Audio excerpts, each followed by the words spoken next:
Yo, it's your boy Big Vol P, and I'm back with another video. Make sure y'all hitting that like button. Make sure y'all sharing this, because sharing is caring. Make sure y'all subscribe to the channel if you haven't already. And y'all already know. Y'all already know. Can y'all hear me good? Can y'all hear me good? Can y'all hear me good? Can y'all hear me loud? Can y'all hear me clear? When I say that he's here, I meant that. I meant that. I said that. I stand and represent that. Y'all already know. Y'all already know how we do it. Oh, yeah. Let's see. Y'all already know how we do it. There he is on the stream. I am him. I am him. What up, T. Glenn? My butt, what's up? What's good? What's good? What's good? What's good? What's got it? What's popping? Man, y'all saw the title. Y'all saw the title coming in. Y'all saw the titles coming in. But I'm going to tell y'all something that's going on over here. Let me tell y'all what's going on over here. Man, the media. Y'all cannot fool the people. Scandal media. Scandal media. Y'all cannot fool the people. What's up with all this activity y'all got going on all of a sudden, right? I'm doing okay. I'm doing okay. What's up with all this activity that's going on all of a sudden? Now, this trial been coming for the last ever since the sentencing, and Kels was shipped from New York to Chicago. He's been waiting to go to trial all this time. But y'all people want us, we the people. Y'all people want us. Y'all people want us, we the people, to get all caught up in this shit with Joy possibly being pregnant, Joy possibly releasing a tell-all book 3 days before court. 3 days before the trial start. Are y'all people, do y'all people think that the genuine supporters, people who genuinely support Kels, thank you, all the way from the Philippines. That's what's up. I salute you. Thank you. Us people that support Robert Kelly, that support the injustice of Robert Kelly, y'all think that y'all are going to be able to put some shit out like this 3 days before the trial? J-Rock, what's up? You got time tonight, J-Rock? Do you got time tonight, J-Rock? Because you know I can drop the link. You know I can drop the link if you got time tonight. But 3 days before the trial, here come all these allegations of Joy being possibly pregnant. Joy releasing a tell-all book. Why? See, timing is everything. Timing is everything. Look at the timing of this. But at the same time, why are they trying to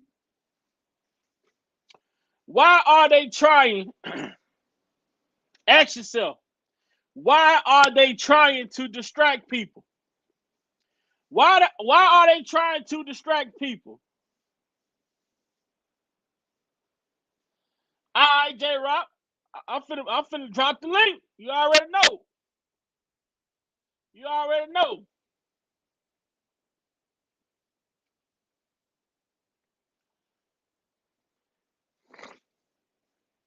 Why all of a sudden Why?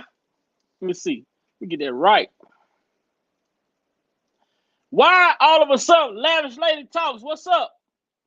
Why all of a sudden, 3 days before the trial, they are trying to distract people away from what's going on inside the prosecutor's office in Chicago? They're trying to distract us from what's going on with the government coming out admitting that these tapes were doctored, that these tapes could not be authenticated, and that these tapes just may not be the tapes that they thought they were. Why 3 days before trial start, all of a sudden, sir, what's up with it? 3 days before, come on the panel, sir. 3 days before trial start, all of a sudden, all these allegations come out of Joy being possibly pregnant. Joy possibly releasing 3 days before the trial. Make that make sense. J-Rock, what's up, my boy? Can you understand it? Man, what's going on, Big Vi? One of my homeboys been sending me articles through Messenger chat, and I messaged him back. I was kept saying, I don't know why you keep sending me stuff that has to deal with mainstream media, because you know I don't mess with mainstream media when it comes to this R.Kelly case anyway. Right. Because I already know the dirty game that they're trying to pull. So there's really no need of you sending me anything in regards to mainstream media. Just like he sent me an article earlier today. And let's see, we're after hours, so now I feel like I could probably cuss a little bit. So I like to say fuck the Have root. your way. Have your way on here tonight. Okay, so I like to say once again, I like to say fuck the root, because they got an article on here talking about R. Kelly's alleged victim in infamous 2002 tape might finally get justice. How you gonna say gonna finally get justice when her and her family said it wasn't her on the tape to begin with? Somebody Say make it that. again. Say it again. One more time. Well, the article says R. Kelly's alleged victim in 2002 tape might finally get justice. That's per the article that was released yesterday. So my question is, how you gonna say the victim is gonna finally get justice when the victim and when the not even a victim, when the person on the tape and the person's family said that was not her on the tape to begin with? Hey, J-Rock, they think we stupid. They think we stupid, right? Look. But the government come out and say that they can't verify or produce that the tapes are even legit. They can't authenticate the tapes. They can't authenticate. They say the tapes look doctored. They want to release still. They want to take still photos to try to compare this to that. But guess what? If you taking still photos, shout out to Prima Donna News. Prima Donna got some still photos of Lisa Van Allen at the same age, look exactly like the person on the tape. Yep. Am I lying? No, you're not lying, because I think Dana even showed that on a live. I don't know if it was about a couple weeks back. Had the same pictures and they look fairly similar. You see what I'm saying? But now, see, all of this shit go back to they want to distract us talking about joy, joy, joy. But what's up with Angel Cruz meeting Roshana off in the private? What's up with Angel Cruz having these meetings with Roshana and Jim Derogatis off the record? What's up with these off the record meetings? What's going on with these off the record meetings? Then you just heard today, if you were listening to Dana J early, the AUSA also talked to Larry off the record. So what's up with all these conversations being had off the record? Yeah, that's a good question. I missed Dana's live. I'm gonna have to catch that on the playback. At this point, I'm not shocked at anything. at this point right now how everything goes on because like you said earlier, they can't authenticate the tape, and then they pretty much say, well, we don't give a damn because we believe she gonna testify anyway and come forward, and even her mama might even come forward and testify. So my question is, are you lying in or are you lying now? Which one? But if they can't authenticate out, if you can't authenticate the tape, how the fuck can a person say it's them or not them? You need to verify that the tapes is even real. If you can't verify that the tapes are real, how can just a person saying that's me verify that the tapes is even legit? First, you need to have a legit tape in order to verify a legit person. Yep. But they think we over here ain't got no education. We ain't got no common sense. We don't know what's going on because they so caught up in all the bickering and back and forth that's going on out here.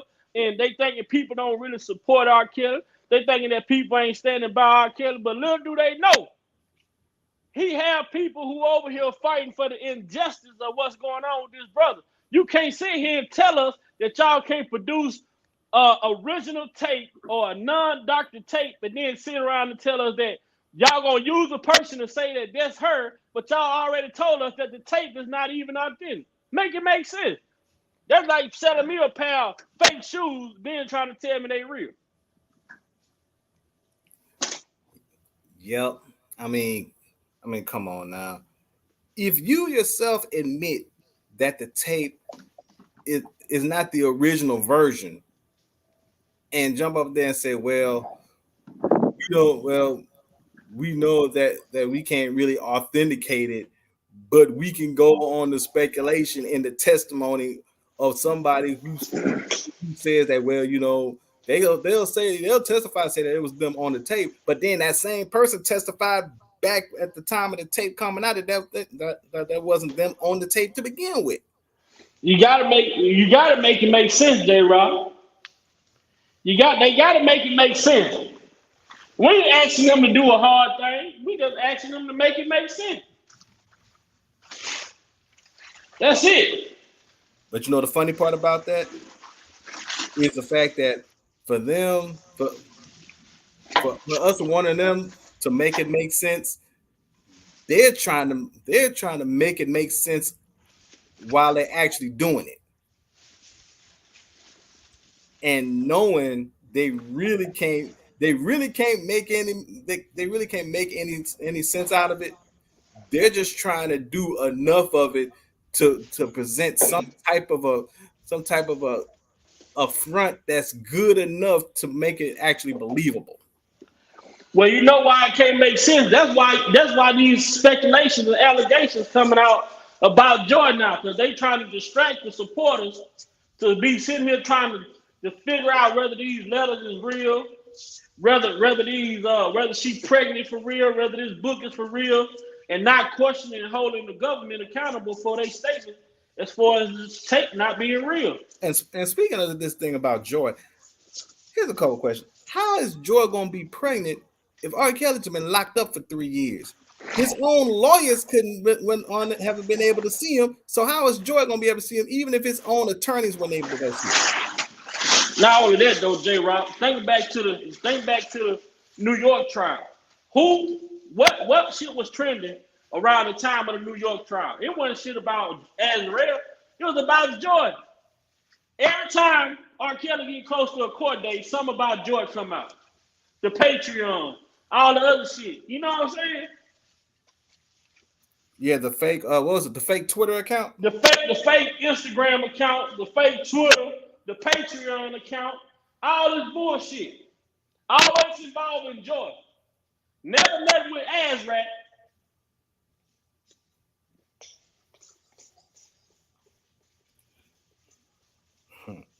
They can't make that make sense to me. This is a blatant distraction by the AUSA, I believe. Allegedly. Because why would they wait for 3 days before the trial starts to come out with this bullshit about a book? And then then look at how long this girl been out here on the streets. All you can come up with a 12, 24, how many pages they say the book is? 12, 20 something? 20 something page book.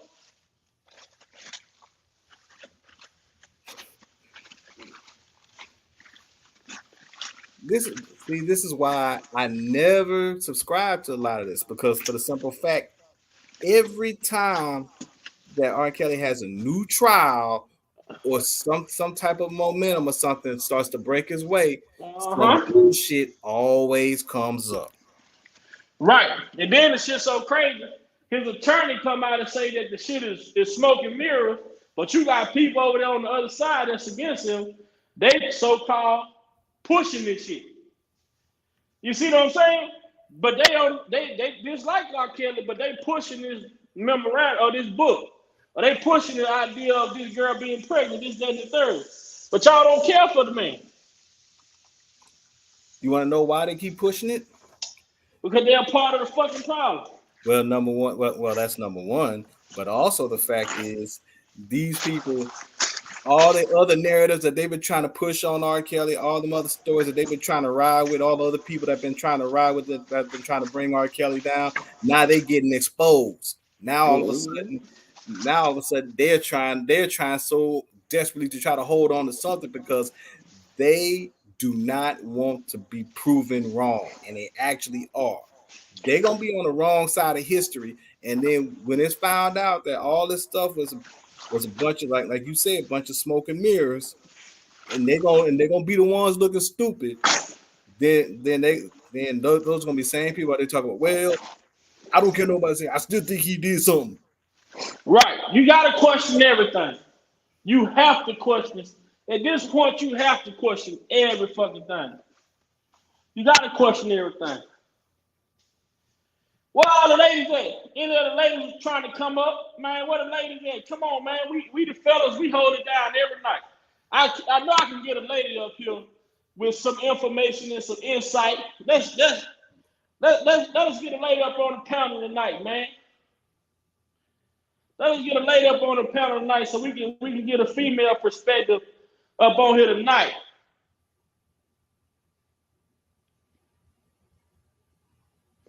Where my boy Sir went to? Where my boy Sir went? But this shit is so crazy that every last court day, all this bullshit took place around the time court got ready to start. It was about Joy. Now all of a sudden this time, it's about Joy again. Come on, man.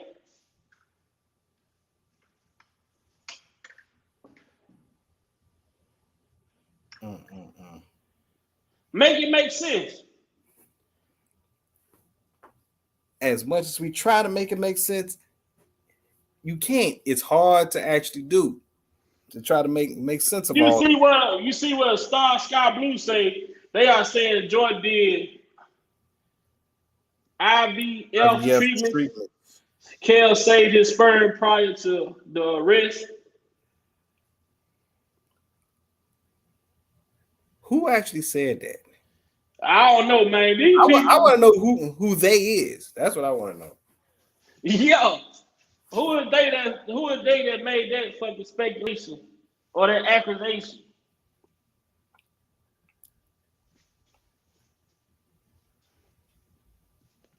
Because it's quite funny that all this bullshit going on with the AUSA, Jim Derogatis being exposed with the email, Pied Piper 312, contact, and then the Cook County prosecutor contacting, there go my boy Sir. There go my bro. What's up, big bro? What's up, Big Vibe? What's up, J Rock? What's up, Sir Miguel? Shit. Just tapping in real quick.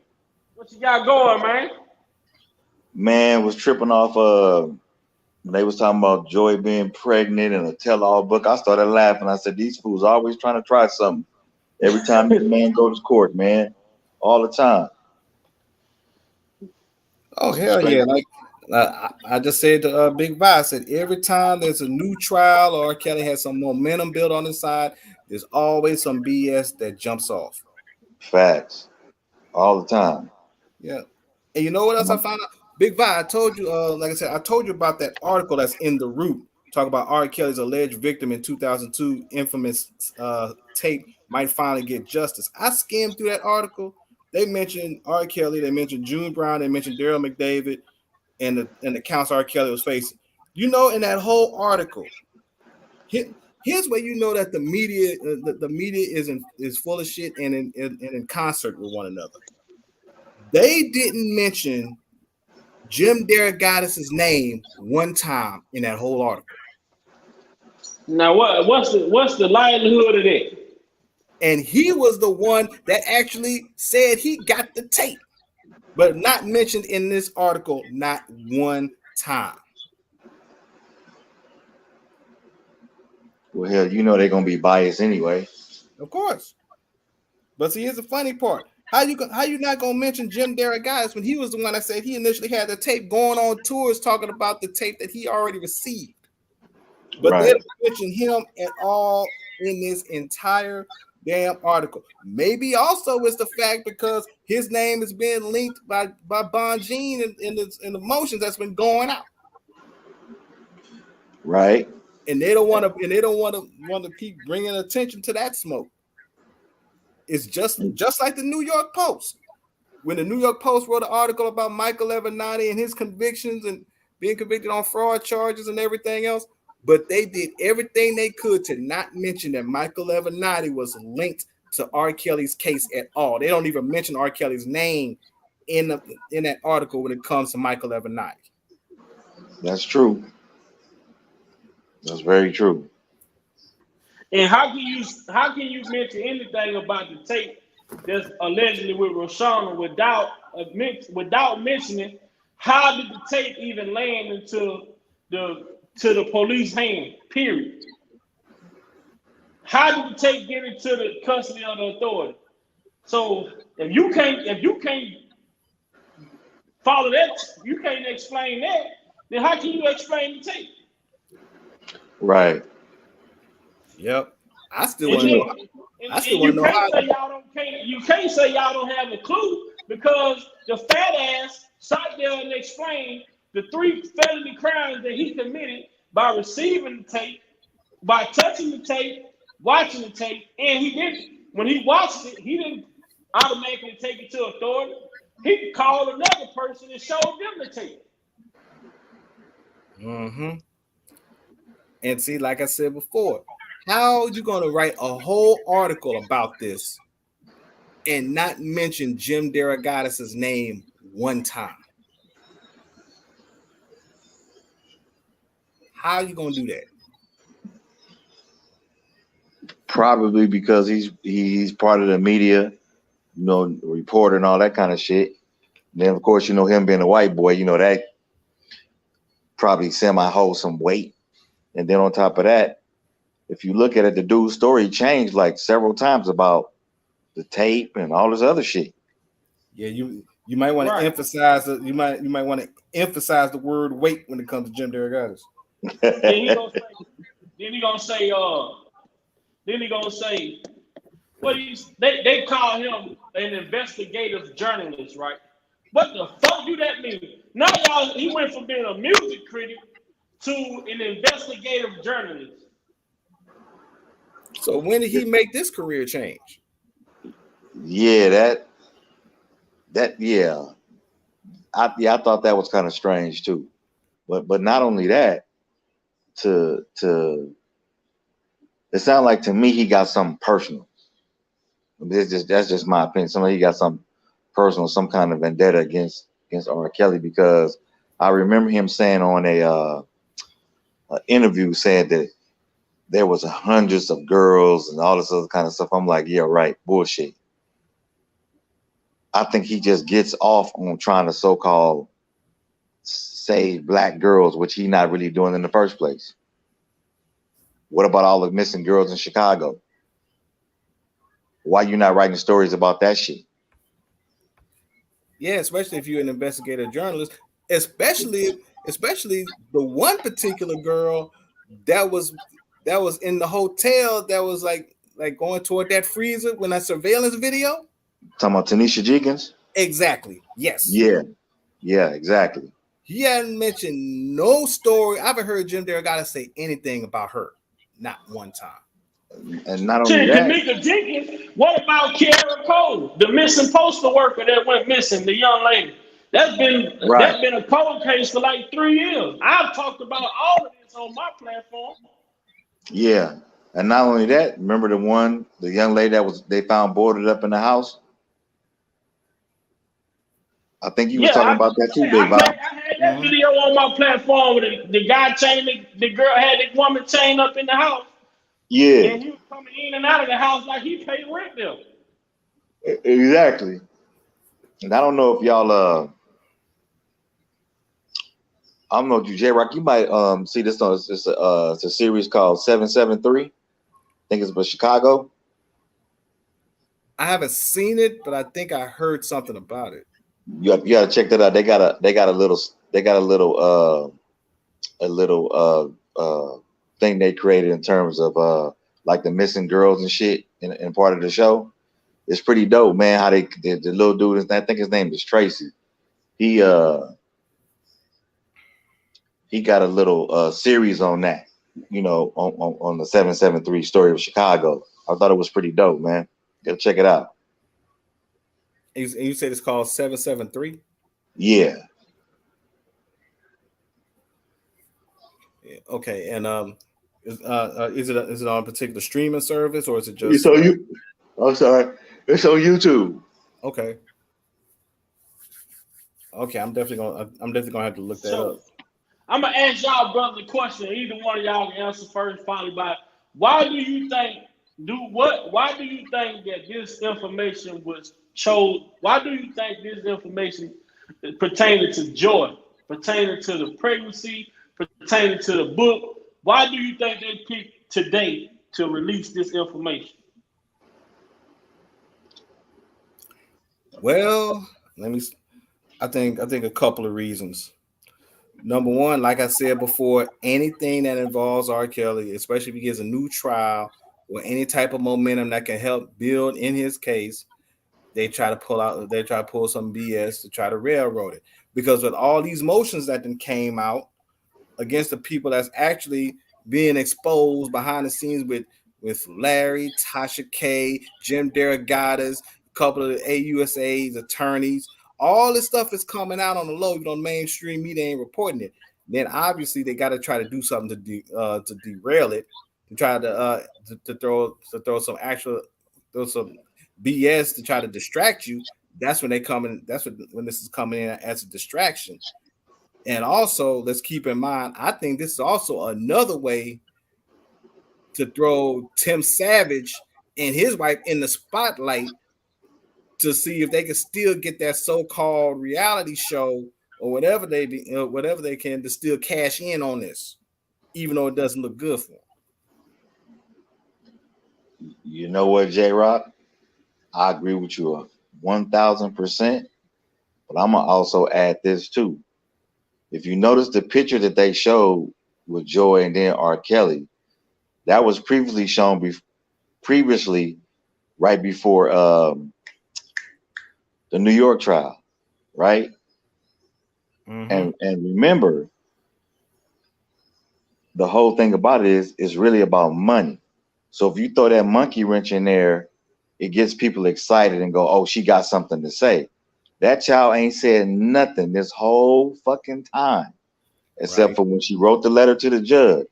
So it's almost like somebody trying to say she's talking, but she's not talking, to get a rise out of everybody saying, oh, she gonna write a book and all this other kind of stuff. And like you said, about the parents to get their little shit jumping off.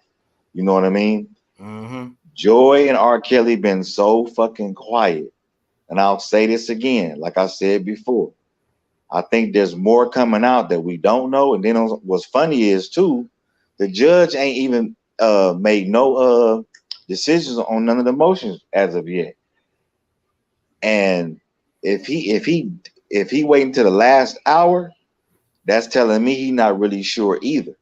Because if you look at it, the momentum was all this week has been, oh, the prosecution is da da da da. So what do? It's Friday evening, it's Friday night. Let's throw some shit out there. Boom, and this is what you get. Yep, I totally agree. I totally agree with that. I can definitely see that point. I mean, is that whole thing just throw something against the wall and see if it sticks, and that's exactly what I'm trying to do with this. Exactly, because even if you look on YouTube or just in general, you Google shit, you'll see people all just like running with the story. But then what happened? Bongine came out on Twitter and said, "Hey, this ain't even true." And that's the funny part about it is she's in communication with Joy.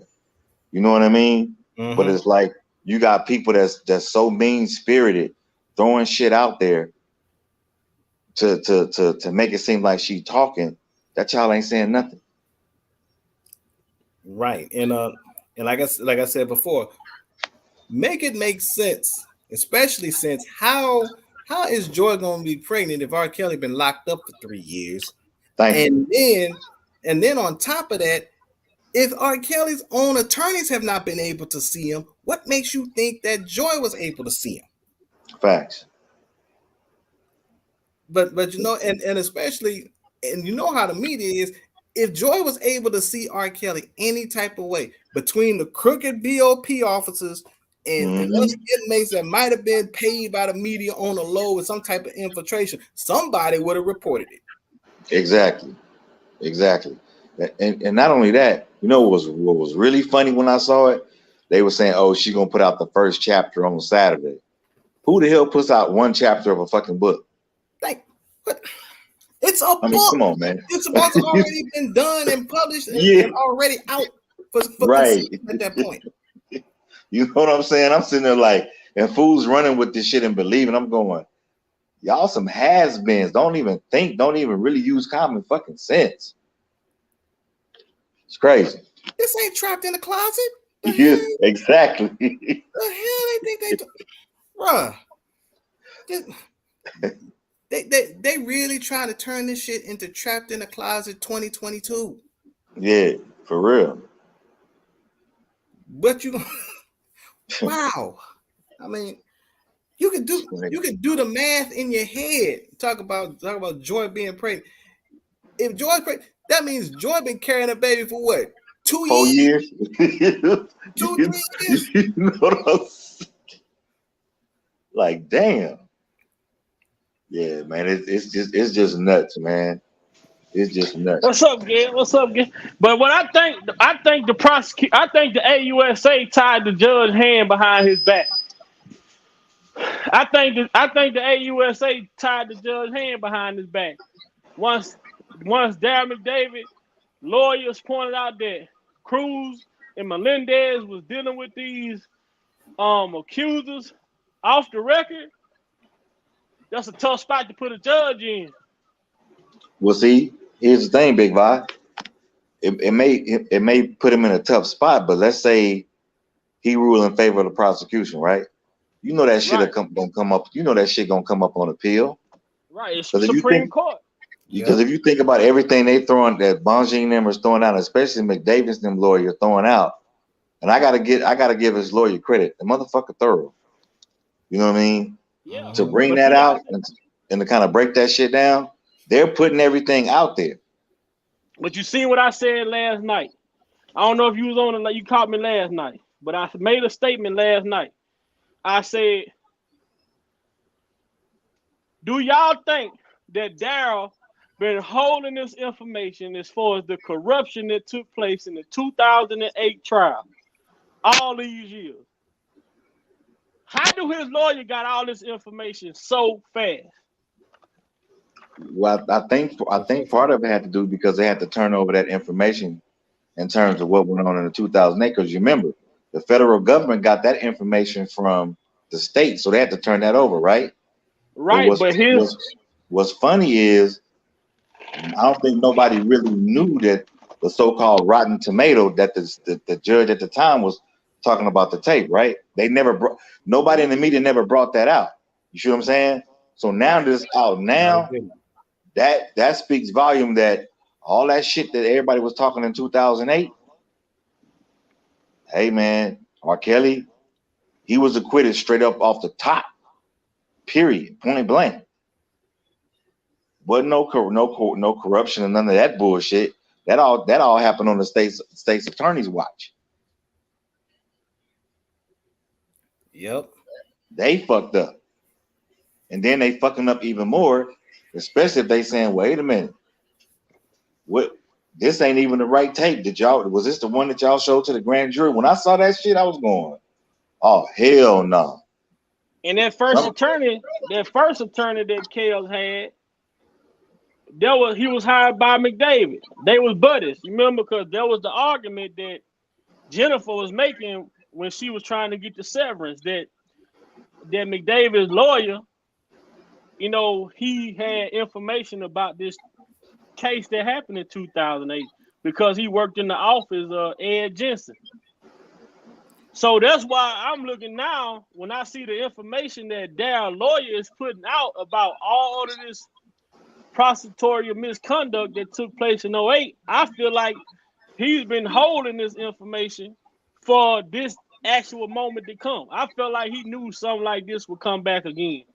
And he had all this information on his side to be like, because I asked myself this, and it's just thinking logically. What do Daryl benefit if Kels win this case? Because you see, Bonjean tried to get the severance to separate him and R.Kelly because she pointed out that he had stolen money. He had credit cards in R.Kelly's name, this, that, and third. So Daryl like, shit, hey, if I can get my lawyer to work with your lawyer and they throw this case out there and I ain't got to deal with you. You would have to come back to me on the civil side. Plausible. Yeah, that's something to definitely think about. I think what it is, the prosecution, government, whoever the case may be, I think they messed up really, because what they thought, they were like, well, we still gonna group R. Kelly and Daryl McDavid together because somebody gonna tell. Daryl McDavid is probably gonna tell on R. Kelly anyway, and we gonna be good to go. They didn't expect for Daryl's lawyer to start filing motions exposing everybody else. Right. See, that's the whole play right there. What they thought was gonna hurt Kels, it turned around and ended up exposing them. Because if they would have gave the severance, then they wouldn't even their lawyer probably would have never even released this information. And keep in mind, I mean, being that they are federal defenders, I'm sure they got their little investigators and shit like that too. So if you think about it, if you get a good federal defender or a public defender that's gonna really work your shit, they're gonna do their due diligence in terms of getting information. You know what I mean? So the play is already there. Bonjean got her investigators following the money and everything else. So it's sort of balanced out for all three of them if you really think about it.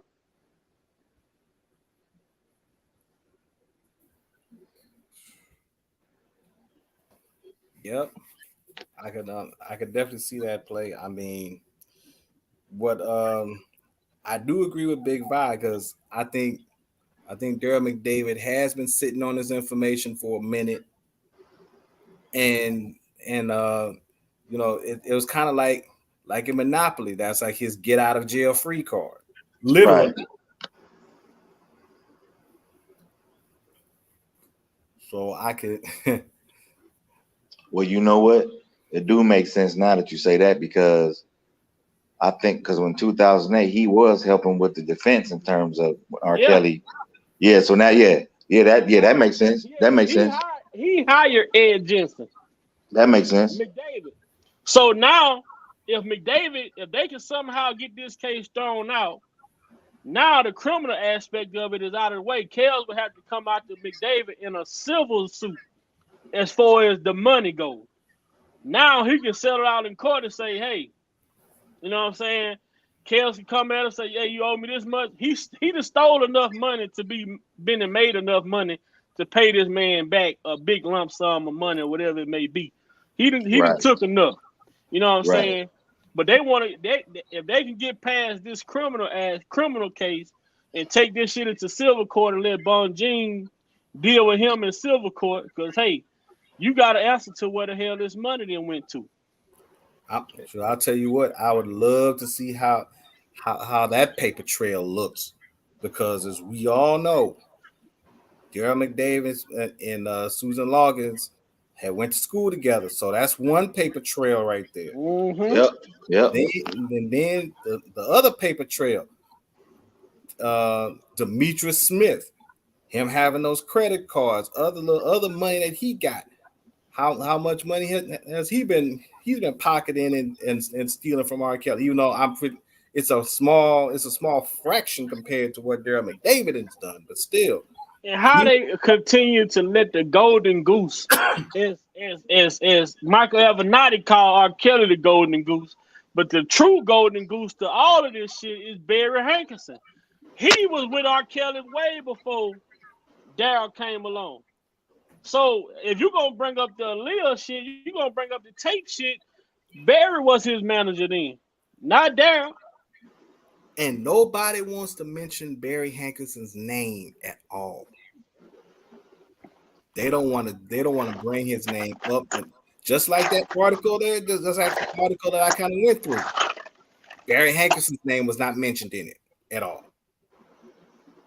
And they did not mention Jim Derogatis. They didn't mention the girl's name. Also, it's funny that they're doing all this stuff now. I don't know if it's because of the conviction in New York or because Rashonda Landfair's father had already passed away. So my question is, if the father was still living, would they still try to pull this? You know what, J-Rod? I said the same thing, because I said it's mighty funny. The father passed away, now all of a sudden, Mama Rashonda supposed to be testifying, right? The girl was still visiting R. Kelly, still putting money on his books. And then when I was reading the thing talking about, they said something about it's funny, the whole suicide shit, that she was gonna kill herself if her mom and dad didn't go along with what R. Kelly had said, which I think is bullshit. And I'm sitting there going, that sounds like some Azrael shit. Oh, we took her to the concert because she was gonna commit suicide type of shit. Right. You see Vera, you see what she say? She said, I think Vera say, I think they done made a deal about Kels getting his money back. Bonjean told him, I would throw you under the bus. You pay your personal bill, use his credit card, open businesses, and need I say more? So I believe Daryl and possibly they could put their differences aside behind the scenes and say, hey, you know what you done. You need to make it right. But right now, it ain't about us going after each other. We need to be going after the fucking government. I can believe that. I can second that. You know what I'm saying?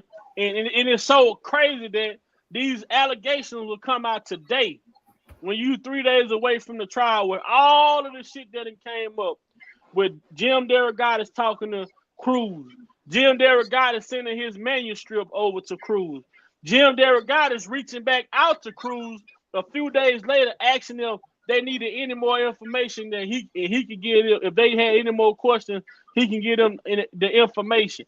But when they subpoena your big ass to testify, you fat fuck, you won't plead the fifth. But I feel like if you commit felony crimes, you shouldn't be allowed to plead the fifth. This man committed 3 felony crimes, and he's not gonna sit here and fucking convince me, Big Vi opinion, that he don't know who put that tape in the mailbox, and he don't know who called him. How many of us, besides fucking robots that be calling our spam calls, how many people actually call our phone that we didn't give our number to? You know what I'm saying? So who called your personal phone and told you, hey, go check your mailbox? But better yet, the tape was never put in a fucking mailbox. It was hand delivered to his fat ass. That's just him deflecting from having personal contact with whoever called his phone. But still, hand to hand and conversation over the phone, it ain't no difference. Whether somebody give it to you in their hand or they contact you via phone, that's the same shit.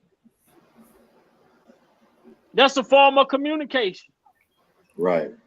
Yeah, and what kills me in the video clip when he was talking about what child pornography is such a heinous crime, and I viewed the tape and I've seen the tape. I'll just go ahead. I'll just plead the fifth, and I plead the fifth, and my lawyer co-signed with me. Now, why are you so confident about pleading the fifth on something, unless you yourself may have known that tape actually might not have been child pornography in the first place? Right. J Rock, you hit the nail on the head, because I said the same thing. I'm sitting there saying to myself, everybody, when a so-called tape came out, everybody automatically was saying the person was 14. The jury even said they couldn't verify the person's age based on the videotape, number one.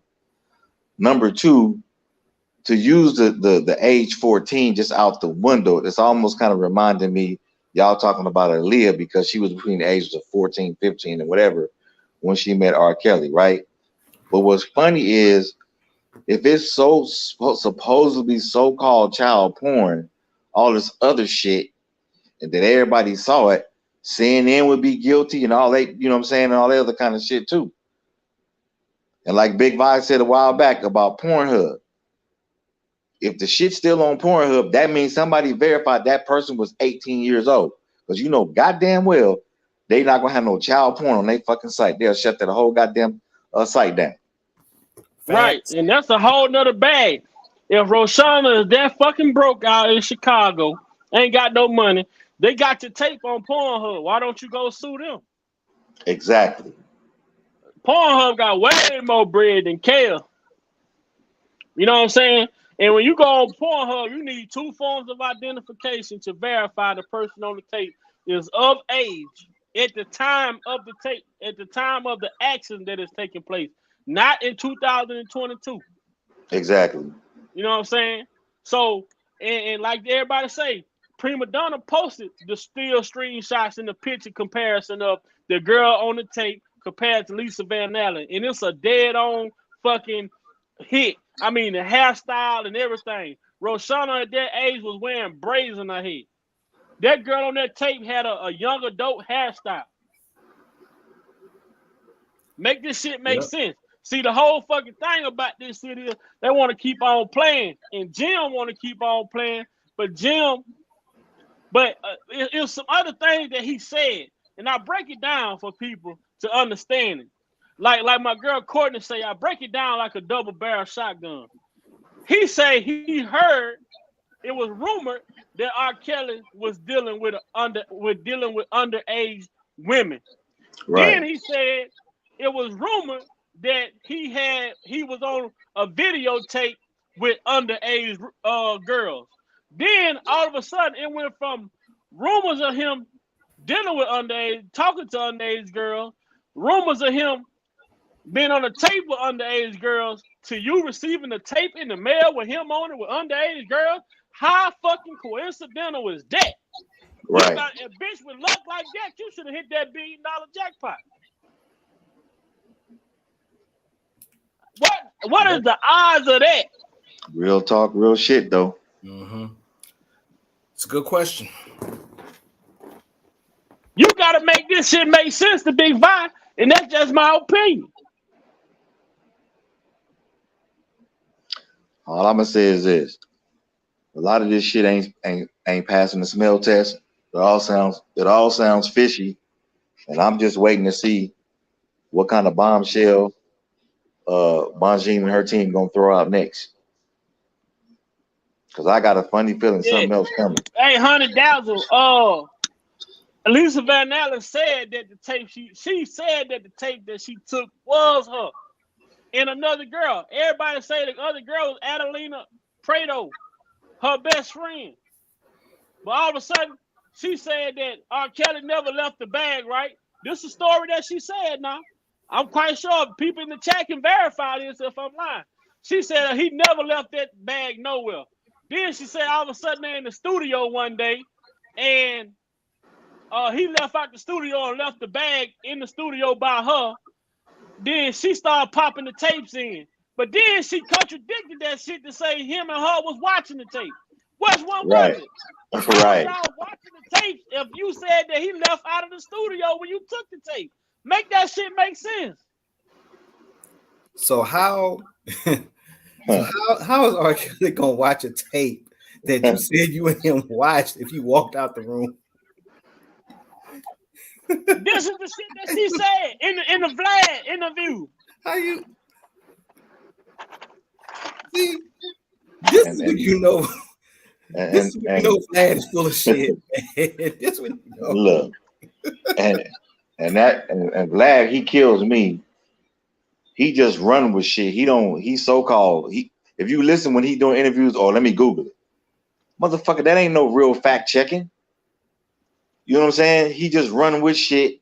And then like he said about, Lisa Vanilla said it, repeated what Lisa Vanilla said about R. Kelly messing with Aaliyah and her mama. Like, come on, man. Why you repeating shit that you really don't know because of what somebody else said? That person who was a known liar in 2008, you know what I'm saying? And one of her homegirls was on a radio station saying that her and Lisa Vanilla would hang out together, and they was, doing their little thing, running around here and there. And R. Kelly was the one that actually saved her from the situation that she was in. So which one is it? Mm-hmm. Then not only that, now you left R. Kelly and went got with a dope. You left R. Kelly and went got with a man, a real abuser that really beat women ass, and you come running back to R. Kelly. Now you come back with a whole baby. Now you gonna convince me, the stupid hoe, Lisa Van Allen can't convince me. No disrespect to no lady that conduct herself like a lady at all times. No matter if the lights on or the lights off, you always a lady. But Lisa Van Allen, you mean to tell me as a mother, you are a piss poor excuse for a mother? If you left R. Kelly after being abused, quote unquote, allegedly, and went off into a whole nother relationship, getting your ass beat, got pregnant, had a kid, and you come back to a man's house who you say abused kids. Make this shit make sense. Exactly. It's 110%. Over. I totally shelters agree all with you. over Chicago. You could have went to any shelter in Chicago, but the shelter you chose to go to was the shelter of a man that you said abused you and was having dealings with underage girls, grooming women, as she say. Yeah, and make sense. And not only that, she left her. I don't know if it was her stepmother, whoever it was. She left her house because she didn't want to abide by her fucking rules at 16. Yep. So make all that shit make sense. See, we don't get paid to think. We don't get paid to think. We don't get paid to think. She wasn't looking to go to no shelter. She went back to R. Kelly because so that way R. Kelly wouldn't be home alone, quote unquote. Right. That's a good one right there, J Rock. Hell yeah, J Rock. Dead ass on point, player. Straight up. That's a good one. Boy, they think they really got us fooled out here, man. This man abused women, having sex with underage girls, but you go back to him with your daughter for shelter, to seek shelter. You gonna run back. That's like being in a war. You escape captivity, but you gonna run back towards it. Make that shit make sense. And the sad part about all this shit, and we've been saying this for a while, if he liked underage girls, why would you lie about your age and have a fucking fake ID to be grown, saying you 18 fucking years old? And you get know the fuck out of here. The people on the other side, they can't answer that question. Well, they don't think past go. Some of them don't think past go. Some of Well, them don't think past go. And the biggest that's issue true. that I have with people, and I'm gonna say this and then let you go, J Rock. The biggest problem that these people are having in the world today, when it reverts back to the R.Kelly conversation, is a lot of these people have been victimized and never got justice from their own abuser. So now they are resonating with celebrities like these, like the world has created a trend for people to feel so comfortable with resonating their life to what celebrities do, how celebrities live, how these Right. shows, love and hip hop, all this shit. Nobody wants to address their real life, but they want to address the reality part of life, the reality show lifestyle. Nobody, like I said earlier, nobody's looking in the mirror addressing that person that they see when they wake up in the morning. Nobody addressing a lot of these people a lot of these people that's against R. Kelly. They are afraid to address their own wounds. They are afraid to address their own story. So what they do, they attack R. Kelly and make him the catalyst for this bullshit that they went through. When that ain't his fault, he couldn't. If he would have been there, he would have tried to protect you. If Cass could have protected these women who've been taken advantage of, he probably would have tried to protect them. But instead, you got a bunch of people around here who's been abused, and now they want to resonate. They want to use Ann's story. They want to use Lisa Van Allen's story. They want to use Geronda's story. They want to use all these people's story and make it their story. While your uncle still walk past you at the get together. While your cousin still coming over on Thanksgiving. You know what I'm saying? Your brother, whoever, your stepdaddy, your dad, whoever it may be. You pass these people all the time. Ain't no statute of limitation. Go after your own abuser. Don't try to charge this man for some shit that he didn't do to you. He didn't tell a motherfucker to do it to you. Facts. And some of them just need to just go ahead and just say, sitting here looking in the mirror, saying damn to myself. I should have known the day would come. That what happened with Lisa. When Kel would find somebody else. Facts. And all that shit he put me through, it wouldn't have lasted this long. Now I was off gone, had another baby. Now I came back home. Yeah. Now my goddamn man whooping me and abusing me and dealing with my kids, this, that, and the third, dealing with young women. But I'm gonna take my child back to this place. You know what I'm saying? If you got a child, you are your child first line of defense. You. So why would you take your child back to a situation that you didn't even want to be in at one point? If that's what you claim, if what you claim happened or was going on, then why would you take your child back to this? It's $1 million question. That is $1 million question. We got Chicago in the house. Say hi, I'm from Chicago. Lisa Van Allen was on the set of Home Alone video. They say she was a minor. Don't someone have to sign for a minor to work? Good point. Yep, that's a good question. That's a good point. That's a good point. And that was my boy J Rock just brought up about the Home Alone. Yeah, and see the thing about that is, if she was a minor, but see, we all know that she wasn't a minor because it said that Lisa Van Allen was born in 1980. So her birthday was around August, September, whatnot. So that's the thing. Her birthday is around June, I think. Well, June. Okay. Well, then she was already 18 when she was on the Home Alone set anyway, so she wasn't no minor. Exactly. What's up, Styles? Styles, what's up, my girl? Why you ain't been on the panel, man? I be trying to get. We be needing a female up here because we can talk from a male perspective, but we need a female up here to address some of these encounters or some of the actions of these females. You know what I'm saying? We need somebody to address some of the actions of a female who said that they was abused. Like what female? I mean, I ain't gonna say it don't never. It's never happened. I'm not gonna say it has never happened in this lifetime. But we talking about these females saying that they were going through all of this shit and got away and left and was gone for periods of a time and then returned back.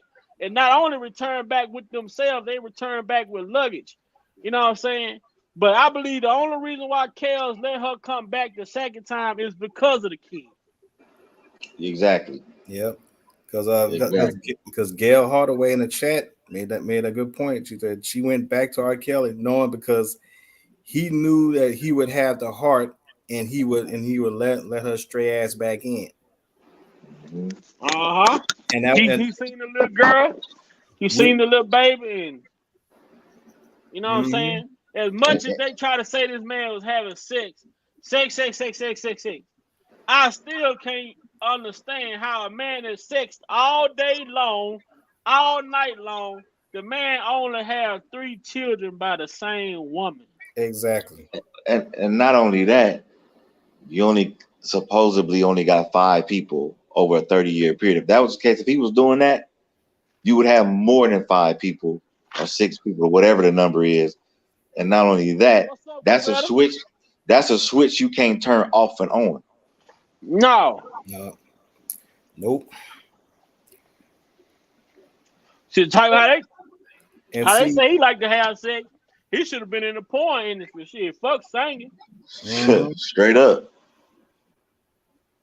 And see that point that Gail had brought up about R. Kelly taking Lisa back with that kid. It goes back to the point that R. Kelly said in the Gayle King interview. He said, "I got a big heart. People betray me, and I keep forgiving them." That point right there that Gayle said in the chat goes right back to what he said to Gayle King. Exactly. And the sad part about it is, people really wasn't paying attention to what he was really saying when he said that. Mm-hmm. They just think, oh, he just got a no. The man is fucking genuinely a real humble dude. And that man, see, they were too busy mocking him, making memes of him and shit after the damn interview, knowing the fact that what this man is going through. If you have had the cloud that's hung over your head for 25 years and you still steadily not saying anything, he said, "I'd never said nothing." A lot of stuff that's going on, talking about, well, you paid out settlements, that's why you broke. No, that's not the reason why. And look, hey, look what Linda said. And I believe that's one of the most sincere. This is one of the most sincere statements I've heard in a while when we talk about R. Kelly. And that's why I brought up the story the other day about his first girlfriend, Lulu, that drowned. Right. You know, this brother has dealt with hurt. This brother has dealt with a lot of pain, a lot of hurt, a lot of dysfunction from within his household. And what she said, I've been abused. Ain't no way I would go back to my abuser. She said Kels wanted to help abuse people because he was abused. And I Exactly. believe it. Exactly.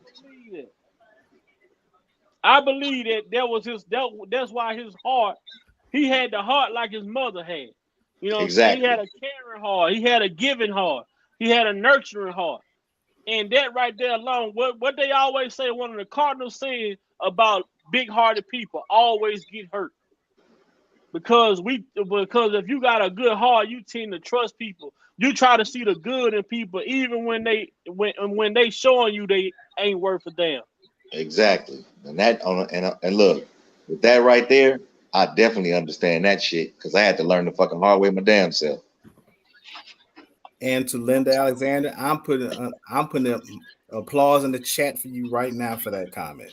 I've never been through that. I would never know, but you know, the fact that you would share that, and the fact about how giving he was to people that was in his position, in the position he was in, speaks volumes. And those are the type of narratives that they do not want to get out to the mainstream media, because it would kill everything that they've been trying to put forth for the past 4 years on this alone, or the past 25, going back as far as 1997, 96. And therefore it kills everything that this whole urban legend thing about R. Kelly, it would just tear it down if stuff like this gets out. Right. When I seen, now I'm gonna tell y'all something. And speaking of Gemini comment as far as R. Kelly on the Gayle King interview, when I go back and listen to R. Kelly sing when I watch his emotion when he sing at Whitney Houston funeral, the emotion, the hand gestures, and when I look at the Gayle King interview when he started to cry out, it was resembling to me. This is a man who's been bottling up so much. And I can relate to that because I'm a person that I consider myself, a lot of times people say, my son, they say, "Vi, you so cold, you so tough." Because growing up, I had to teach myself to endure shit that wasn't normal for a kid at my age to endure. And I had to keep moving every day as if it was normal. I watched my mother be abused for most of my childhood. And I used to have to watch that, hoping and wishing that I could help my mom. But knowing that me being as small as I was, what could I possibly do?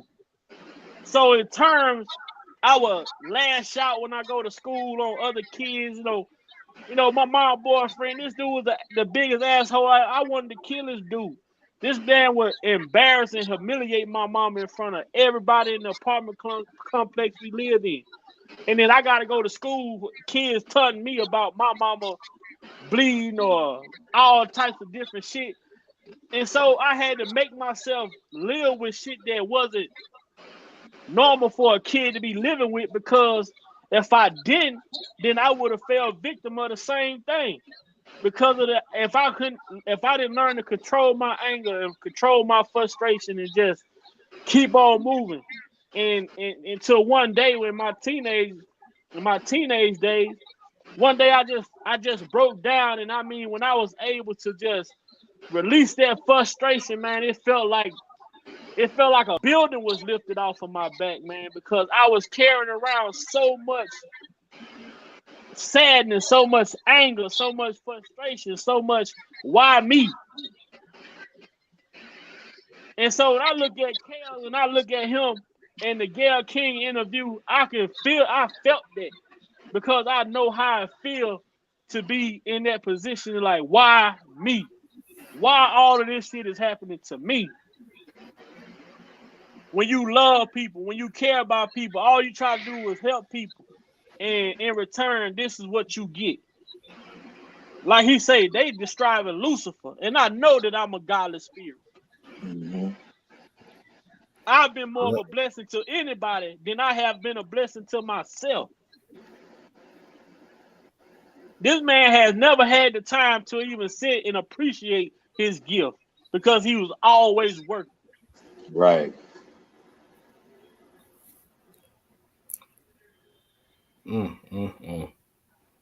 Hello, Chad. How y'all doing, brothers? What's up, brother?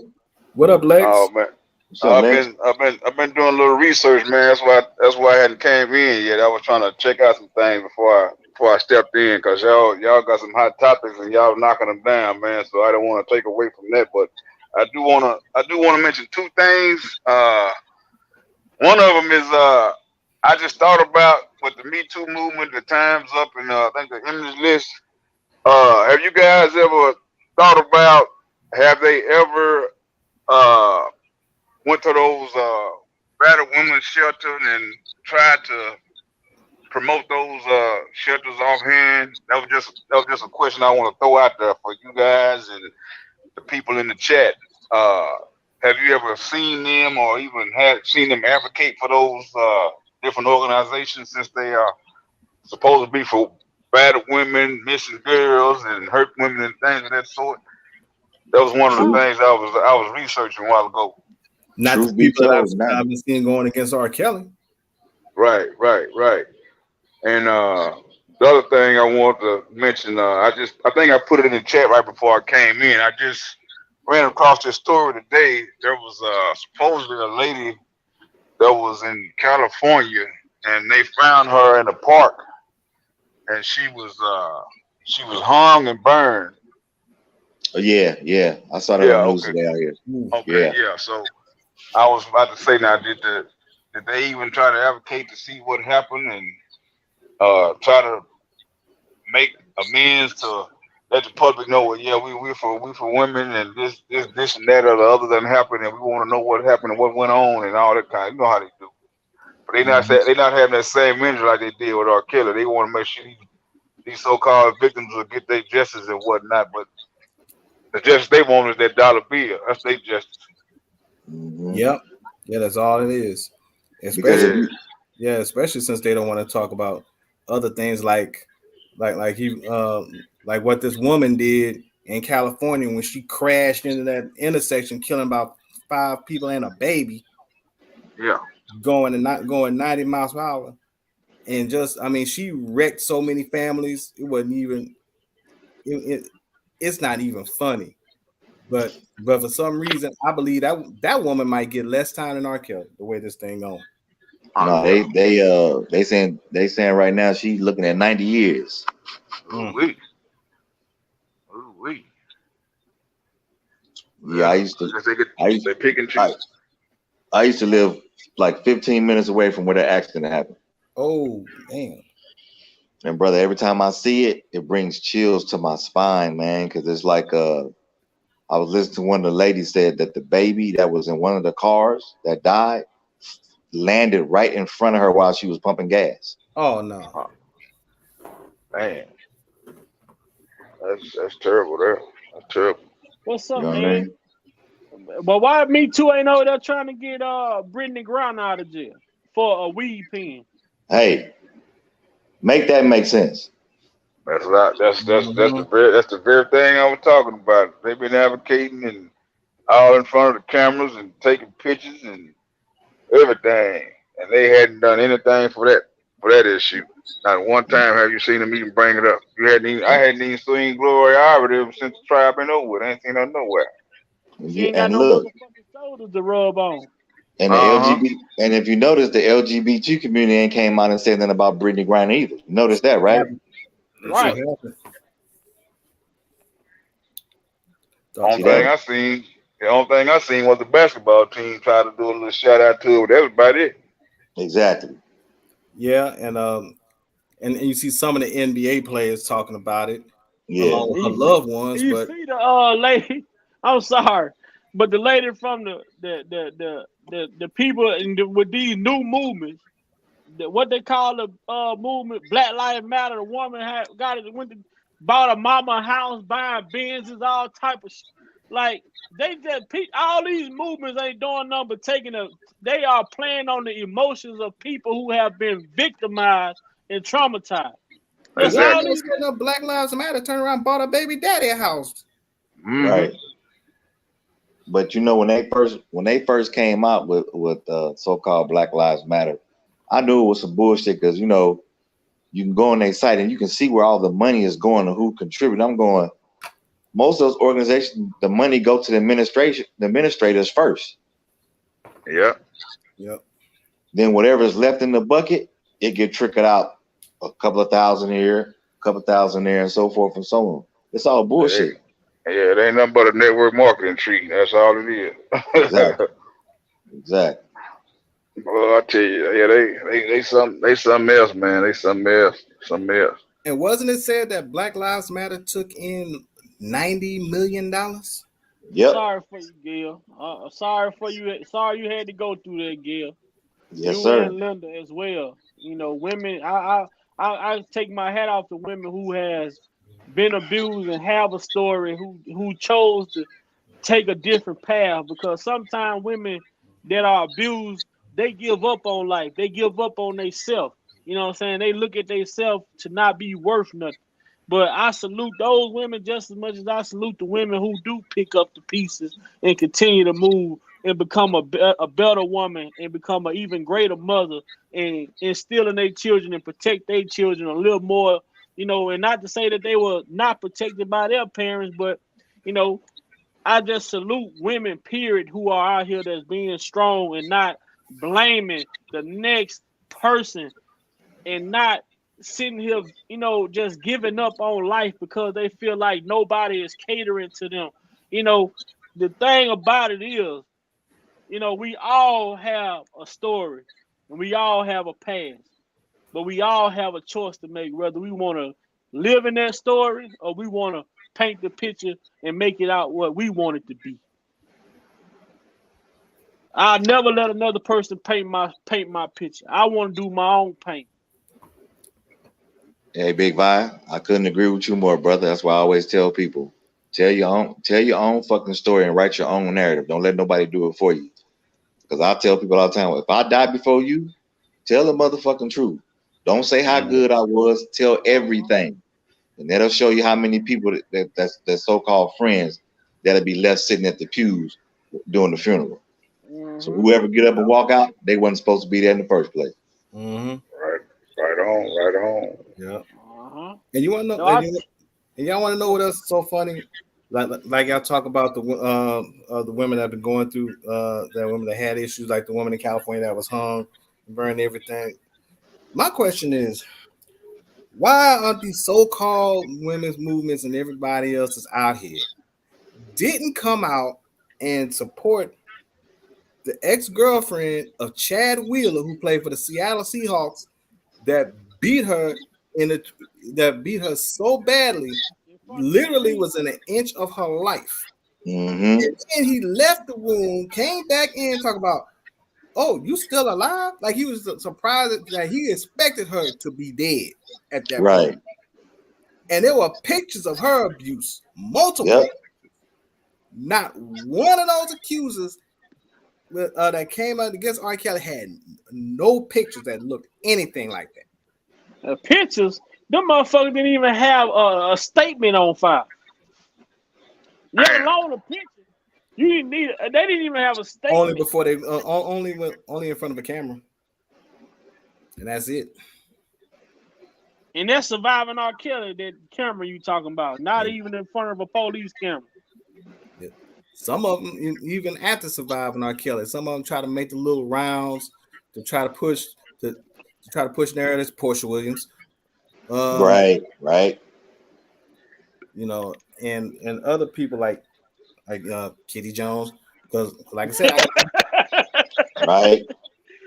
Other people like Jim Derogatis. He's so mad he didn't get the dick from R.Kelly. It's crazy. He's obsessed that he wish he could have watched R.Kelly take a piss outside or something. Like I ain't never seen a man that obsessed with another man. Like it don't make sense. Yeah, he got.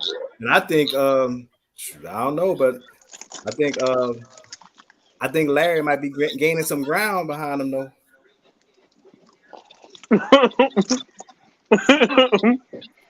R.Kelly go outside and take a piss, Jim pop up. I'll shake it for you. Hey, quiet as kept, man. I think I had sent it to you already by earlier. I think I left it in your community chat. I think I got a strong feeling Jim Derogatis, aka Peter Griffin. I think that sucker probably got some child porn on his computers of his own personally.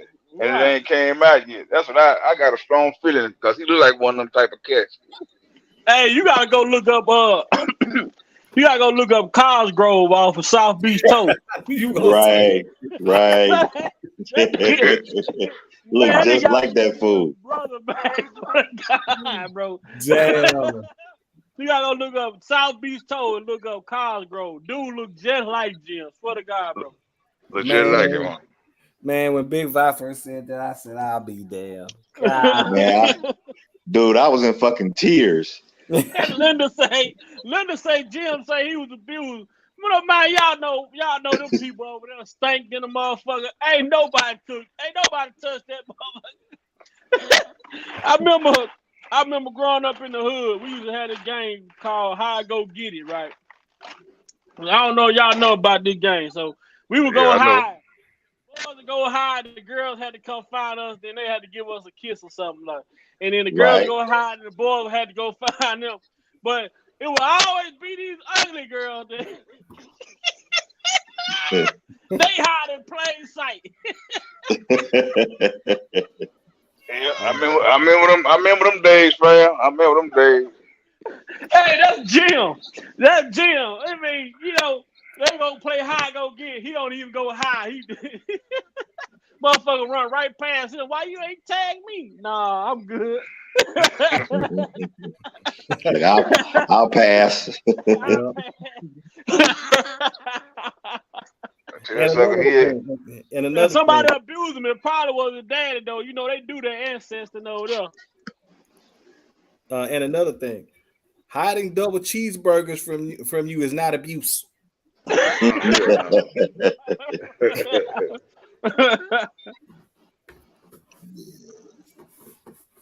What y'all think about old Vlad interviewing Michael J. White? And Michael J. White came out to me like he had some hate for the man when he did his interview. Michael J. White was hating like hell. I'm gonna tell you right now, I bet you anything, Michael J. White probably was in some spot where R.Kelly was at, and by whatever women he was probably interested in before he got married, R.Kelly had already scooped him up. That sounds very plausible because I know I think Levi was saying that they would be out somewhere and you can tell or you can feel the vibe in the room, people looking at you, and you're not even paying attention, but you can kind of feel the tension in the room. There's somebody looking at you. They might be on a status like, okay, well I'm rich, I'm famous too, but R. Kelly in here, you looking all crazy. You got your woman with you. Your woman not looking at you. She looking at R. Kelly. So yeah, I can see something like that happen. Yeah. Salute, Gail. But you gotta watch Vlad. I watched Vlad with he did Sammy the Bull. And he was asking Sammy the Bull certain questions. Sammy the Bull said, "Where the fuck you get this information from? Who's telling you this shit?" You know what I'm saying? He's like, "You know a little bit too much. Who's your source?" So I'm like, boy, somebody finally check this motherfucker. Vlad is so serious, man. That dude ain't good for people. No, not at all. Somebody should have checked his ass. Well, first of all, when you go on this show, you should already tell yourself, don't answer certain questions. But if you're dumb enough to answer the question, then that's on you at the end of the day. If you want to tell on yourself, knock yourself out. But look here, fellas, I'm going to say this, man, because my phone about to die. It's been a pleasure. You finna get off? Yeah, man, my phone about to get, I'm down to 7%. Damn, man. But look, I want to say big bye. Keep doing what you're doing. J-Rock, always a pleasure. What's the brother name? Lex? Yeah. Brother, bring quality information, man. I appreciate y'all, but I'm going to have to catch you on the next one, Big Vi. Man, y'all have a good weekend, and keep putting that pressure on, man. Man, I'm going to put that pressure on Jimmy fat ass. He going. Oh man, Sir Miguel, appreciate you on like always, man. You one of my newfound brothers, and I appreciate you, man. Hey, same here, man. Same here. Right, you know what I mean? Right on, at the end of the day, panel like this, man, not only make us stronger, but keep us abreast and aware of what we need to do as men, and at the same time continue to make change. Hell right on, bro. Man. Hey, don't be like Phil Cantone. Take a short breath.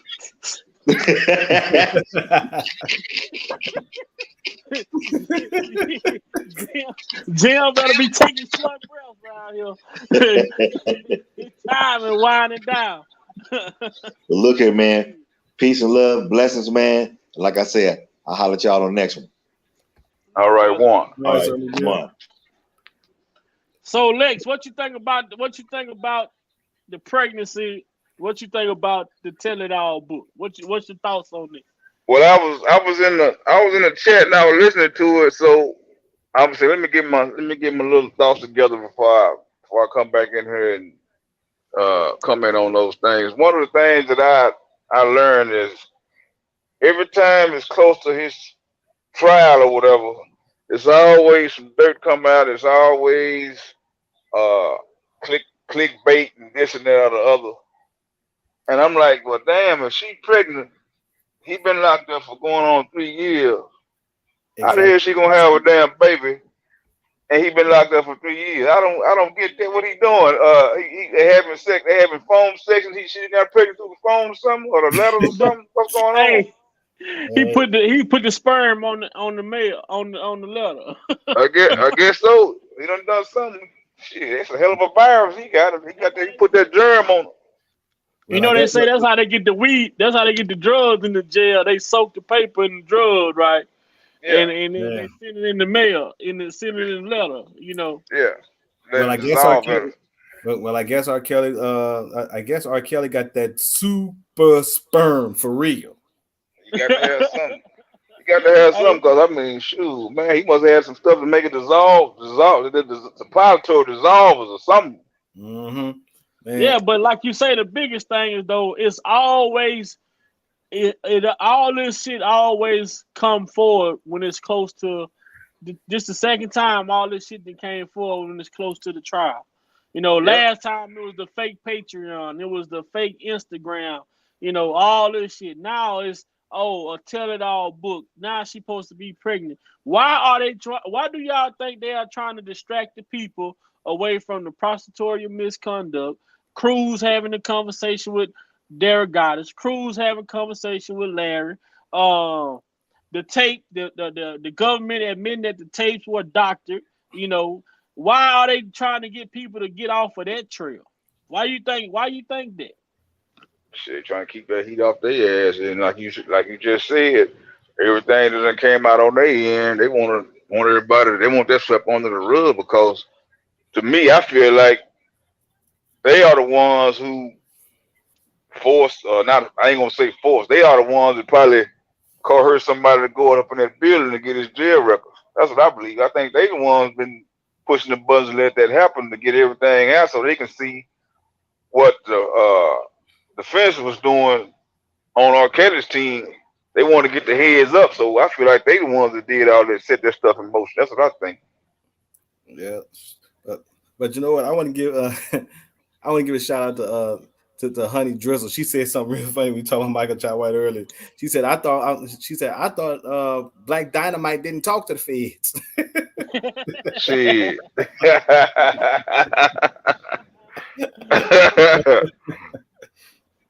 Oh man, but yeah, but Lex, I totally agree with what you're saying, man. I mean, they try and do whatever they can to create a misdirection, distraction, whatever you want to call it, because everybody know that this information, everything that's already going on right now, is snowballing, and Thank you, Gail.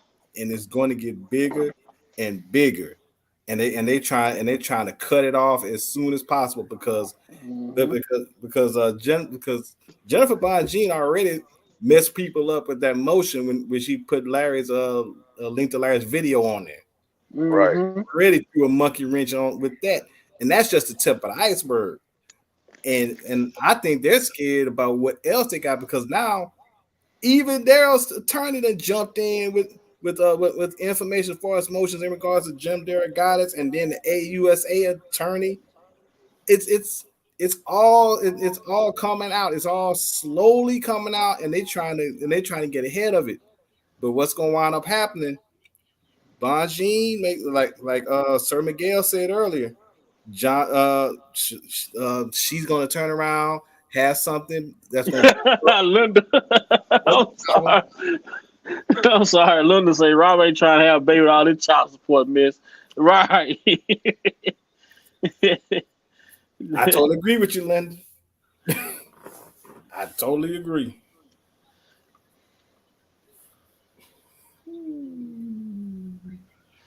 Yeah, but see, I don't know. They probably be jealous. Cause Kel, the first person I ever seen.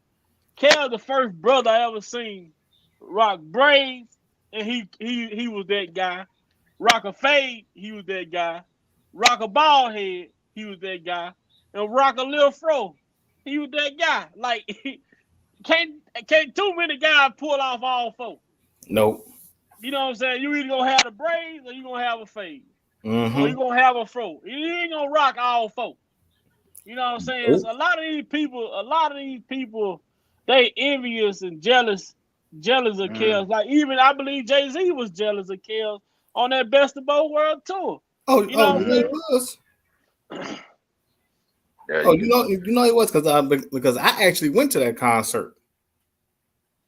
I was there for that, and a lot of women that were there were women that were Jay-Z fans, but when R. Kelly took the stage, that was a different animal. Because them females were they Right. were tuned in when R. Kelly was on that stage. But did y'all hear? Well, you say you didn't catch Dana J tonight. He read the motion, and they try to make it seem like Larry didn't do nothing involving this Chicago case. But it stated that he talked to the AUSA in Chicago. Someone from the AUSA prosecutor's office he talked to off the record.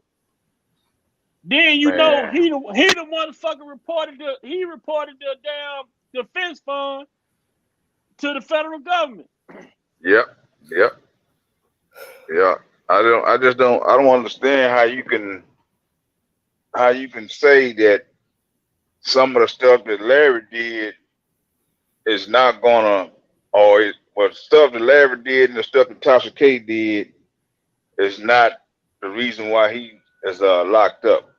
I mean, with all that stuff that's went on and the flipping the witnesses and all your star witnesses and all that stuff, of course that has something to do with it because it helped y'all case out. Right. It And damn I'm sure had quite a lot. sure and I'm quite sure some of the witnesses are gonna be the same witness. These motherfuckers, let me tell y'all something. Y'all see the word motherfucker? The word motherfucker is like a noun. It could be a person, place, or a thing. Go ahead, These Brother Mac Jr. motherfuckers think they finna produce another motherfucking 50 witnesses, different than the first 50 motherfucking witnesses they had in New York. They gotta be motherfucking smoking. I want to see 50 new I want to see 50 new motherfucking people produced in Chicago.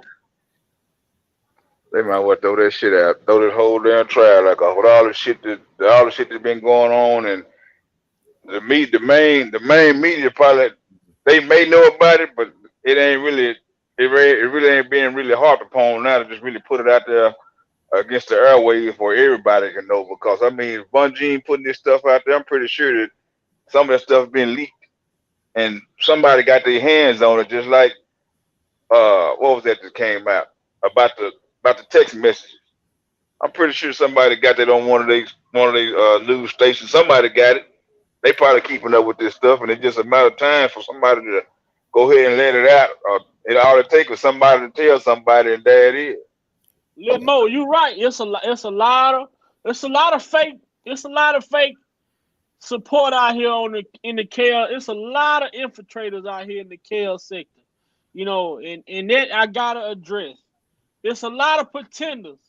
You know what I'm saying? It's a lot of pretenders out here in this sector that's that people that's acting as if they for, but you know what I'm saying? I believe in actions. You know what I'm saying? You can say what you for and you can say what you against, but if your actions don't align with your cause, then hey, I know how to fall back. And see the thing that gets me is how the government and everybody try to make all the actions that Larry did, Tasha K did, try to make all of that seem irrelevant. Like, Right. Right. like, like But well, that really didn't have anything to do with what's actually going on in the case right now. It's directly related to it. then you gotta look at this, J Rock. Cause I'm gonna call them some motherfuckers too.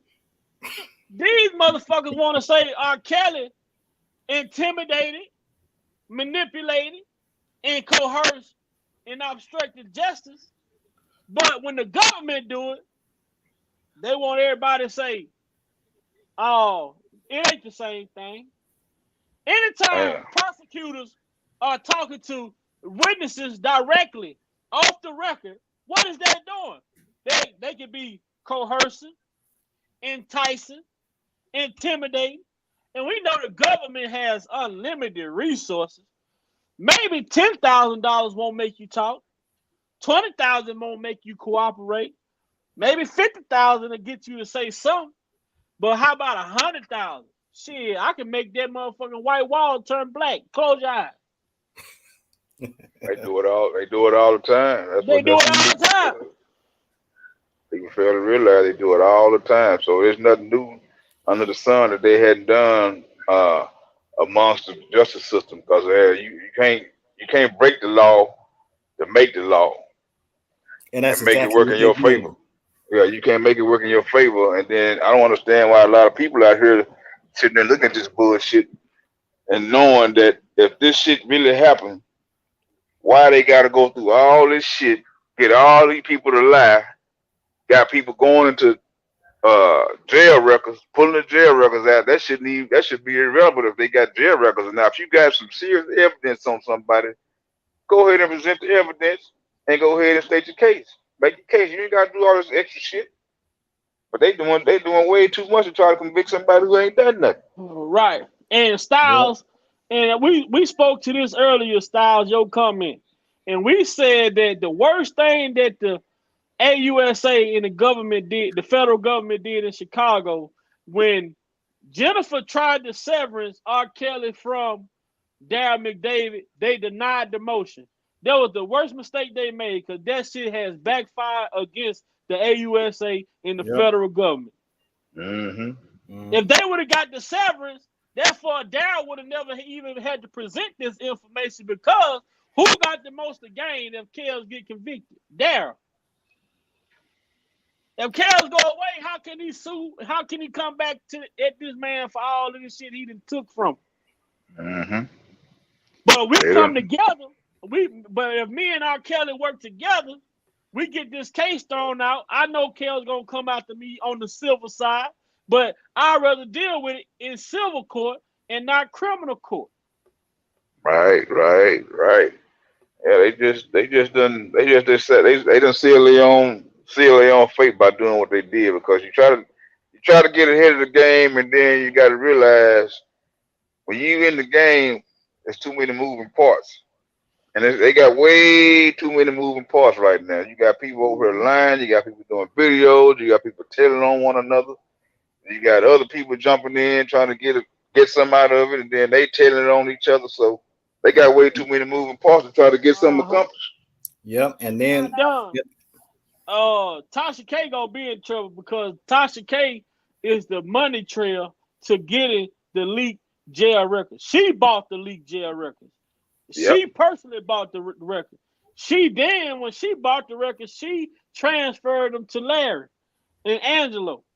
So she's gonna have to answer to something. Because once they get them BOP workers, once they get them correctional officers in there and start questioning them, demanding answers, they gonna tell who they sold it to. Who was the paymaster? Who was funding Larry to give Azrael that $3,000? That's what I want to know. The government. Okay, that's what I thought. That's why I say you can't play hardball and claim you playing by the rules and you doing shit like that. $1,000 is the minimum. Shit, how he get her in a room with Drake? Drake, ain't know anybody can talk to Drake. Ain't know anybody could have a conversation with Drake. No. They down there, they in the fucking Bellagio Hotel in Las Vegas. That shit called them suites, penthouse suites cost $10,000 a motherfucking night. Oh hell. And she just so happens to slide her ass in. With no money. Mm-hmm. Yeah, and meanwhile, with all this other stuff going on, then they try to throw those janky ass tapes in it. I'm gonna keep asking the same question about this tape. What are the other tapes like that? That other people keep that these other people gonna keep bringing up. I'm gonna keep asking the same question. They keep saying the tape was made between 1998 and 1999, and those still pictures that keep popping up. I'm gonna ask this question: how in the hell that this man gonna have 3 different hairstyles on the same damn sex tape? And to top it all off, how you gonna have those type of hairstyles when he was bald headed the whole damn year? The Hey, man, they would. Hey, look, they were wearing lace fronts back then. Mm. Hey, man, look. If y'all want to donate to the channel, $1, you know what I'm saying, $2, $1.50, anything. Cash out Big Val Opinion. If y'all got any information that y'all would like to talk about, any topics that y'all would like to touch on, the email right there, bigvalopinion88@gmail.com. Email and let's talk. If you are an entrepreneur and you have a business that you would like to promote, email me at bigvalopinion88@gmail.com. I will be more than willing to set up an interview or set up a session with you to come on the channel, promote your business, promote your brand free of charge, just to get you some publicity and get your business out there. Whatever I can do to help, I'm willing to do. And I will be doing that on every Friday. I'm looking for someone with an independent entrepreneur, independent contractor, whatever you do, whatever business you have.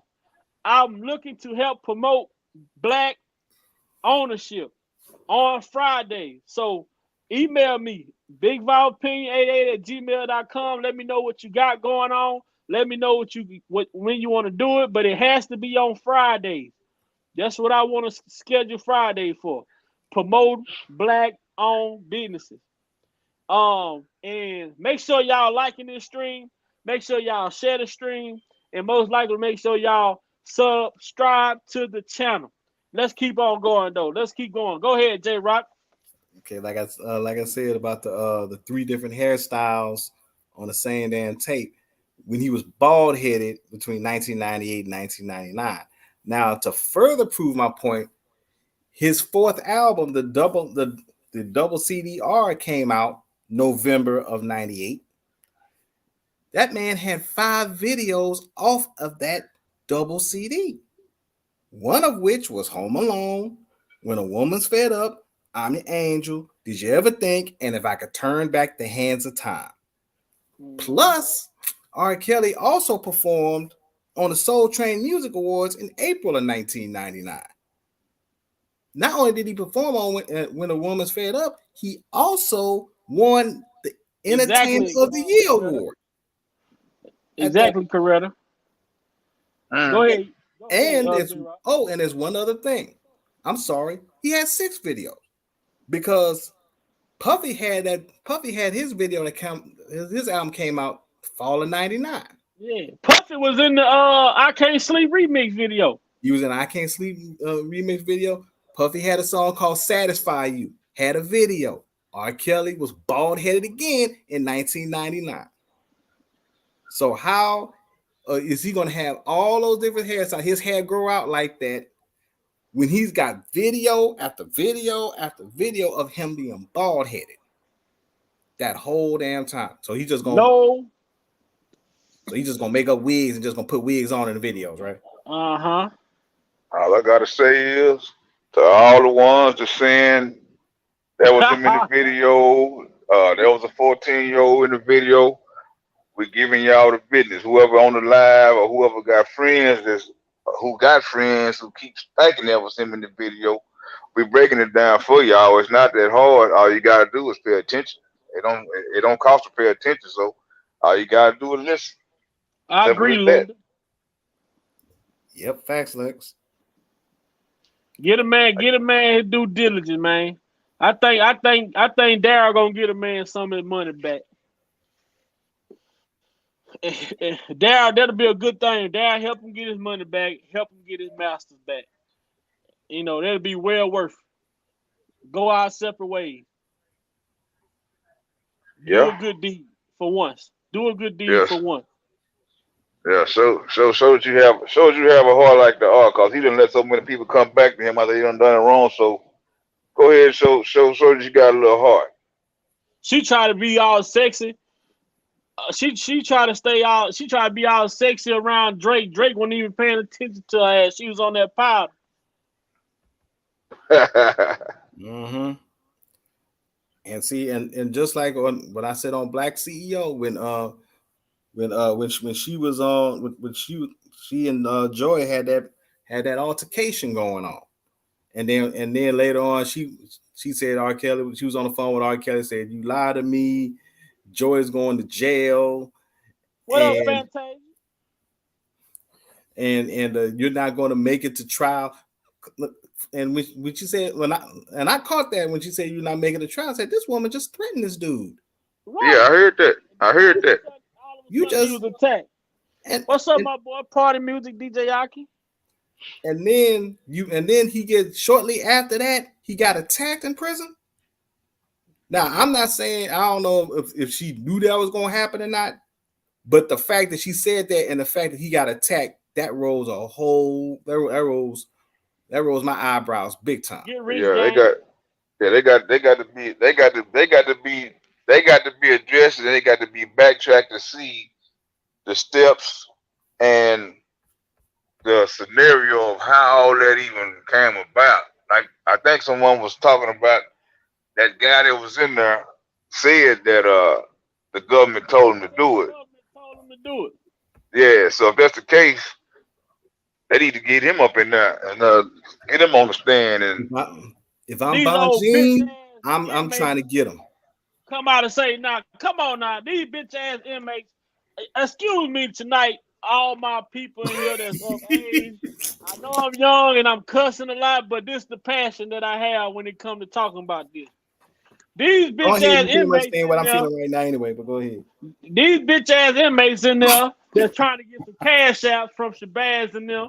Talking about R. Kelly got attacked and he started crying. And now you mean to tell me that if a nigga gets snuck in his sleep and you don't break his jaw, you don't swell his eye, you don't break his nose, you don't do no damage to this man. I don't think they said he was having a little headache. But what that tell me, if this dude snuck R. Kelly and he didn't knock him out, that means to me, I think R. Kelly got up and got the I believe and I can fly all across his ass. Got him up off. I believe that the shit didn't go down the way that these people try to make it go down. You mean to tell me I'm gonna tell you something about prison. Prison is a place for men. Prison ain't no place to get into and start crying. Some people say, oh, it may happen. But in prison, you have to be a man at all times, under all circumstances. Because if one motherfucker, all it takes is for one person to see you get tried and you start crying, guess what? You finna get extorted. But who really extorted R. Kelly? The BOP. The inmates didn't extort him. The BOP extorted him. Took $28,000 from the man. That's right. Taking money, jail records, everything. That was the real extortionist, the BOP. Mm-hmm. But they say he the one that's storing all these damn witnesses and everything carrying on. And they the ones that doing the very thing they say he doing. Exactly. Didn't I say that, J Rock? Yeah, you said that, and the other part about it when Azriel was on the phone talking about with R. Kelly, the way he sounded on that phone, I kept saying the whole time, I said, I don't believe that was R. Kelly on that phone. I believe that was Larry on that phone. Possibly. Because you can't just call a jail. That's another thing I didn't understand. Soon they had to fight. All of a sudden, she on the phone with him. You can't just call him jail. He's R. Kelly, but that motherfucker, he ain't Jesus. Yeah, that didn't make sense to me at all. Cause I'm sitting up here listening, and I said, "That damn, you just got through fighting. All of a sudden, you on the phone with him." I'm trying to figure out how in the hell that shit happened. He got a damn a throwaway phone or something up in the damn joint. What's going on? Time no more. It wasn't even her time was up. And see the throwaway phone situation. See, you started creating more shit that didn't happen. The throwaway phone situation came about with Baby Powder Johnson. Mm-hmm. See, Baby Powder Johnson ain't had no burner phone up in there. Yeah, he tried to get R.Kelly fucked up when R.Kelly first got locked up. He tried to pay somebody $2,300 to take a phone inside the jail to R.Kelly, and he was gonna go and tell the people that R.Kelly had a phone. Yeah, that's the other setup right there. Everything they were trying to do is to try to set him up. So that's why I say whoever the paymaster is, the bigger paymaster is the one that got all this shit rolling. Because I know Barry Hankerson doing it. He did his little thing, and everybody else did their thing. But the bigger paymaster remains to be seen. Ain't no telling who it is. The bigger paymaster is Sony. Mm. RCA. Yep. Why they dropped this man before he was even convicted? They dropped him. Then they tried to sue him for breach of contract. So how the fuck can y'all sue this man for breach of contract when he had been charged but not found guilty? Then y'all drop him. Y'all breached the contract. But you know what? Vi? Here's one thing about that, and I will stand by this. I don't believe so, because see, Sony only made people think that they dropped him. They never dropped R.Kelly. They wanted to make it look like it because they went on this so-called pressure to actually do it. Like somebody rented a plane flying over talking about drop R.Kelly. Sony drop R.Kelly, and then this big outcry. Who paid for that plane? I wouldn't be surprised if Sony actually paid for that plane and staged that. But how the hell did Azrak get a damn publishing deal with Sony? See, there it is. How did she get a publishing deal with Sony? Why would they give her a publishing deal if the man that she was with and all this shit that she got going on around her is with y'all artists? Like they say, it's all about deception. Mm-hmm. It's all about deception. You can make somebody look one way and have them thinking one thing, and all along you doing something totally different. And everybody looking this direction, but then here they got everybody thinking one thing, and then the person they trying to get, shit, everybody gonna turn against them. And seeing another reason. Now, let me talk, Lo. Let me talk. Now, Lo.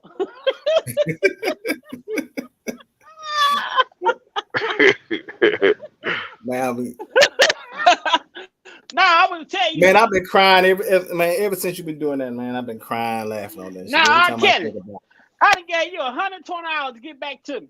I said, yeah, how much is 120 hours? I was counting on my fingers like, how long is $100? And then I had to do the math. I was like, well, that's actually 5 days. J-Rock said that's 5 days. Yep.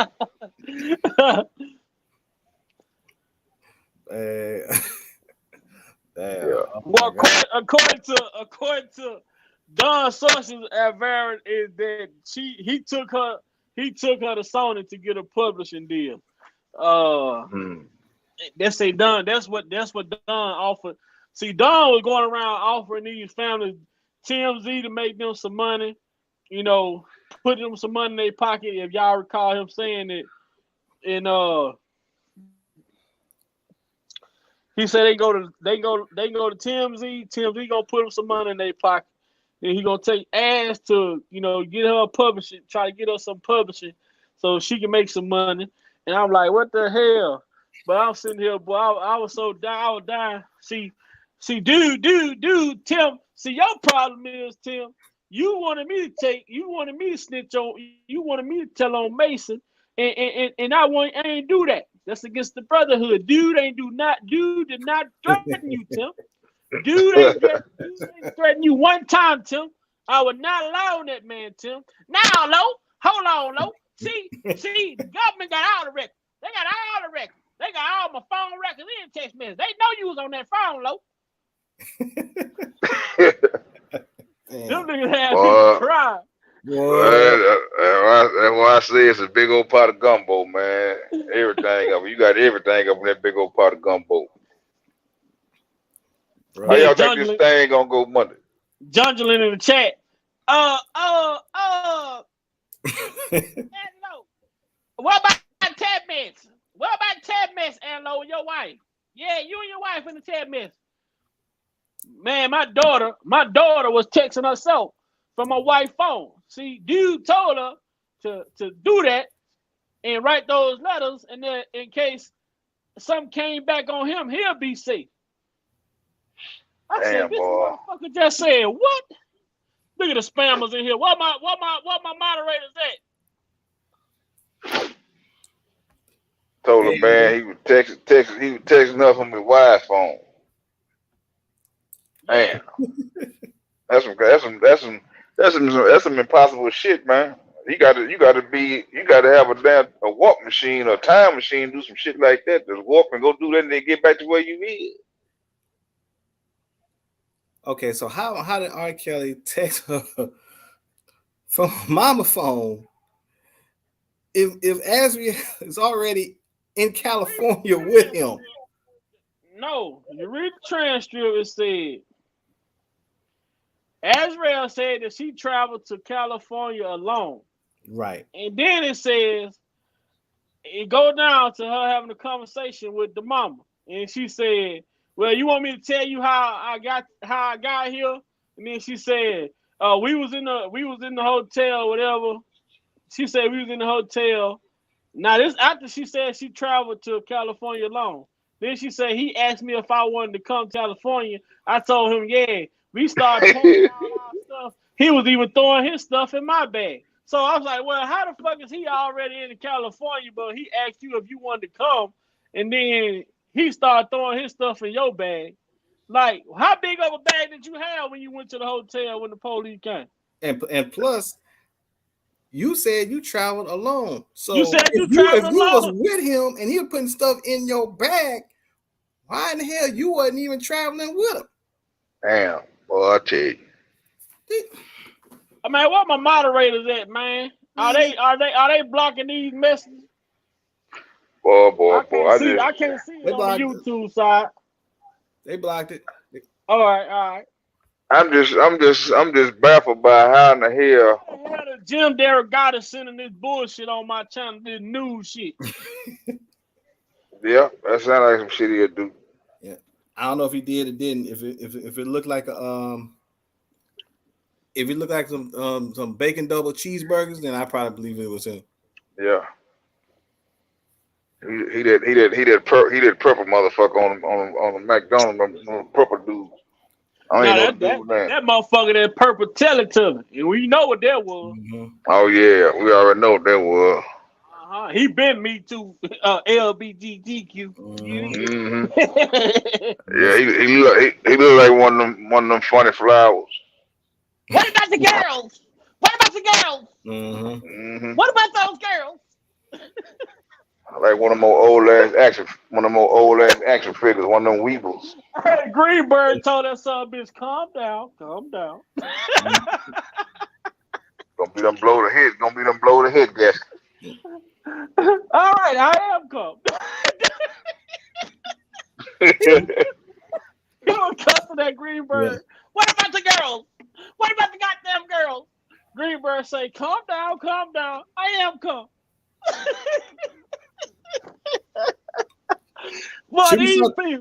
Should we start calling this big ass Grimace? Yeah, well, that's bastard off the power. That's suitable too. That's suitable too. Hell, shit. Call that motherfucker kills big boy here. You gotta see Cosgrove though, Lex, man. On yeah, South Beach, I'm about to pull that sucker up and check it out and see, cause I get sick of seeing this sucker every time I hear something about this fool. I say, man, how you gonna make your whole career by chasing behind somebody just to get a story to make money off the backs of people who supposedly had this stuff done to them, and you started making money? You started making money. You giving them a percentage off of their story, but that's the whole that's the whole fucking issue that I have with these women who are claiming to have been abused. Y'all being abused, and they say that they said R. Kelly had forced labor. Now, how the fuck is forced labor? Y'all, they want to go after R. Kelly for forced labor, But y'all willingly giving y'all stories to this man, and he's making 80% off, 80 to 90% off of y'all story, and y'all ain't Let's got a problem with this. let's go here. Let's go here with this forced labor thing.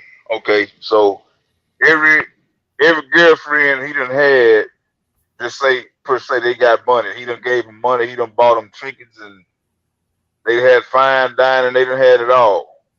So where's the forced labor? Normally, when you have forced labor, you chained up, you having to work. Ain't none of them had to work. Nobody had to work. So where's the forced labor at? I'm gonna tell you what they didn't have to do. Apparently, these motherfuckers didn't have to think. Cause how the fuck you locked inside of a car that only got child safety on the back 2 doors? True that. Yeah, true that. I just don't get it. And what makes me so mad is damn the people who claim they support the fake victims.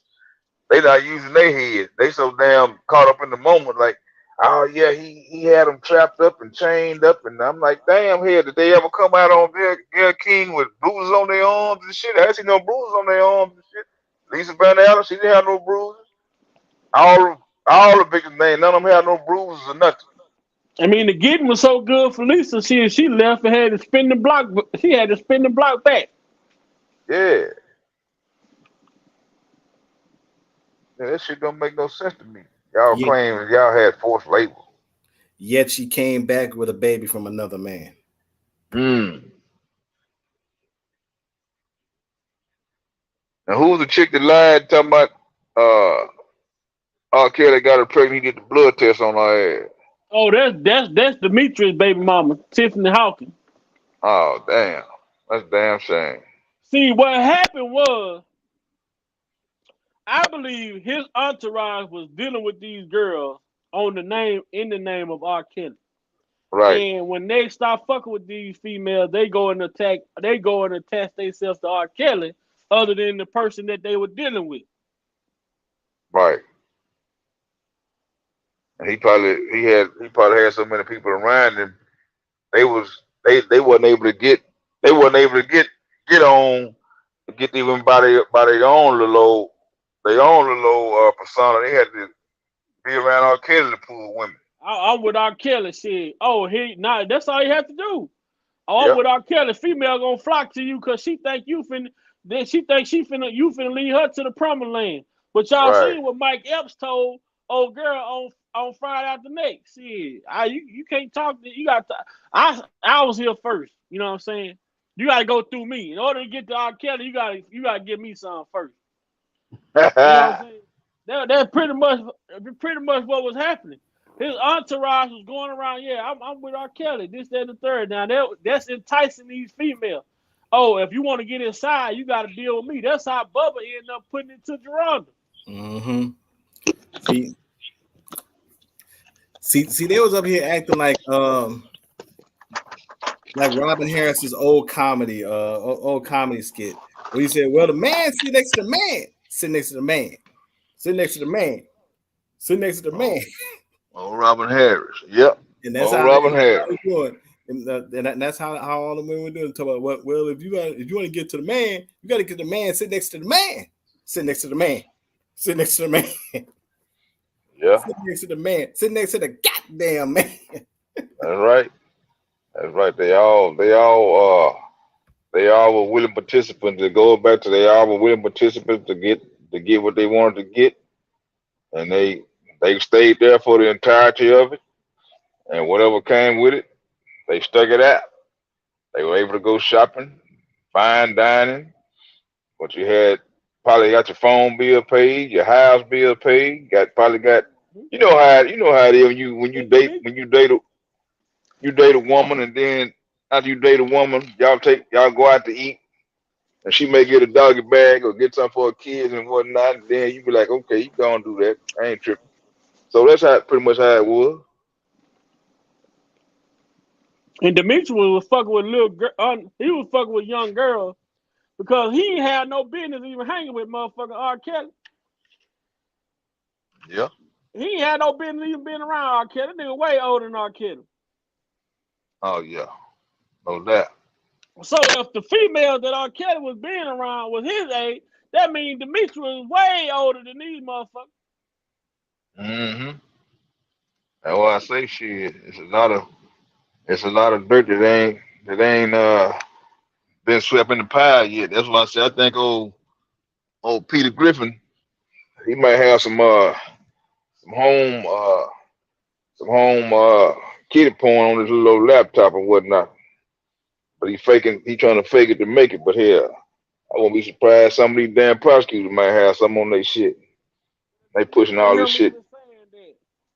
If you look at him even saying like Jim, he gonna tell sends over a manuscript to his book. Then he gonna contact the AUSA again and told them if they need any more information to contact him and he can help them with any question they may have. So you volunteer your service to the AUSA, but when you get subpoenaed, your big ass want to plead the fifth. Mm-hmm. So I'm scared he gonna get asked a question that he don't want to answer. He gonna have to tell them folks that, well, I'm doing it for so and so, and then that's gonna throw somebody up under the bus that's probably way up there, and they don't want to get their shit revealed because it's a big old ass pot of gumbo, and that shit there got a lot of meat in that motherfucker. Hell, somebody don't want to get their meat cooked. Hey, Big Vi. What up? Check out your private chat. I just put in the link to the to the image of your boy. You're gonna fall out laughing when you see it. Yeah, I'm gonna have to hit that bitch when we get out so I can see that motherfucker. Man, I gotta get my other device, man. I gotta get my other device so I can pull this shit up, man. I gotta get my other device so I can pull that bitch up. But I'm gonna show them. I'm gonna put him on side. Whatever this picture is, I'm gonna put him on side. Cosgrove, I'm gonna put him on side. A lot of people like the dude is a fucking man. The dude is a psychopath stalker, man. He's a predator. Like he's a predator stalker, man. He is. Like, I mean, you built your whole career off of stalking R.Kelly. Then you stalked R.Kelly so much that they said this motherfucker is a investigative journalist. But he was just telling people he was a music critic. Which one is it? Are you a music critic or are you an investigative journalist? Which one? Like I like to say, the question again: when did he make that career change? Shit. And every time something come about, how the fuck can this dude present a tape to the goddamn authorities and not prove where it come from, and not have to tell where it come from? How is that even possible? Yeah, he need to sit down in front of artists and tell that shit. Hey, motherfucker, you said that somebody called you, and all of a sudden it was in your mailbox. No, motherfucker, it don't work like that. And the person who called him was Sparkle, because Sparkle lied on the lawyer, and that lawyer came out and put a statement on the record saying that he ain't gave Sparkle shit. He ain't called her. He didn't give her. He ain't asked her about no tape. Ain't called her about no tape, or didn't show her no tape. So how did she get implemented into the whole situation? Jim Derogatis implemented her. Yep. Okay, let me explain that for you, Gail. Let me explain that for you, Gail. No police reports made, no hospital reports. I've been saying this over the last month. I've been telling people the reason for there not being any police reports and for there not being any hospital reports is simply this. When the chick Tiffany Hawkins came about claiming to be pregnant, which I believe she didn't know who the hell R. Kelly was, and Demetrius told her that he was R. Kelly, and she ended up sleeping with Demetrius and got pregnant and came out to R. Kelly, the name, not knowing that she didn't even know who the man was.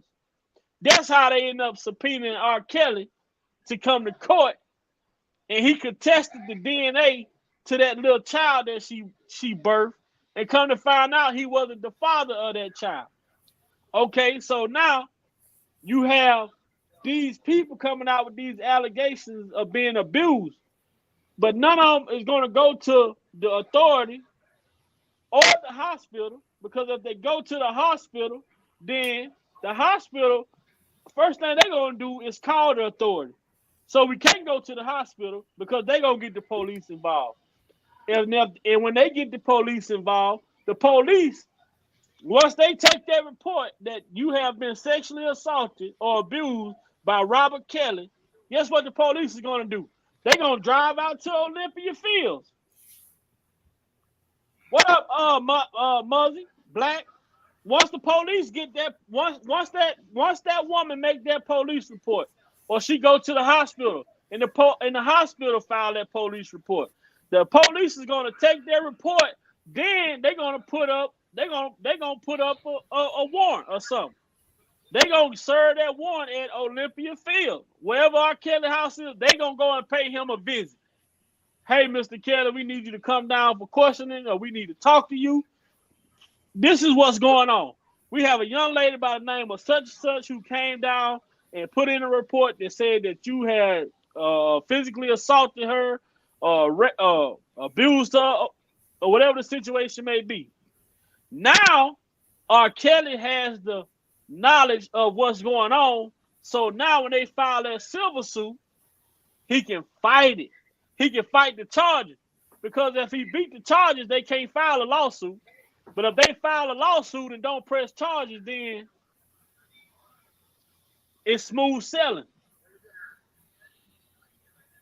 If they would have filed criminal charges against him and he contested it and won, there's no way that they could have got a lawsuit.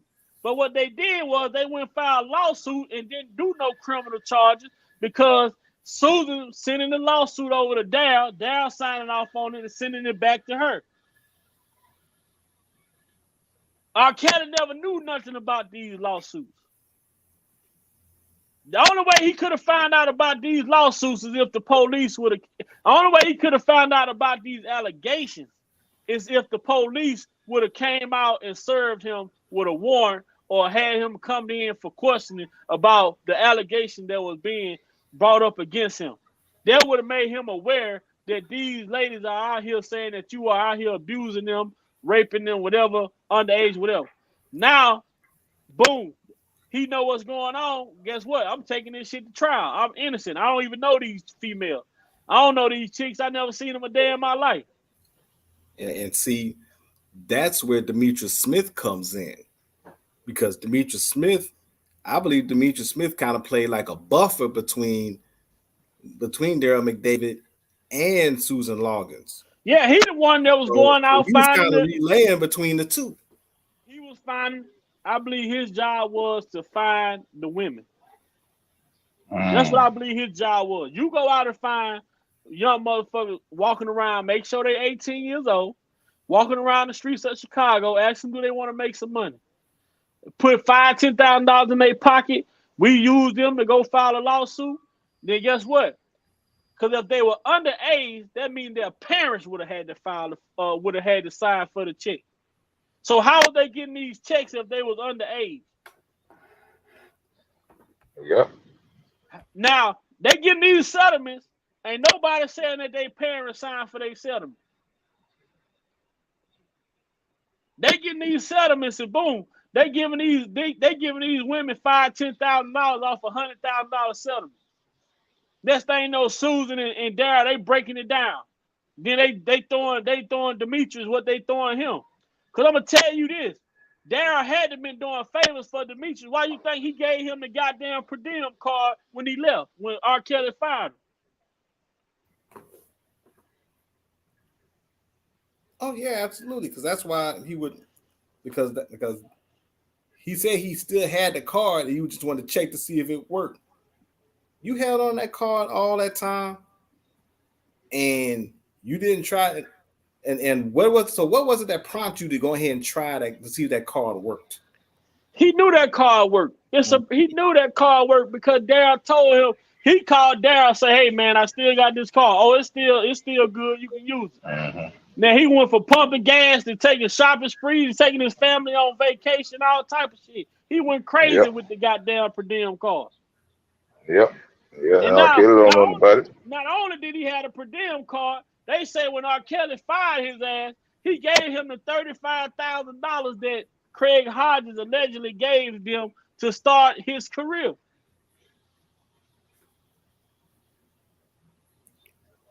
Yep. Yeah, just so much shit. And then also the piggyback off of what you were saying about the police and everything coming to him and serve him and everything. He would have had documents in his hand when he got served, so he would have damn sure knew about it, because they not gonna just drop the motherfuckers off at the house and give them to anybody. They gonna give them directly to your They ass. gotta talk to him. These Yeah, are sexual assault allegations. We need to yeah, see Robert Kelly. We don't need to see you, Daryl. We don't need to yeah, see you, Demetrius. We need to see Robert Kelly. yeah. They coming. They gonna give them directly to you. So you damn sure he damn sure would have made to fight that shit. So that's why they did the goddamn the shit they did. So he would never know about it. You'll never know. See, now it makes sense to you. They Yeah, do the that's how. settlement. They do the settlement and don't file no charges, or don't go, because if they go to the hospital claiming to have been assaulted, the hospital is gonna call the police right away. And then the Yeah, police will in turn get in contact with R.Kelly. right, Exactly. right.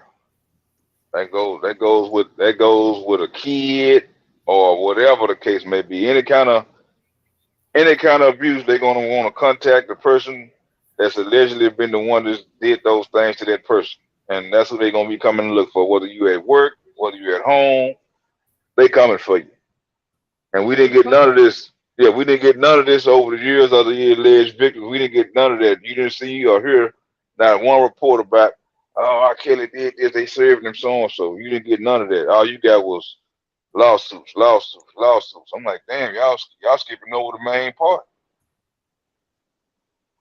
No rape kits. You didn't see nobody bruised up. You didn't see none of that. Ain't nobody had to have no surgery about nothing. It wasn't none of that going on. No, not especially So like I mentioned earlier with Chad Wheeler's girlfriend. The way she was beaten and abused and bloodied yeah, on her pictures that nobody else in R. Kelly's camp hadn't even. I haven't seen a black eye, cut lip, cauliflower ear, nothing. mm, You gonna say mm, shit? I didn't know you was still alive. damn, Exactly. Which means yeah, him saying that says he thought that beating was enough to kill her. And yeah. he was actually shocked that she was still alive. Man, look at that big ass dude over that little ass girl, man.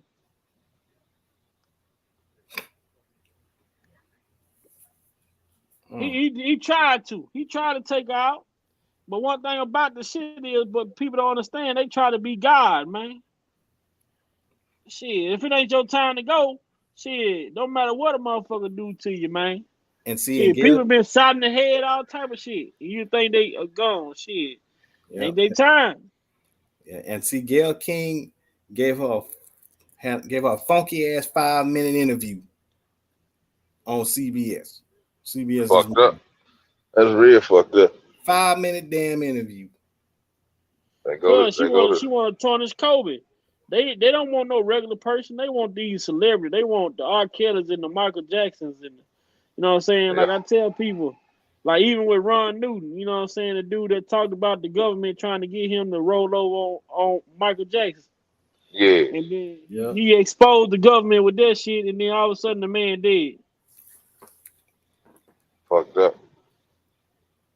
You Yeah, know. they need. Yeah, a lot of these, and like I said before, a lot of these channels, this app. I heard a lot of them. They talk about different aspects of the case and different things that they feel or they believe in. But my thing is, why you so gun ho on killing these victims when this shit is out there now? It's in the atmosphere now, so you might as well go ahead and jump on board and quit going with the media narrative and go with what the truth is, because whether we tell it or whether somebody else tell it, it's gonna get out there. And don't wait till the media start talking about it, then you want to jump on board. Oh yeah, Yeah, we knew he wasn't doing this to these women. They were lying. No, don't wait now. But see, Might well go ahead and do it. how many times, and we can talk about this shit when it comes to our sisters, our female cousins, anybody. You know what I'm saying? This is why you have to hold women accountable when they lie on somebody. Right. Because when like I've had sisters, my sisters, aunties, anybody call, hey, he over here doing this, that, and the third. All because this motherfucker probably didn't come home last night. You know what I'm saying? All because he might not want to be there no more. Now she Hmm. called telling me this man doing this, that, and the third, but she ain't told me that she done punched the man in his mouth. She ain't tell me that she done bleached the man clothes. She ain't told me that she done slashed the man tires. None of this. I go over there getting at this dude. Now all of a sudden I'm locked up. But what if he chooses to retaliate against me? What if he shoot and kill me? Hmm. There's so much shit that so many things that can take place when it comes to these females out here lying. And in the case of Robert Sylvester Kelly, this shit has cost this man his life, all because the women mad because things are not going the way that they want them to go. That their life and their shopping sprees has came to an end. You know, they still want to live in the shadows of R.Kelly in 2022 when they was around in 1999. But They should have. none of all this free money that he was giving these women, all the taking care of, all the shopping sprees. Not one of them, I ain't gonna say not one of them. Only a few of them had the common decency to say, "Let me put some of this money back because I know this shit ain't gonna last forever." Hmm. Yep. That's what I was just about to say. Y'all could have took that money and put yourself through school or did some constructive with it, get your business started or something, make your own money. Damn, y'all sitting up here just getting booties and titties, and after your booties and titties, what you think gonna happen when you get 40 and 50? Oh Shit, yeah. you got to get maintenance done on that shit. They're not thinking about that. The No, they living for the tube and views and that shit there. That shit ain't gonna last long. It's fucked up, man, because so many innocent people get took off these streets. So many men get falsely convicted, all behind a situation where females, don't want to let shit go when it's over with. You know what I'm saying? And also vice versa. It be men too. These men who lash out on these women. You know what I'm Yeah. saying? I'm not biased to the point to where I'm gonna just drag women. I'm gonna talk about men too. But Kels wasn't that type of brother who wanted to hold on to shit. You know what I'm saying? When it was over with, it was over with. Yeah, it's You know just, what I'm it's saying? just, And look at his wife now. She's so broke. She got a fitness class charging $35 a month, and then on her cover page, if you go on Instagram, on her promotional, on her flyer, she got a picture on there, damn near with her on there with a bathing suit on, ass cheeks out and everything. But you talk about you a better woman, right? yeah, man. Yeah, You a better woman, right? that's sad. That's sad that she messed up her generation welfare of kids and residual income. I mean, you can't get no dumber than that. Not to call your wife dumb, but that was some dumb shit she did, and then you got the kids turned against him. I don't know She if jealous of the kids. She jealous of the yeah, kids' position. So instead, she make the kids turn against him because the kids not realizing she jealous of their position that they in. If something happened to their daddy, they just should never work another job ever again. yeah, Yep. I said it You know what I'm once. saying? I said this to a couple people before, and I'm gonna say it again here. I said that Drea destroyed black generational wealth for white pennies, and yeah, it has reared its ugly head. What Vi just said, it proved that point. You talk about a man who's got a music catalog that's worth essentially in the neighborhood of $1.5 billion or more, and you decide to do everything you can to tear down that generational wealth and that legacy that helped build it. And you decide to say, okay, well, I'm just going to ride with the media lynch mob. And by me ride with the media lynch mob, now you are reduced to $35 per client on your Instagram you're trying to promote. Got monopoly money. The shit's sad, man. It's sad. It's so sad, man. It's so sad that our people like this. Oh, she's suing Lifetime too for her using her likeness and image in the Reckoning, in the previews of the Reckoning. Yeah, I saw that. Yeah, you going? How is she gonna sue Lifetime? She was the one. She was the main one. Talk about she was the star and talk about if anybody gonna get any. Hey, look what he gonna be me. Look what he said. Y'all, when did I go over this? Ain't I went over that right there? Then I wasn't I talking about that recently? Tupac. The Tupac case. Yep. I was just talking about that a couple weeks ago. Muzzy. I was just talking about that. Now, I remember that. How do some random ass people bring a woman to Tupac in the club, and they introduce Tupac to the woman, and she sits here in front of everybody in the club and get on her knees and start giving this man fellatio in front of everybody. Then they go back to the hotel. 2 or 3 days later, she going to the police station and claimed that she was sexually assaulted, gang rape. Then when they couldn't prove that Tupac had anything to do with her being gang raped, they charged the man with touching the woman on the buttocks. Aggressively touching the woman on the buttocks. Have y'all ever heard of a charge like that? Hell no. They charged this man with aggressively touching on the buttocks. Like, I've never. What type of charge? The only thing that you might have heard close to that is the drama between Clarence Thomas and Anita Hill. That's the closest. Oh yeah, yeah. That's the closest thing, and even with that was like about 5 years prior to this. So that's the closest thing you could even compare that to. Other than that, I ain't never heard no example like that at all. Man, have y'all been watching that? You know, honestly, I don't know if y'all been watching that shit, but have y'all been watching that Who Killed Tupac series? They got the one with what's his name? Forrest Whitaker. Oh, okay, I thought you were talking about the one with Forrest Whitaker going. No, they got one with Ben Crump, a new one that they just doing. No, I hadn't seen them. It's alleged that they found a murder weapon. They found a murder weapon, and they saying that the murder weapon that killed Tupac is supposed to be connected to the same murder weapon that killed the dude from Run DMC. Damn. Yeah, Jam Master Jay. Yeah, I think it was Jam Master Jay. Allegedly, I don't want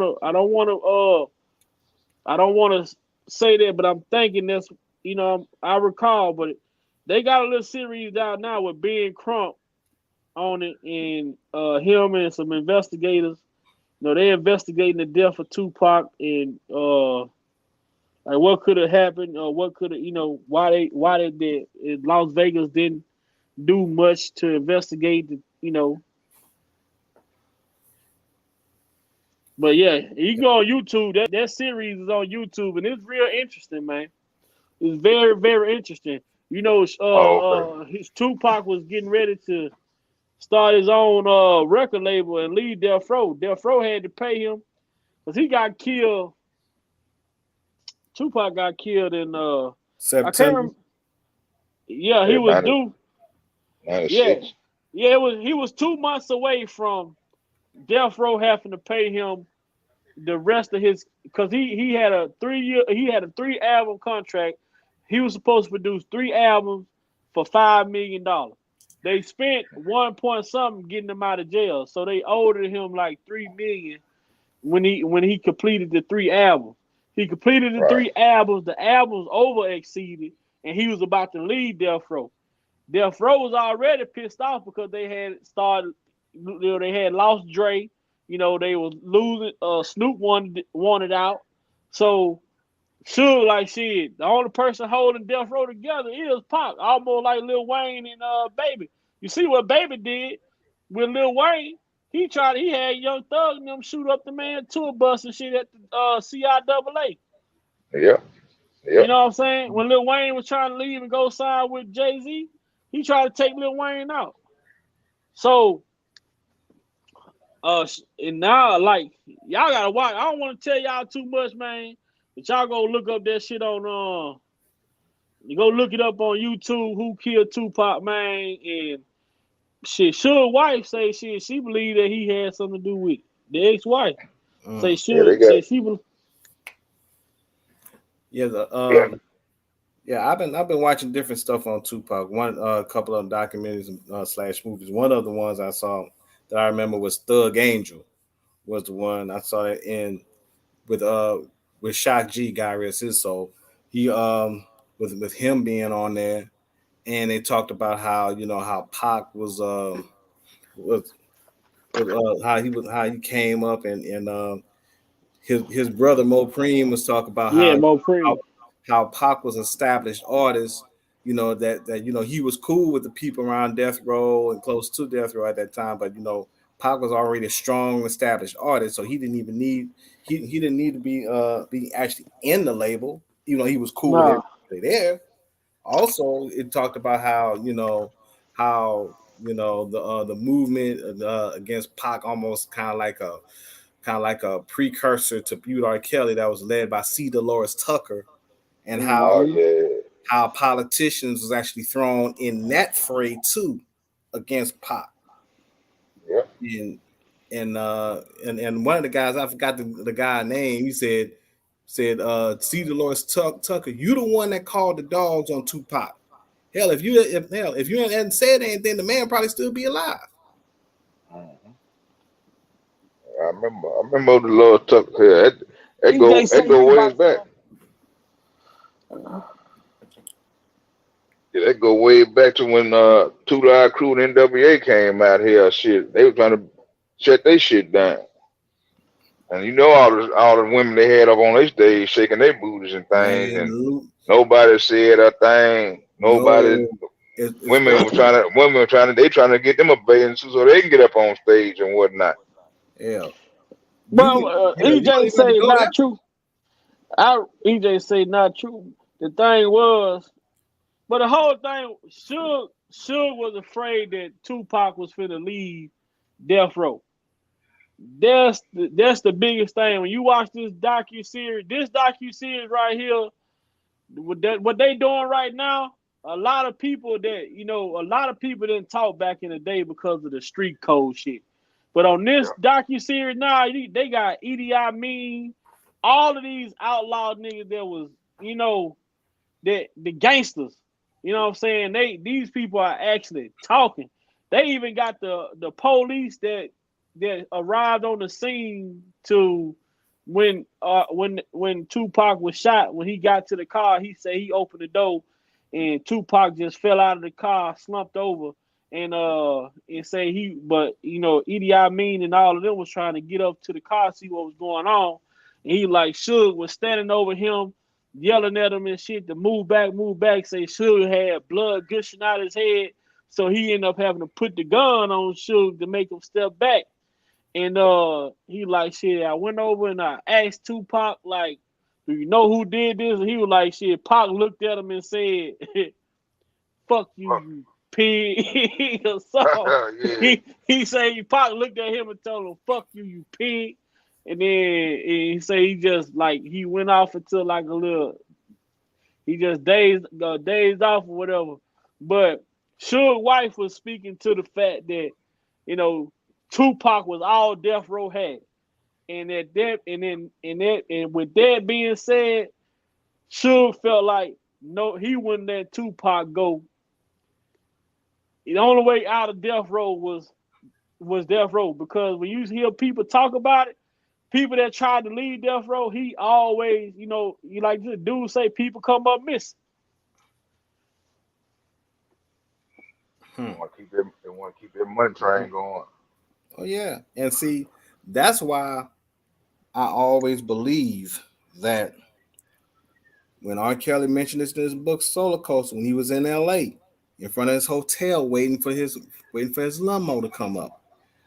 When he saw Pac roll by the drop top rolls, Pac saw him, Buster U came back over there too. I believe somebody in death row camp that was probably close by saw R. Kelly and Pac talking in front of that hotel.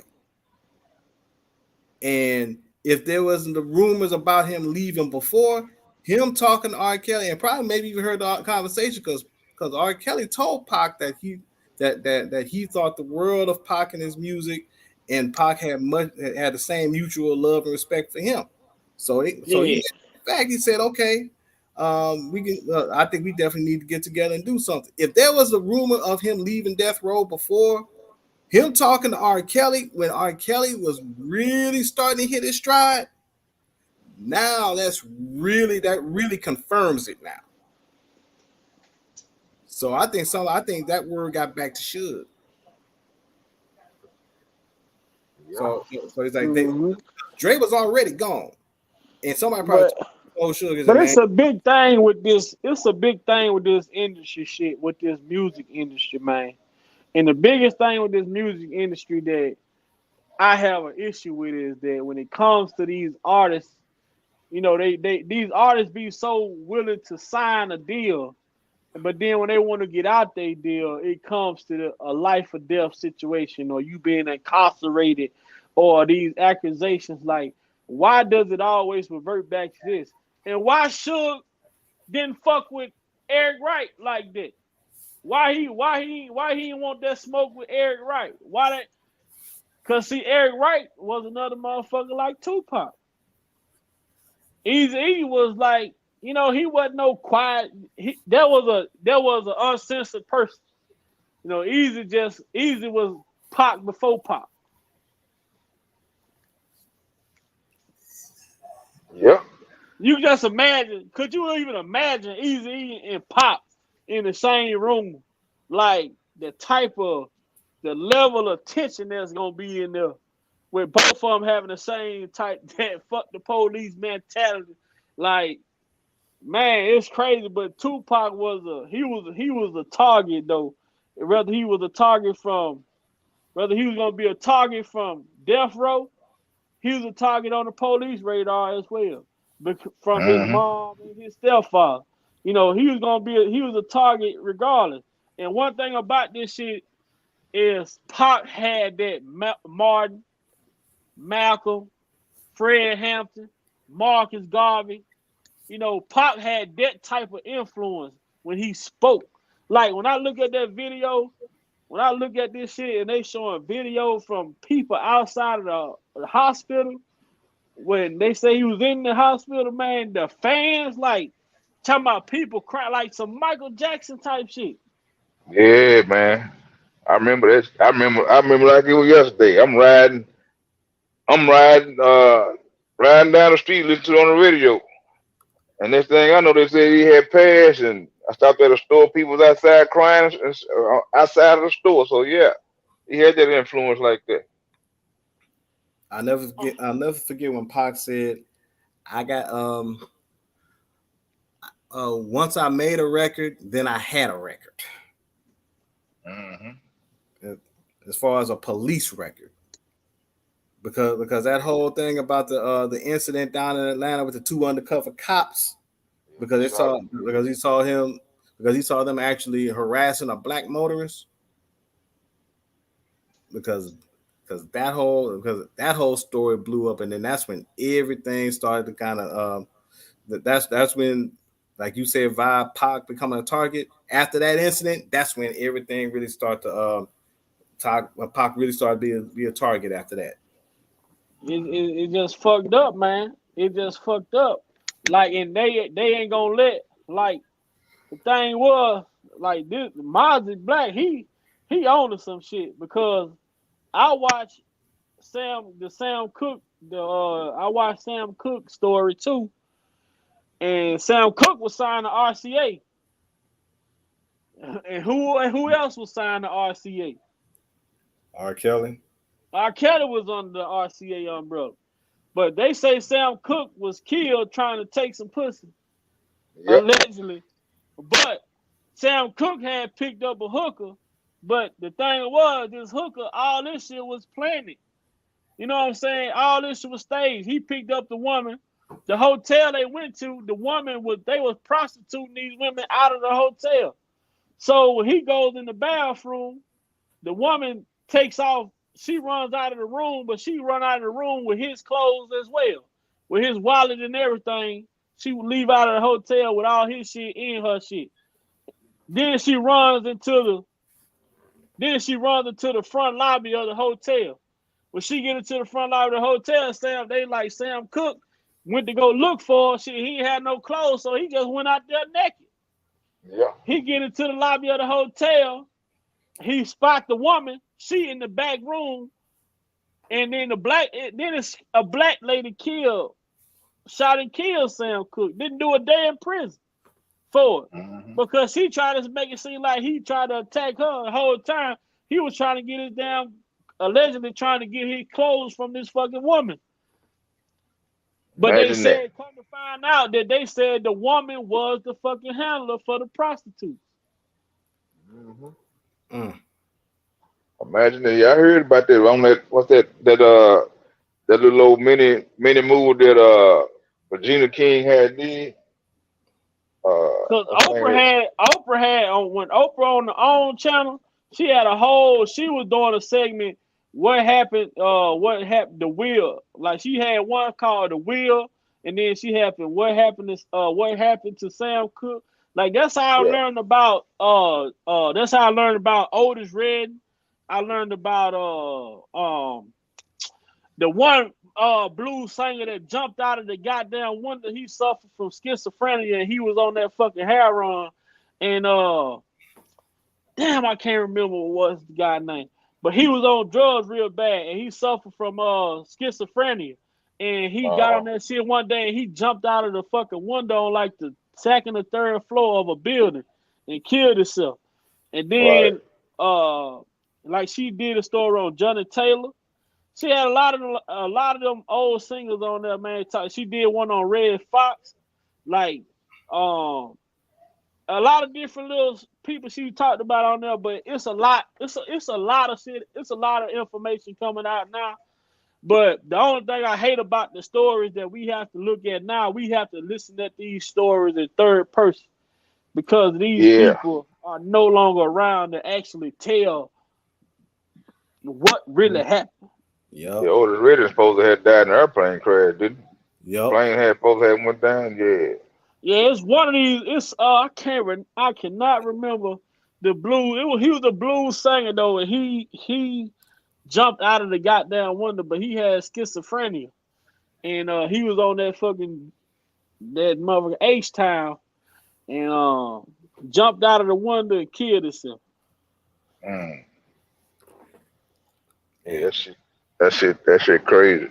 Yeah. Hey, have y'all seen the Teddy Pendergrass documentary called "If You Don't Know Me"?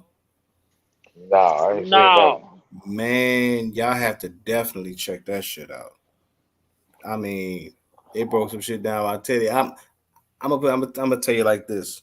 The one thing we all know about Teddy Pendergrass had once I saw that, it had me look at it in a whole new different light. Mm-hmm. And that was the car accident that left him paralyzed. Now I heard about that. Now here's what the documentary showed. Now Teddy had a best friend who he's real tight with. Teddy Pendergrass at the time had one of the biggest houses, you might as well say mansions in Philadelphia. I think they called it like the estate. Everybody knew the estate and where it was at. I think matter of fact, he was on the cover of Ebony or Jet, one of the magazines, and he was standing in front of it. It was a huge, huge mansion that he had. And he had multiple cars. But what I found out also, the Philly PD was harassing Teddy Pendergrass. Also, according to one of his exes, his ex-girlfriend, it said that the Philly police department would actually come up to his house and arrest him. Now, they would actually come up there and get him. Now, when he had one of his cars that he had was this Rolls Royce. It was like a bluish green, like a teal color, like Rolls Royce. But it was the only one in Philadelphia. So if you saw it, you knew that was Teddy. Yeah. And Teddy drove down the road. He picked up this woman. They actually just thought it was. He didn't really know. He didn't really know that she was trans at the time, whatever the case may be. And he was giving her a ride home or whatever. And he was driving on this dangerous stretch of road. And during that, and when he hit like this one turn, that's when he wound up. That's when he kind of lost control of the car, and the car slammed into that tree, and then it kind of left Teddy paralyzed. Now, the story goes that people say that, well, Teddy was trying to hit on this woman, trying to feel on her, and thought he was a man, and he was so outraged and distracted that he wound up losing control of the car, and that's how the car went off the road, and he slammed in the tree and whatnot. Then that's how he became paralyzed. Right. What his friend said really rolls my eyes because rolls my eyebrows because remember I said that Teddy Pendergrass was being harassed by Philly PD, and they would come up to his house and arrest him. Yeah. His friend said Teddy had multiple cars. He had that Rolls Royce. He had a Corvette. I think he might have had a Ferrari too. He had about 4 or 5. And he went up to Teddy's garage, and he noticed that the brake lines on a couple of his cars were cut. Damn. So I'm thinking, damn, who cut the brake line? So I'm thinking somebody, once a couple of them cops who came up to arrest Teddy, went up to his house, got in that garage, and cut a couple of them brake lines. Which got me thinking that the brake lines in that Rolls Royce was cut when he was driving down that Rolls Royce with that trans was in the car. I can see that happen because he hadn't had that problem in his cars before going on that same stretch, that dangerous stretch of road or any other time. So why all of a sudden now he gonna have a wreck? Right, but when his best friend shared that, I was like, I'll be damned. I put 2 and 2 together. I said, shit, that's what happened. And just there, I think somebody. So my conclusion is, I believe somebody in Philly, one of them cops from Philly PD, cut the brake lines to his damn car. Right. And they was after Sam. To speak on Sam Cooke, they was after Sam Cooke because of his political belief. He started running with Malcolm X and Malcolm X. Malcolm X. Muhammad Ali, Jim Brown. He started running with those people, and they did not like that about Sam. So, they had it out for Sam, just like they had it out for Malcolm. Mm-hmm. Yep. When Regina King did that movie with what is it called? Damn, I can't think of the name of it right offhand, but she did that movie. It had Sam Cooke and Ali, Jim Brown, and there was another person in that movie. It was all of them. Thanks, Linda Alexander. She got the title One Night in Miami. Yeah, that's it. Yeah.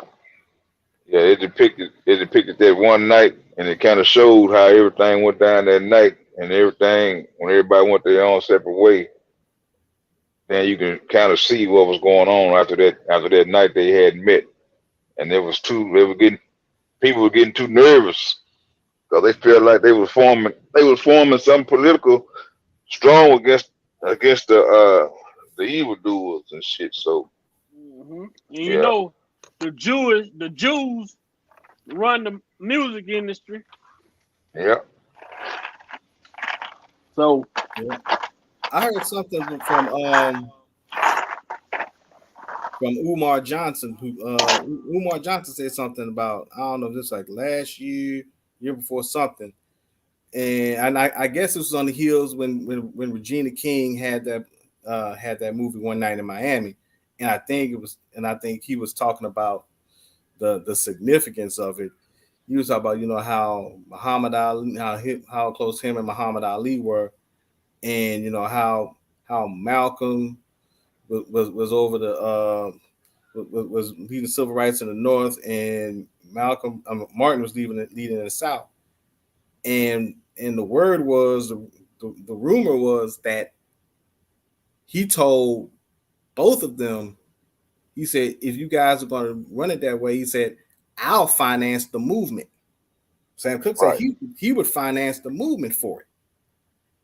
So what Big Vi said was correct, because of the fact that not only was he were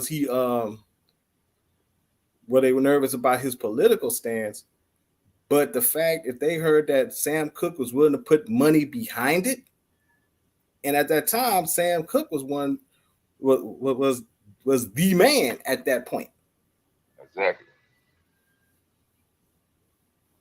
Yeah, they're so worried about their status quo, and they don't want to lose their position. So anybody that gets close, or anybody's that forms a group to knock them off their square, they're gonna try to find a way to try to get them out of the way quick, fast, and they're here, because they want to maintain that square. That's what any of them. So I don't put nothing past what they do, not at all. I don't any kind of thing that comes out that we hear about later on down the road, and it seems like it's too far fetched. I don't ever think that way, because they've done so much in the past to try to keep that square that they have, that anything is possible. The brake lines being cut, you got people coming up missing, and then you're being told, well, they committed suicide. Like this lady that was in that tree. How are you going to commit suicide and hang yourself in a tree? What did you do? You got to climb the tree. You got to set yourself on fire while you're hanging. Then where's the can? Where's the arson that you use to do all this stuff? So when they say stuff like that, I don't even believe it. Even when the them boys got found, the men got found guilty down in the Ahmaud Arbery. All of a sudden, a young black boy is found hanging in the tree. Yep. Around the same time. Yep. Once they get found guilty. Being from the South, a lot of shit people don't like to address. But in the North, a lot of people like to go about it and live their life a certain way because they have never seen it. But when you come up in the South, you know your environment. You can feel it, like, I don't like to speak racism or whatever. I don't like to look at, but when you grow up in that environment, you understand, you feel it. It ain't something that people they don't have to speak. You can feel the tension when you go into certain places, when you in certain areas. Like, look, hold on, something don't feel right over here. I better move around. You know what I'm saying? Yeah. But then when you become political like Sam Cooke, you become political like Marcus Garvey, you become political like Malcolm, when you become political like Fred Hampton. I've been telling people, I've been asking some of my people that I deal with in my personal life, like, man, y'all don't know how corrupt Chicago is. I say, man, go back and watch Judas the Black Messiah. That is a real story that took place in Chicago with the federal government, the FBI. That was a good movie too. That's a real story. They infiltrated. These people in that movie, Judas and Black Messiah. They did so many things against an organization who had formed a community to help each other. They didn't want to give our kids, they didn't want to give children of color the proper education. So what did the Black Panthers do? They put together basically a library and a study hall, a place where the kids can come to help them with their education and help them gain knowledge of what, the information that they needed to have. Then also the Black Panther was giving them hot meals every day for the children of, if parents couldn't afford to feed the children. They had a place they can come to get a meal, a hot meal in the morning, a hot meal when they get in from school. But the government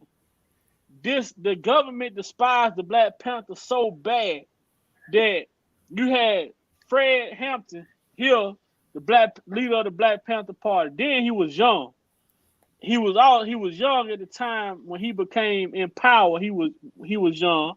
Then you had Jeff Ford, who was the leader of the Black Peace Stone Rangers, before they became this blood stuff. You had Jeff Ford, who was a young leader himself, who was political as well.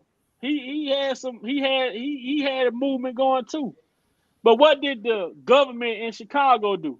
They tried to make the Panthers and the Rangers, they wanted Fred Hampton group to go against Jeff Ford group. They did a tax on the Panthers and said it was Jeff Ford. They did a attack on Jeff Ford people and said that it was the Black Panthers, trying to start a war and had the black community going at each other, killing each other, hoping that would separate each other. But the two leaders were too understanding to what was going on. So that riot that they tried to incite, it never happened. So what did they do? They came up with the next plan, the next best thing. They infiltrated the Black Panthers from inside. Yep. Somebody else who got caught stealing a car, didn't want to go to jail for a little petty ass misdemeanor. They used this black man to get inside of the Black Panthers. Then he even got ranked inside of the Black Panthers.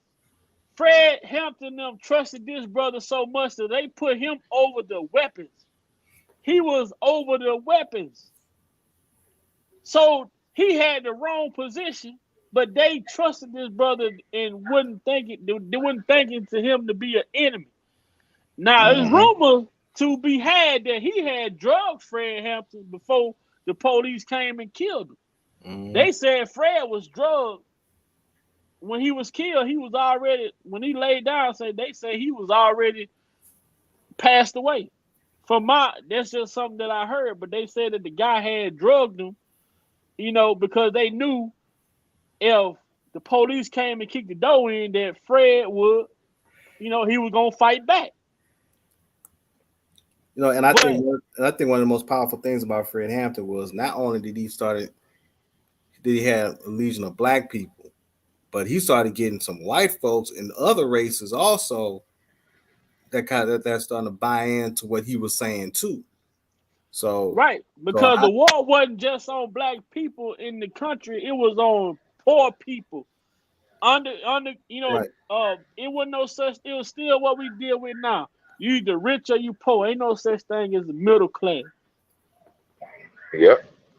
Yeah, I told my wife that the other day. I say, all them days are over with. Ain't no middleman no more. You either rich or you poor. Ain't none of that. You know what I'm saying? None of that at all. So these people go and infiltrate, and y'all see the dude came out. The black guy that they used to set up Fred Hampton and kill him, man, this motherfucking dude got out. It wasn't no more than 200. They gave him like $200,000. It probably wasn't even 200. It probably was 100. The dude did an interview some years back. He killed himself. Because one thing about your goddamn conscience, you can never run from your conscience. You can never run from your conscience. So he gets you every day. he did that dirty ass shit, and then turned around and took the sucker way out and killed himself. Mm-hmm. Yeah. What y'all think about? What y'all think about the NFAC? The not fucking around coalition. Yeah. I don't know, man, because we ain't seen them since they went marched up on what they call a Stone Mountain or whatever they went marched up there, but someone said that Grandmaster Jay knew that the people wouldn't be up there. That's why they went up there. I'm not sure. But they went Right. up in Kentucky during the Breonna Taylor in March, but all of a sudden when it came out that the dude was a part of the Trump shit, we ain't heard from him no more. Well, you know they went down to Kentucky, stopped it. They did that thing in Kentucky. Then they went down there to where Ahmaud Arbery was, where they did that killing, looking for them dudes. And then they said, came out and said he was a damn agent and all that. Then he got them charges put on him. He got them charges put on him. So I don't know, but that's the last I heard of him. I wonder if we're gonna wind up seeing them again up there in Kentucky because the cops that was involved in Breonna Taylor's death is supposed to be indicted for that raid they did that got her killed. Yeah, I saw one of them pleaded guilty today on the news about what happened that day. So I think it was like four of them. Four of them got indicted or something like that. At least three. One of them pled guilty. Yeah, three. One of them pled guilty. 3 or 4. I Yeah, think it so was 3. So I might be wrong. I have to double check. yeah, I saw that. I saw that on the news. So I said, well, with everything going on or everything that went on that night, you can't tell me that y'all was looking for this person and you do a no knock warrant, and then you think somebody not gonna shoot back at you. Then when they shoot back at you, you want to try to arrest them, but you want to did something that somebody else going. It's gonna be a natural reaction. Somebody breaking your house or doing no knock warrant, and you don't identify yourself. What you think gonna happen? Right, but it is so, and this is the sad part. And I know we've been on here for a minute. And this is the sad part that gets me with our community and the people that looks like us. We see so much injustice taking place with our people, and we still will parade around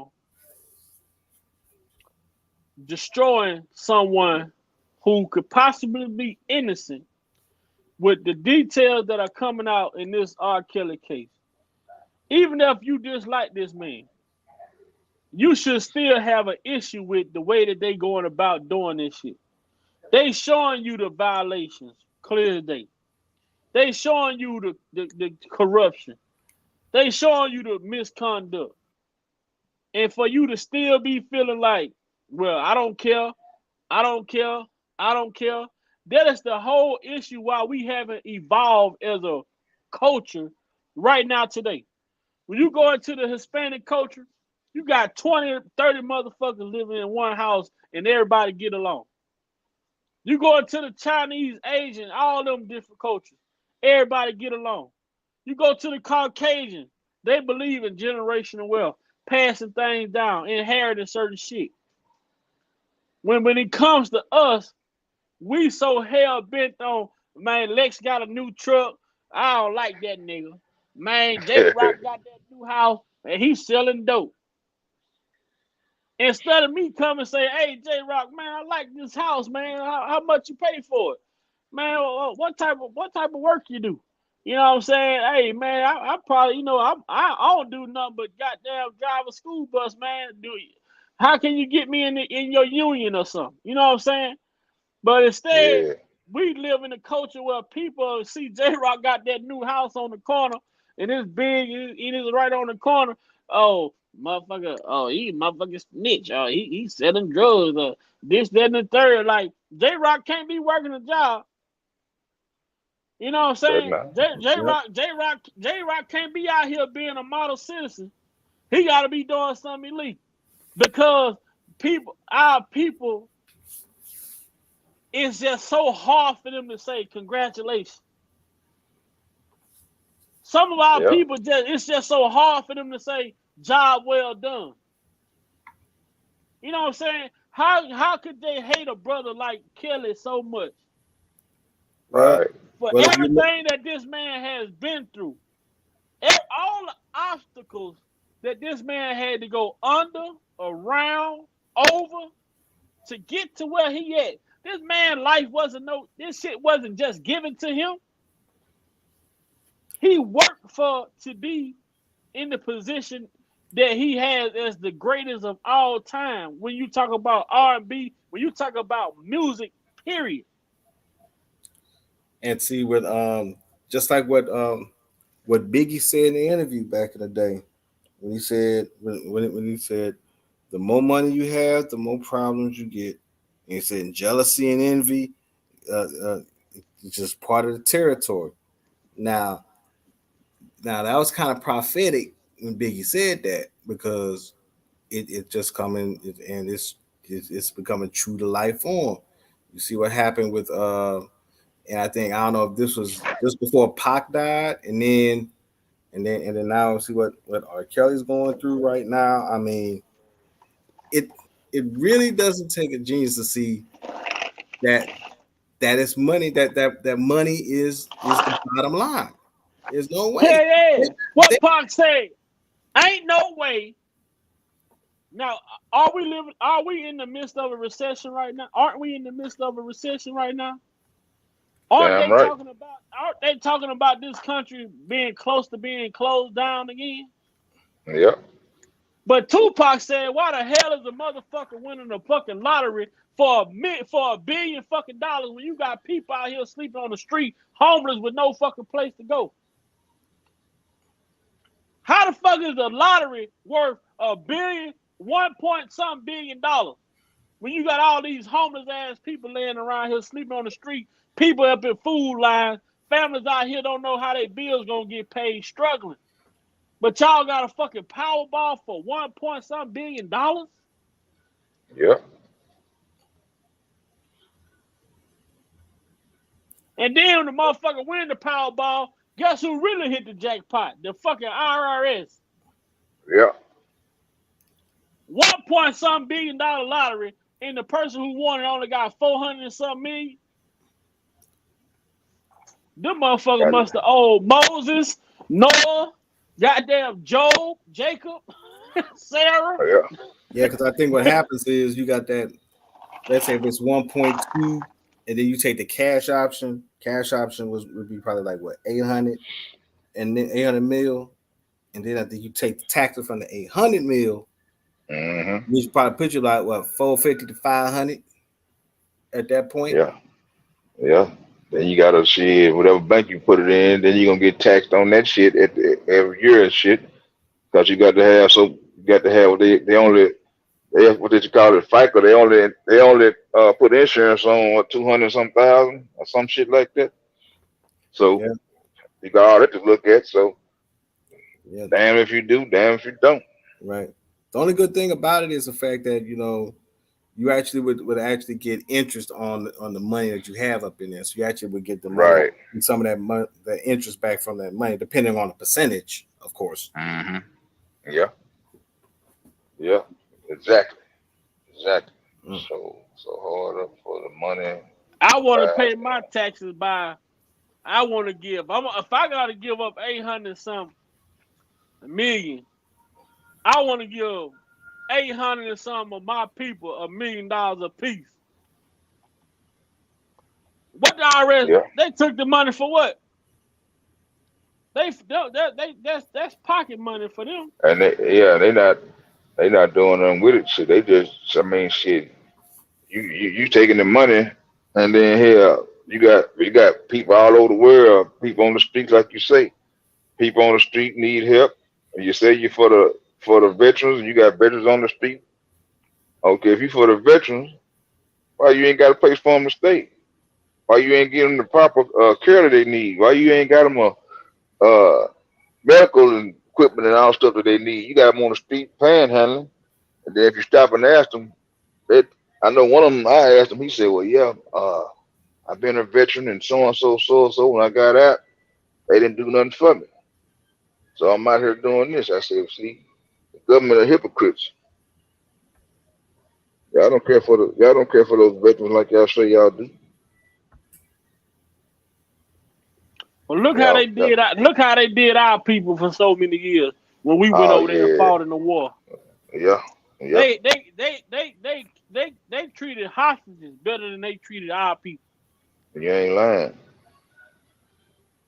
You gotta go to the back of the damn restaurant to eat, and you got your uniform on. Some of them got killed when they came back. Some of them tried to get out the bus. They were treating them any kind of way, spitting on them and all kinds of crap. I'm like, damn, we fighting y'all war, and y'all gonna treat a brother like that?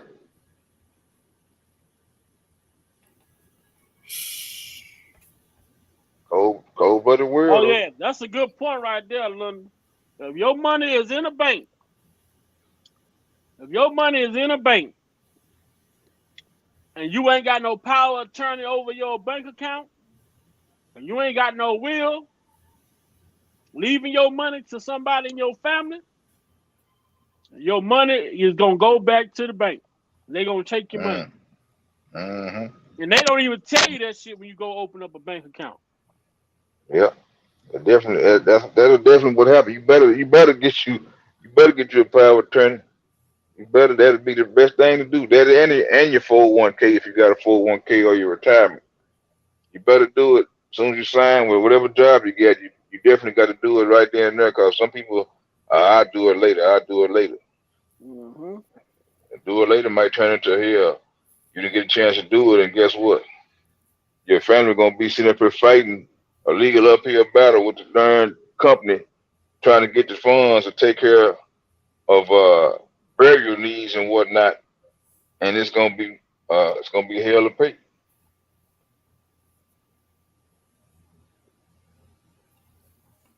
It's sad, man. Yep. Well, man, I enjoyed talking to y'all brothers tonight, man, and we chopped it up and we touched bases. Oh We yeah, no, touched most bases definitely. on a No. lot of different topics tonight. It was a great show. We held 60 plus people in the chat all night. Shout out to Mozzie Black. Shout out to all the people that came over new tonight. Linda, everybody that came over new and kicked it with us and chill with us. Guess what, man? Y'all always welcome over here. And if y'all like late night content, this is the place to be. Cause I'm gonna come on. I know I'm gonna be able to get my boy J Rock. I'm gonna be able to get my boy Lex on the week like Friday. But I know they work Right. through through the weekdays, so they may not be able to be on through the weekdays. But tonight we chopped it up. We touched a lot of different topics. This is the channel for the people. Y'all, as y'all can hear, the way that we talk over here, we talk about everything. We talk about life. You know what I'm saying? We ain't over here. It ain't no drama over here. None of that. We over here just speaking our minds, speaking facts, talking about the injustice of R. Kelly, and we went from injustice of R. Kelly to the injustice of our culture. Period. You know, and I'm gonna let J Rock say what he gotta say, and then Lex can say what he gotta say to the people, speak to the people, and then I'm gonna close it out from there. J Rock, you got the flow. Yeah. Well, What's up, Ashley? once again, I want to say, I thank Bob for having me on. As per usual, appreciate you like always, and brother Lex is always good to congregate with you. Also, really appreciate that. And to everybody in the chat, they just the chat was off the chain. Everybody was awesome as per usual. So the main thing I just want to say, just got to keep Kels in mind, continue to pray, stay vigilant for him, because you could tell that every time something comes up and he has a new trial, new hearing, momentum, whatever the case may be, there's always some kind of BS story that comes on and tries to throw some type of monkey wrench and try to distract. The one thing I could tell y'all that I've learned with this whole R. Kelly case is this: I have learned to really have a stronger stronger sense of discernment when it comes to the media. Even the articles I read, even some I pay attention to not only what they say but what they don't say. And sometimes what you don't say is just as powerful, or even more powerful than what you do say. But like I said before, uh, free R.Kelly till Jim Dare Goddess, as long as Jim Dare Goddess is fat and smelly. Jim Dare got is fat and smelly, and he'll never be R. Kelly. Damn straight. He And like what the boy say. He want to be the white R. Kelly, but my body, but my body, but my body. Tell no, me he gonna be the white. yeah. He gonna be the white R belly.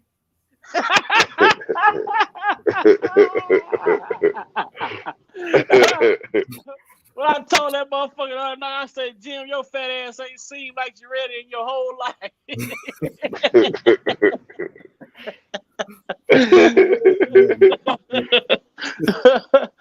That's your brother. I said that motherfucker ain't. I said that motherfucker don't know about no 12. I said the only thing that fat motherfucker know about 12 play is how to pull up to a drive-through and order his food 12 ways. Goddamn.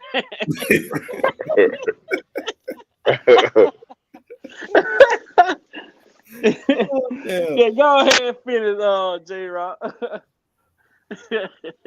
No, I think we pretty much summed it up, man. I'm going to go ahead and lay it down. Also, you know, dang, it's almost 4:00 in the morning. Man, we're gonna catch it tomorrow, man. We're gonna catch it. We probably be able to catch it a little earlier tomorrow.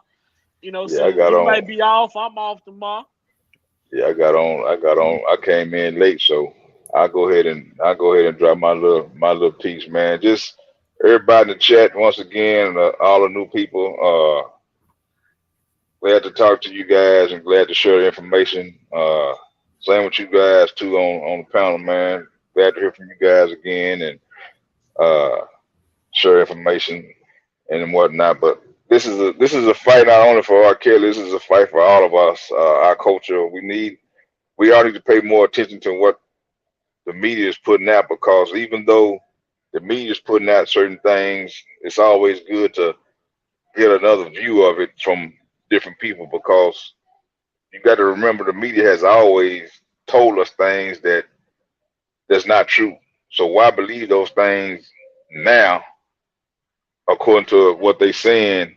And you know how history is. They'll tell you something and we'll find out 20, 30 years later that it wasn't even true. Just like these Central Park Five boys, the Michael Jackson thing.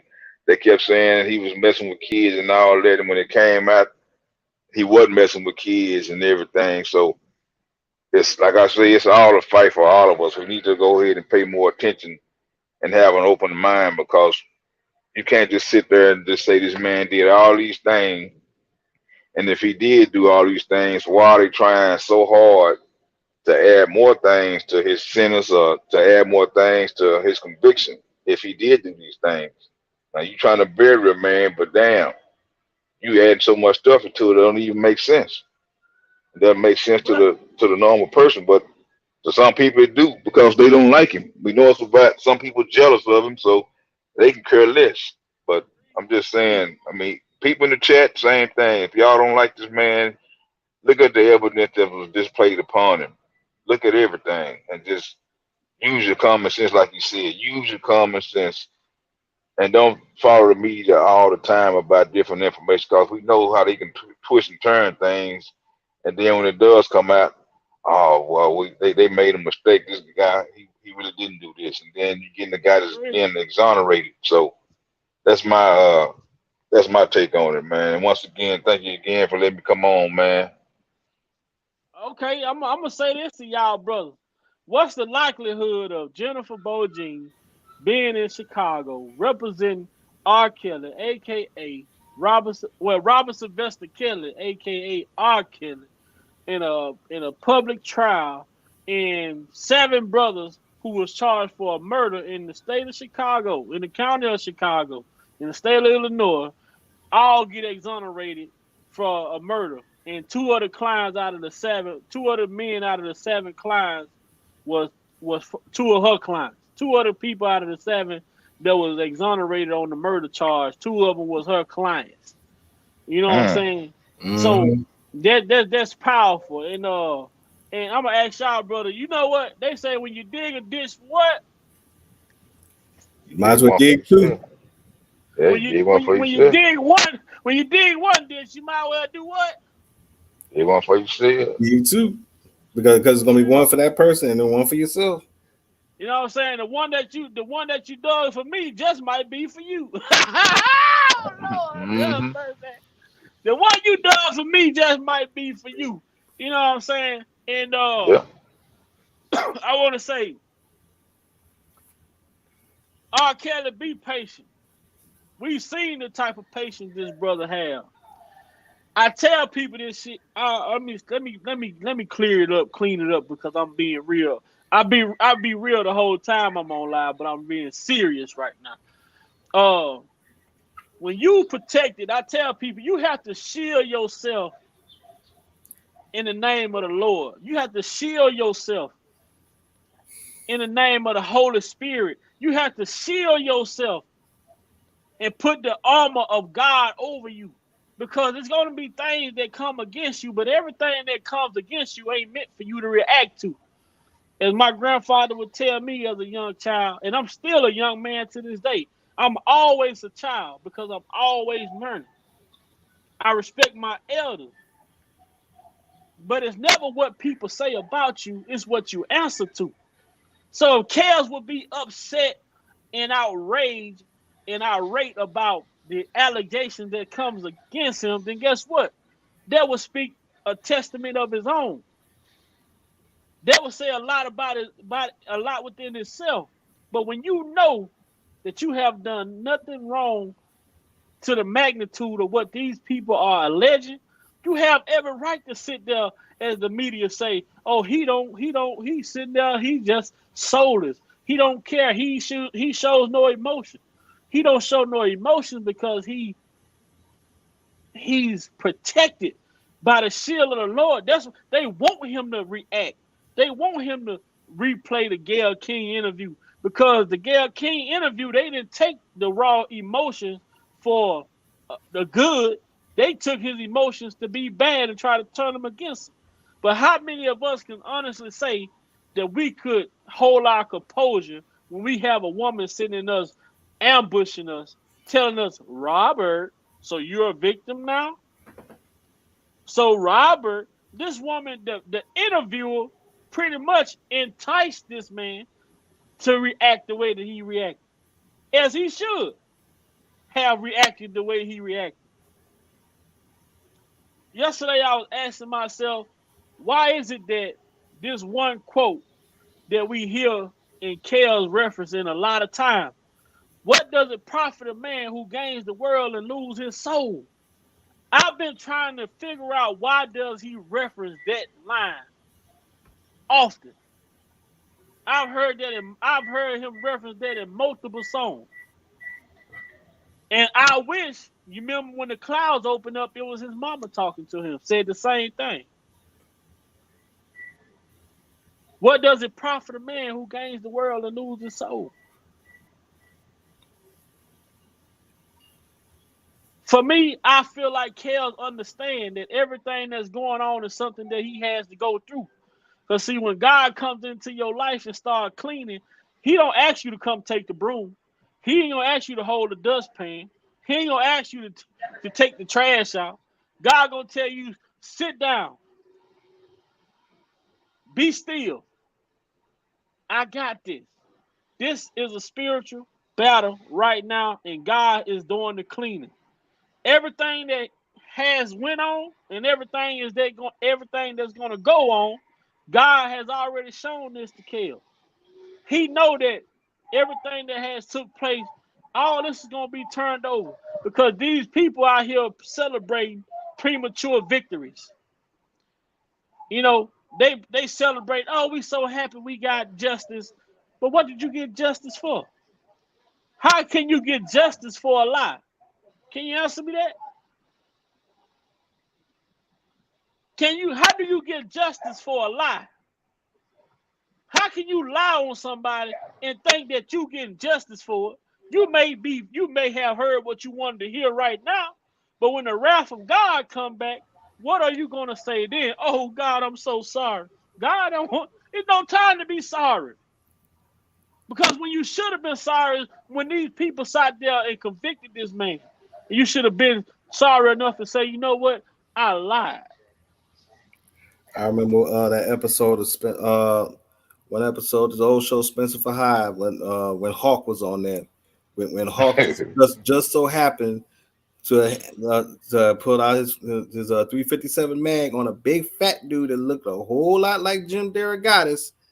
He looked at him. He said and he told him that you feel like you got a score to settle. Well, that horse of justice you riding running dead last. Tell you, man, and that's what it is. My uncle would tell me, we would play dominoes, and soon we started playing dominoes, I'd jump up a house and a half on him. About 75, he'd be at 0. He'd say, boy, you a quarter horse.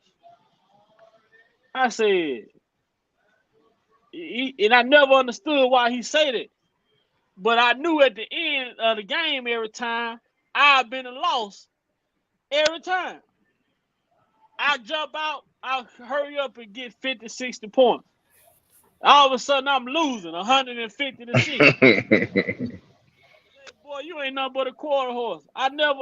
So one day I asked him, I said, what is a quarter horse? He said, well, a quarter horse ain't nothing but a horse that run full speed for a quarter of a race when the race is a mile. I said, what the hell? I said, hold on now. He said, yeah, you come out the gate gunning, but you only run like that for a quarter of the mile. You still got a whole rest of the mile to go. And I was like, you know what? Unc taught me a lesson. You know what I'm saying? He taught me a lesson. Slow down. Be vigilant. Pay attention to what you're doing. Watch your moves. Be strategic with how you move. Watch your plays.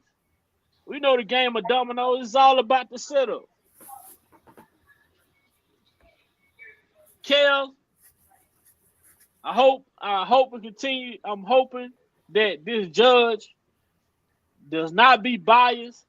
Another thing that we have on our side is we have Jennifer to oversee the juror questionnaires this time, not Greenberg.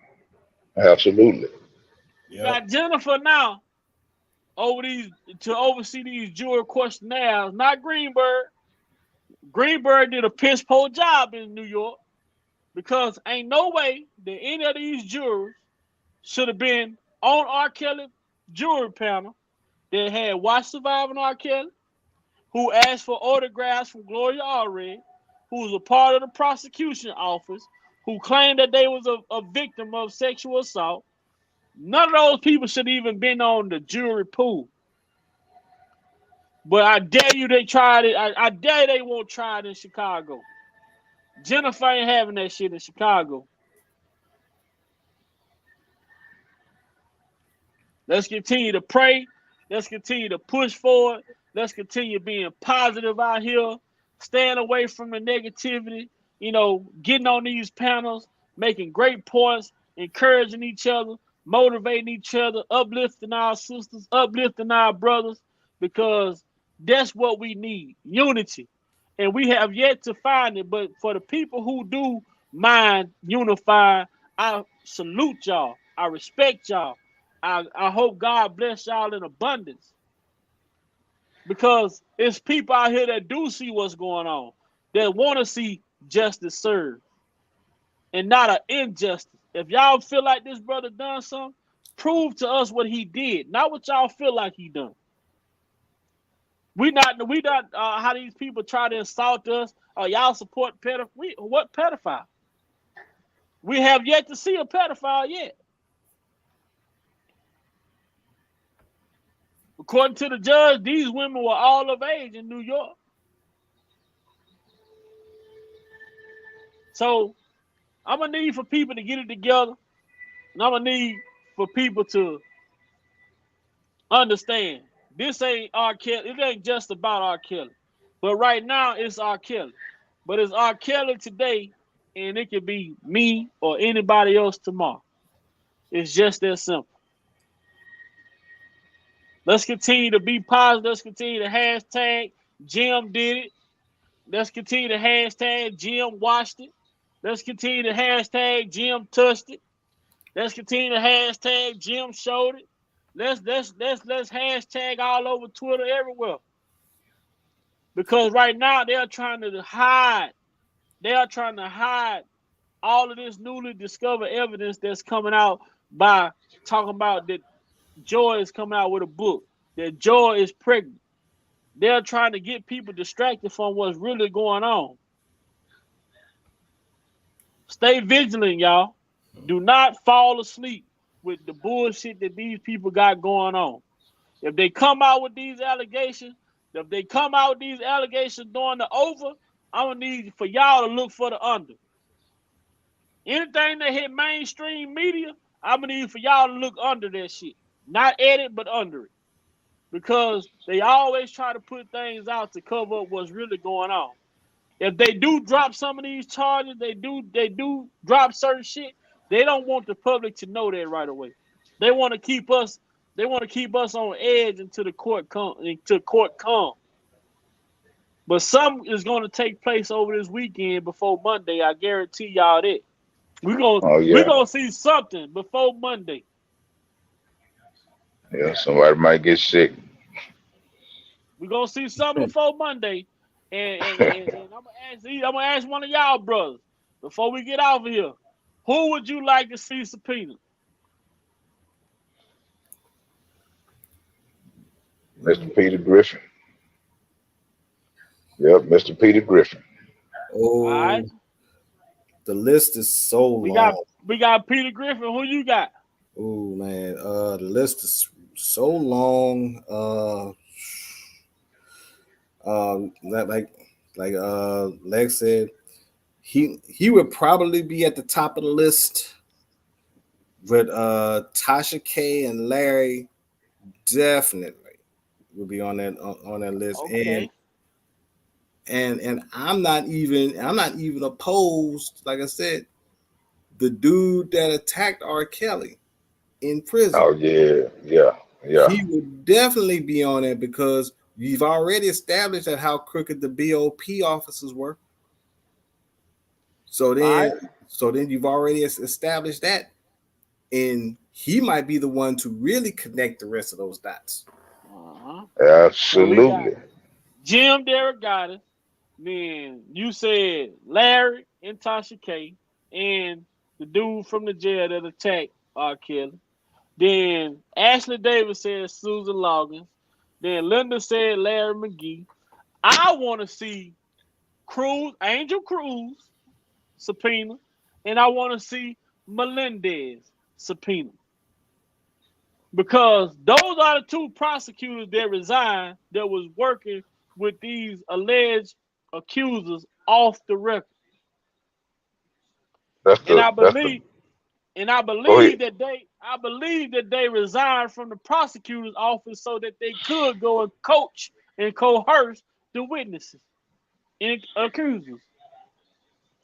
So is that one of the ladies that used the boss baby? Is that the one that said that? Yeah. Is that one of the ladies?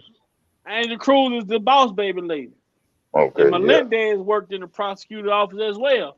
But Angel quit. I believe she quit so that she could go and entice, induce, coerce accusers and alleged potential witnesses. Which one was actually the one that's supposed to be having contact with Rashawn Lanford? That's boss baby. That's Cruz. Cruz had contact with Rashona and Jim and Larry.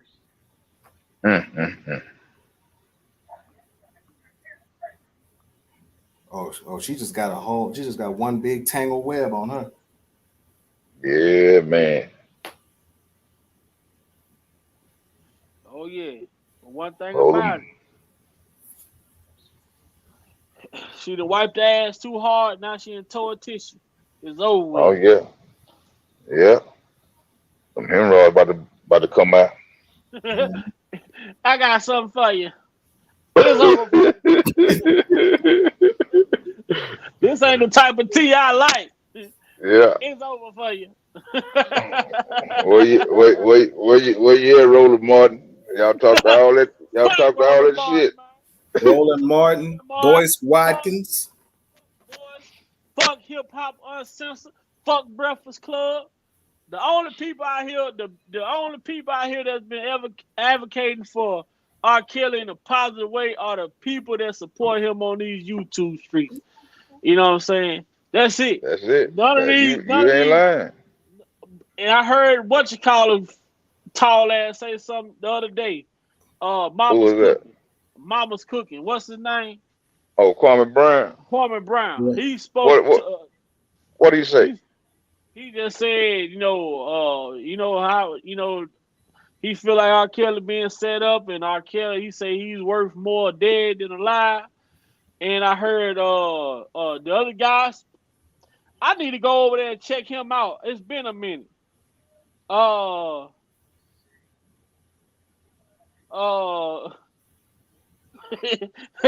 he said I fell out the bushes busy cooking.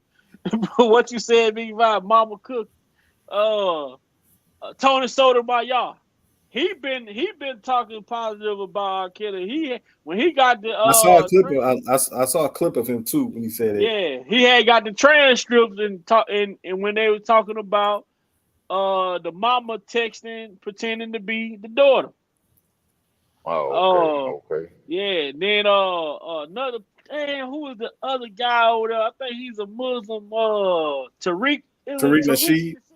Yeah, another channel that was speaking in a positive light towards Kel that we don't really visit in this sector. So it's people out there that's talking and people out there bringing it forward, man. It's But about time. it's gonna take even more. You know what I'm saying? We up against a machine. You know what I'm Yeah, saying? The I machine. see that. I see that because when you said Kwame Brown, I'm like, well, damn, he one of the ones that said something. You had what's her name? Queen Amadai Shakur. You had Misha X Yeah. talking about, yeah, he been doing that at the high school. I'm like, golly, man. How he been doing that at the shout out to Booster, most definitely. Booster badass in our zone right by you. Yeah. Uh um even Tank had a change of heart. You know what I'm Oh yeah. saying? Yeah. But at the Yeah, he same did. time, I don't give a fuck how you change your heart, your image still the same. You know, Hmm. you taunted the man when in the time where it benefited you. You know what I'm Yeah. saying? Then you gonna try to throw shade on Tyrese. He's the biggest R. Kelly fan ever. He's over the Booster Club, little slick shit like that. Cause Yeah. Tank, guess what? You could never sing like R. Kelly. Hell no. You know what I'm saying? Mm-mm. Keith Sweat, none of them. Shit, who? None of them. This man Shit, saying, Kel. this man saying, that man singing opera and everything. I ain't seen none of y'all do that shit. The motherfuckers that can't, they barely can sing Oprah to try to sing opera I shit. said I said it before, and I will say it again. R. Kelly is, and I said that he is the greatest singer songwriter of the modern era. You cannot put anybody in this era against this man and think you're gonna be able to stand up in any verses. There's no way possible. He's got too much of an arsenal. He's got too many hits that not only that he wrote him for himself, but for other artists, and also has the ability to make up a song on the fly in the moment. You ain't Yeah, lying, man. now. Which You And ain't not lying. only write song, because he didn't write the music, so you can honestly say he was the first freestyler, goddamn me, because he Yeah. sung this shit.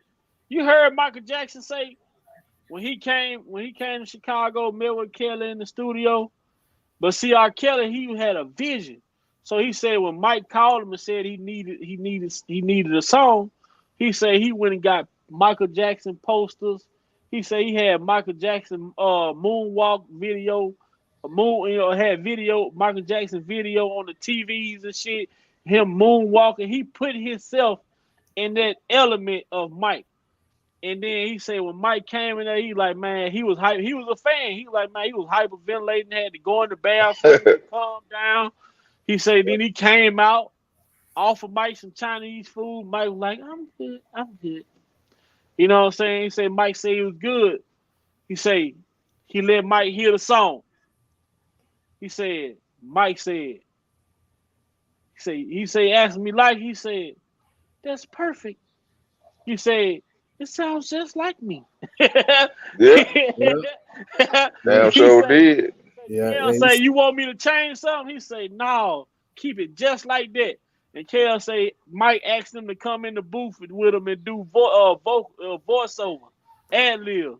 He said, man, he say, and now for you to do a song for the greatest pop artist of all time, and this man tell you that you don't need to critique, he don't need to critique the song at all. It sounds just like him, perfect. Yeah, Bruce And Black see, made a great point. and You see, about to come in on that point right there, that Muse Black?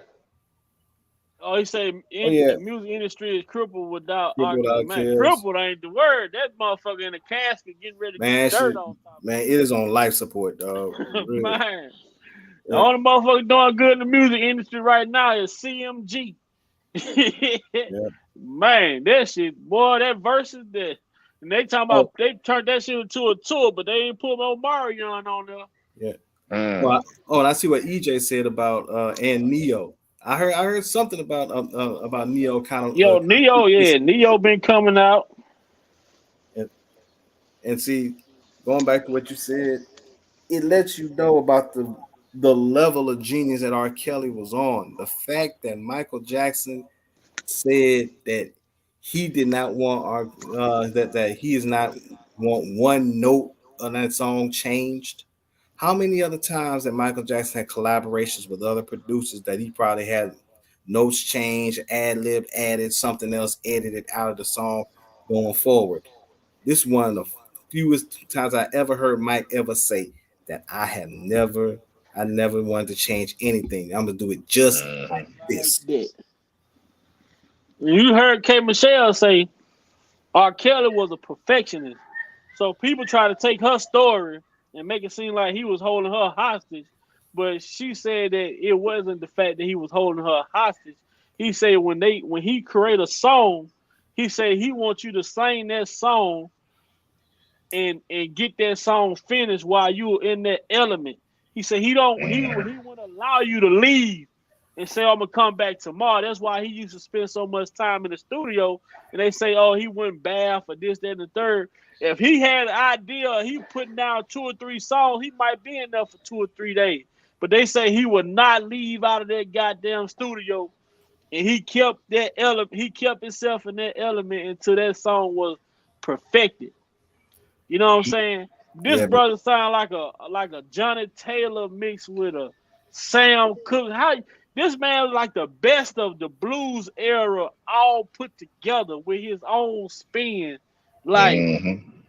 Got that dude pilot. got soul, he got power, he got it all. Like but yet, according to Gerald Griggs and other people like him, trying to say, his music career, his 30-year music career was a front uh, uh, to get young women and girls.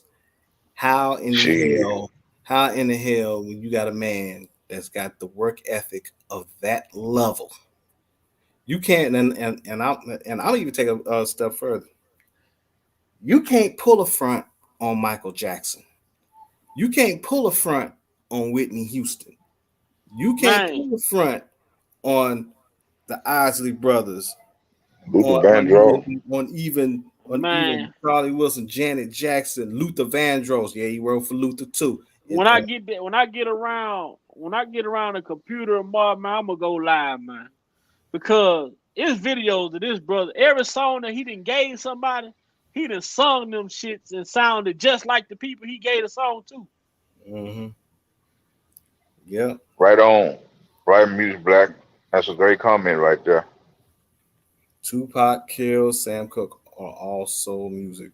They reach your heart. I Oh agree. yeah, yeah. Yep. Before I forget, I just thought about something. When you said K Michelle, and then we were talking about Jocelyn earlier. I just thought about something when I was at work yesterday. Now the Me Too movement and Times Up are all about believe all women, right? When you guys agree with that? Right. Yep.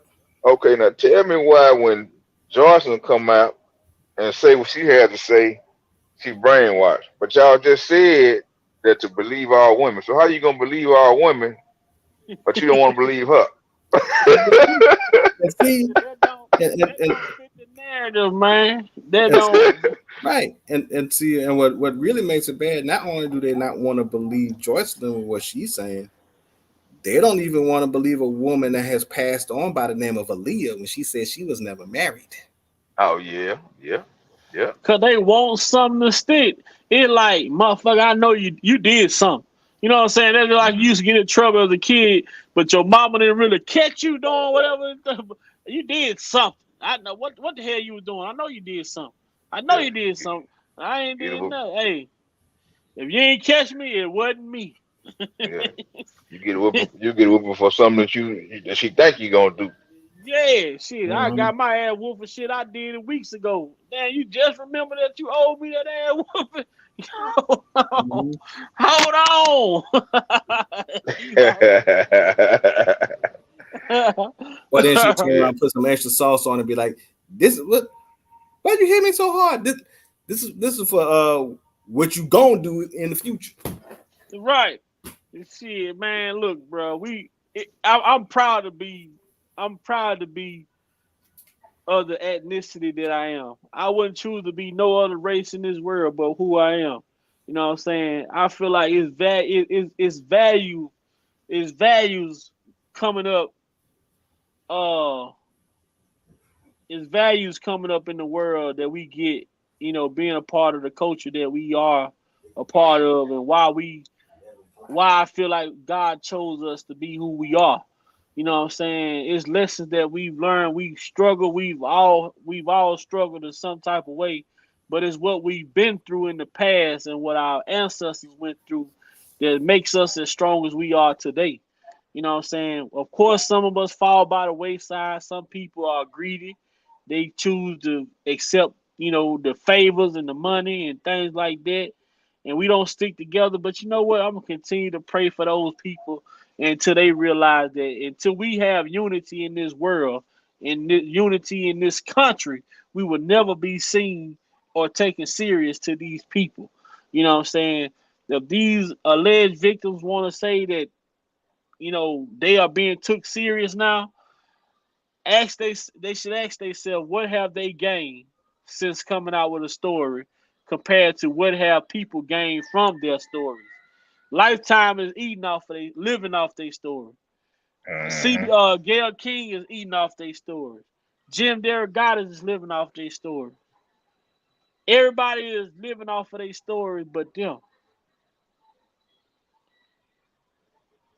Yeah, The only people who gonna protect our queens out here is us men, that's right. our kings. We have to protect our queens, but our queens have to assure us that they have our back and that they gonna stand with us. Because it's hard to defend something when you don't know if this person gonna turn around and feed you to the wolves. But you know, it'll all come together one day. Whether we gonna get it right by choice or God gonna make it right by force. So pick your poison, man. Pick your poison. We gonna have to pick our poison. You know what I'm saying? Oprah gave Gail all that money, and guess who got the money? Daryl Johnson. Well, uh, Daryl and goddamn Greenberg got the money from the R.Kelly interview. Open man, that black man. Open girl Yeah, pissed at that black man. yeah. They pissed at look at it, Michael Jackson dead in his grave. Oprah, you couldn't do shit but come out and interview these fucking dope fiend ass boys that's on crystal meth and fentanyl. hmm That's what they do. They don't never go hard for the mother. They don't never go hard for their friends. Like what's the guy? Was it Epstein or Weinstein, whatever his name is? Harvey Weinstein, short, fat ass, had over 80 victims. Mm-hmm. You mean to tell me a motherfucker that looked like that got over 80 victims, but Kels can barely get 10? No, something wrong. Yep. No, he smell like a case of summer sauce. Shit, that motherfucker smell like some potted meat. Mm-hmm. Yeah. Some goose liver and some government cheese. Motherfucking salmon croquette. That's it. That's probably how Jim old big ass smell under all them fucking rolls and shit. Oh man, no, he stink. He probably smell like stink bait. That motherfucker like he got a beak under his neck. All that. That motherfucker got a whole food pouch under his throat. Goddamn it. He can sit a whole quarter pounder down up under his throat. Goddamn. Damn. All day long and just bite off. Motherfucker.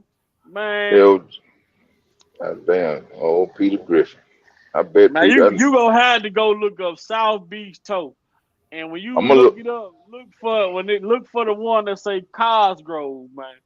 Cosgrove. Be like, you gonna hit me on my community wall like Big Five, man. Cosgrove gotta be this nigga brother. Bro. Yeah, I'm gonna look up that cat. But every time I see old Jimmy, man, I be thinking. I say, man, he look like the type of cat that he'll probably do some cross dressing and put on some high heel jellies and a tank top turtleneck.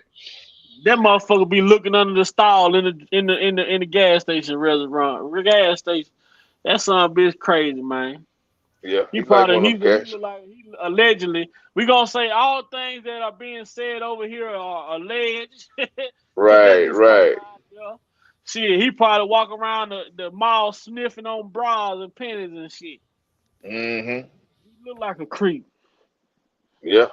Walking around with his camera phone out, trying to take a picture up under somebody's skirt and shit. I know that ain't you, Jim. I caught rubbing on the breast of that mannequin. Yeah. Smell it on the back of their neck and shit, trying to see what the hair smell like. They doing the mannequin challenge. Man, that's crazy, man, how a motherfucker build a whole career for 20 plus years stalking one man, bro. 20 plus years stalking one man. And when they ask you to testify to the shit that you've been alleging, you ain't got nothing to, you refuse to testify. You care about these young women of color so much. So when it's time to help them, you like, fuck y'all gonna have to prove this shit y'allself.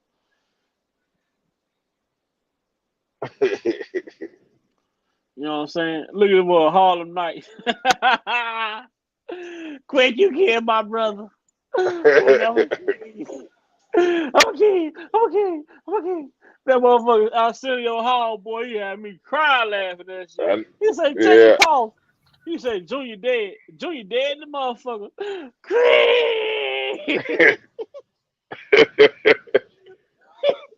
I'm a kid. You killed my brother. They went over there and started shooting the motherfucking machine gun. Nigga sit up there. Pop. Quick! I'ma kill you quick. You made it on the back of the head. They pull that little 22 out, a little 25, he pulled out. He say, put that little motherfucker he got all three of them shot and killed. Boy, that motherfucker, that Harlem Night one. Call me Benny Snake Guy. I can call the .40 roll. That motherfucker roll. That nigga said 9. That's a crap, man. Somebody come get this old blind motherfucker from over here. Boy, I used to watch that Harlem Nights, man. I used to watch that shit in Spanish just to see old boy without the teeth in his mouth. Come on, shoot the dice, you bald mouth motherfucker. I'ma shoot these motherfuckers. But I bet not crap. That motherfucker got to shaking the bitch. Get that little kid up out of here. Them motherfuckers bring me bad luck. That motherfucker got to shaking them motherfucker. I'm gonna shoot these motherfuckers, but I bet not crowd. That motherfucker roll that dice. The motherfucker crapped out. Oh, then he gonna want to stick up the whole dice game. It's all bad, man. It's all bad. And Big Five, man, before I get off, man, I found something else. Man, what you found, man? Dude, I forgot about this video, bruh. Man, I wish you could show that If shit. you get a chance to look this up, you may have already seen it, but I hadn't thought about it. This video was about 4 years ago. Comedian Shuler King. He got a video called called Grandpa Selling Booty. And bruh, it's a fat white dude in high heels with glasses on, look just like Jim Derogatis, and I'm not playing. Hey, look in the pride in the what you call it, nigga. Oh Man, it's on YouTube. Look up Shuler King and look up Grandpa Selling Booty. you see that right there? You got that? I just sent you. Oh yeah. Yeah, yeah, just send it to me. All right, hold on. Hey, what they call the motherfucker? The lot lizards, the big truck, the people. Oh shit, the motherfucker old lot lizard.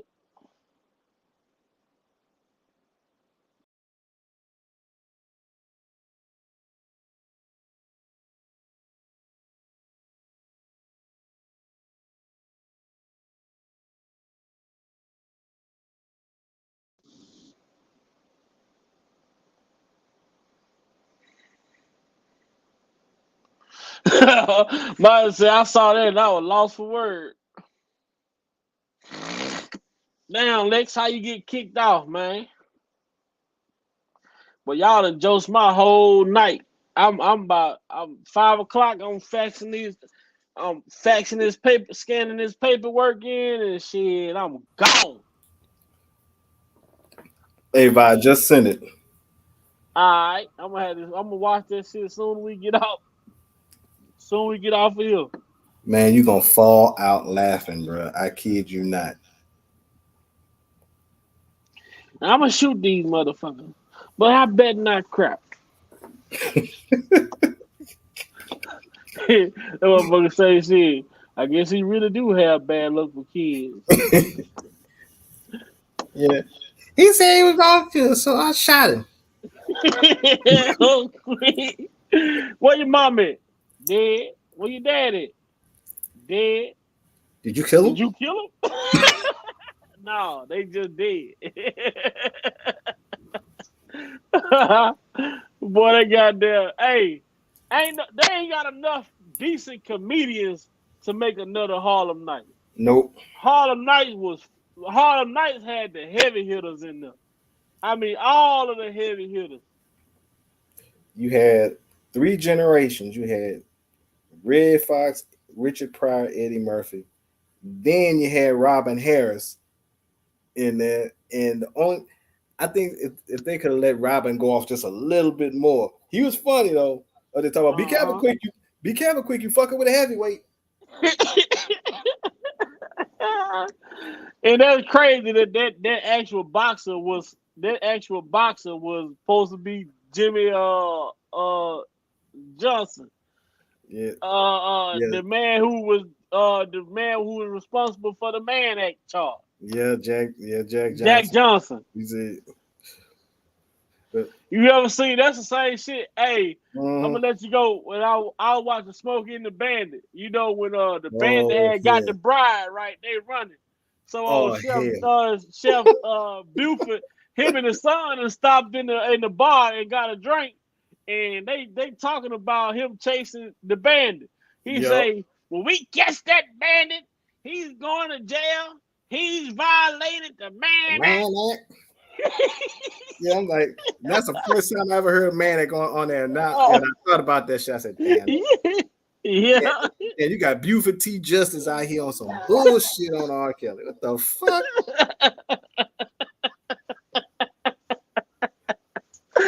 Hey, I heard that movie. I say, I've been watching this shit all these years, Smoking the Bandit. Never heard them until this shit with R. Kelly came out, and I'm watching this shit again. And he talk about the Man Act, violating the Man Act, transporting a woman across state line. I say, ain't this about a bitch?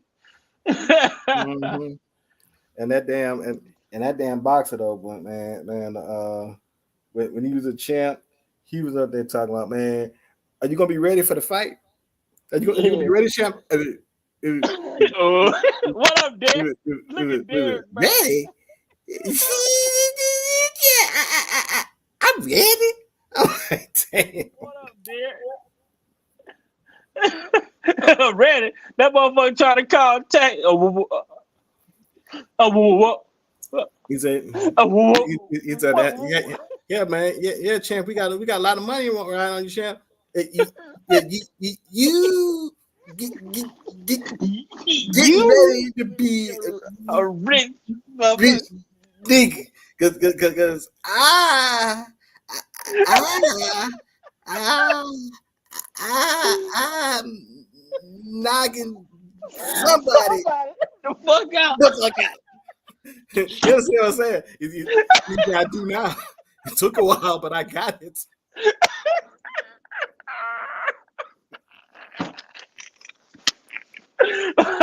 That motherfucker say, whoa. Whoa. He said, what the fuck you trying to say? Taxi motherfucker?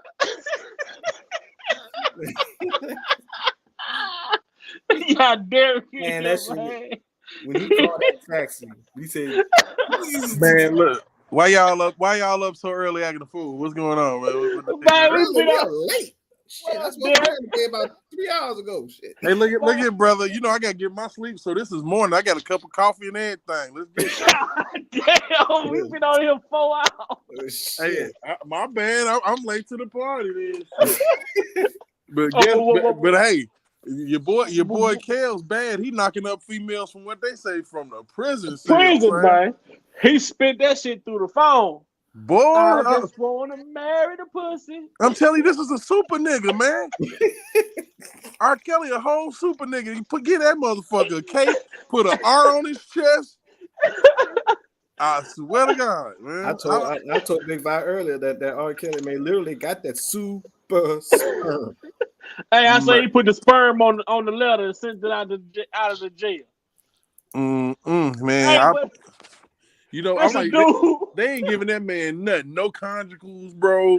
He ain't getting nothing. I'm like, so y'all mean to tell me I'll have somehow he done knocked Shawty up. Okay, man, they coming up with anything. These motions got these people in their emotions, bro. Yeah, but that's what I told we all been on here saying they trying to hide what's really going on. They trying to cover up what's going on behind the scenes with the mainstream bullshit. Cause how this shit come out mainstream about her being pregnant in this tell-all book, but the shit ain't being mainstream about the fucking government that meant that these tapes was doctored. Right. I mean, straight up, like, and see, what's crazy is, man, jury selection Monday, bro. And right. I'm getting sick of these motherfucking punk-ass judges they're sitting here and waiting till the last minute to just say, fucking deny it. We gonna move on. You know what I'm saying? Ann Donnelly did that shit at the sentencing. She didn't get no backdrop on why she denied shit. No, she ain't explain nothing. Then ask for the jury questionnaire like the bitch was looking into something. Man, look, she didn't give no backdrop. Man, that she can rest in piss for all I'm concerned. Father, fuck you. Man, he rest in shit. I swear to God. Man. Well, we've been out here chopping up, man, just talking about a lot of different shit. Like you say, man, why is the time of this letter, this book, and this accusation of this female being pregnant? Always something leading up into them damn dumbass savages, bruh. Nah, man, Nah. hold on, Lo.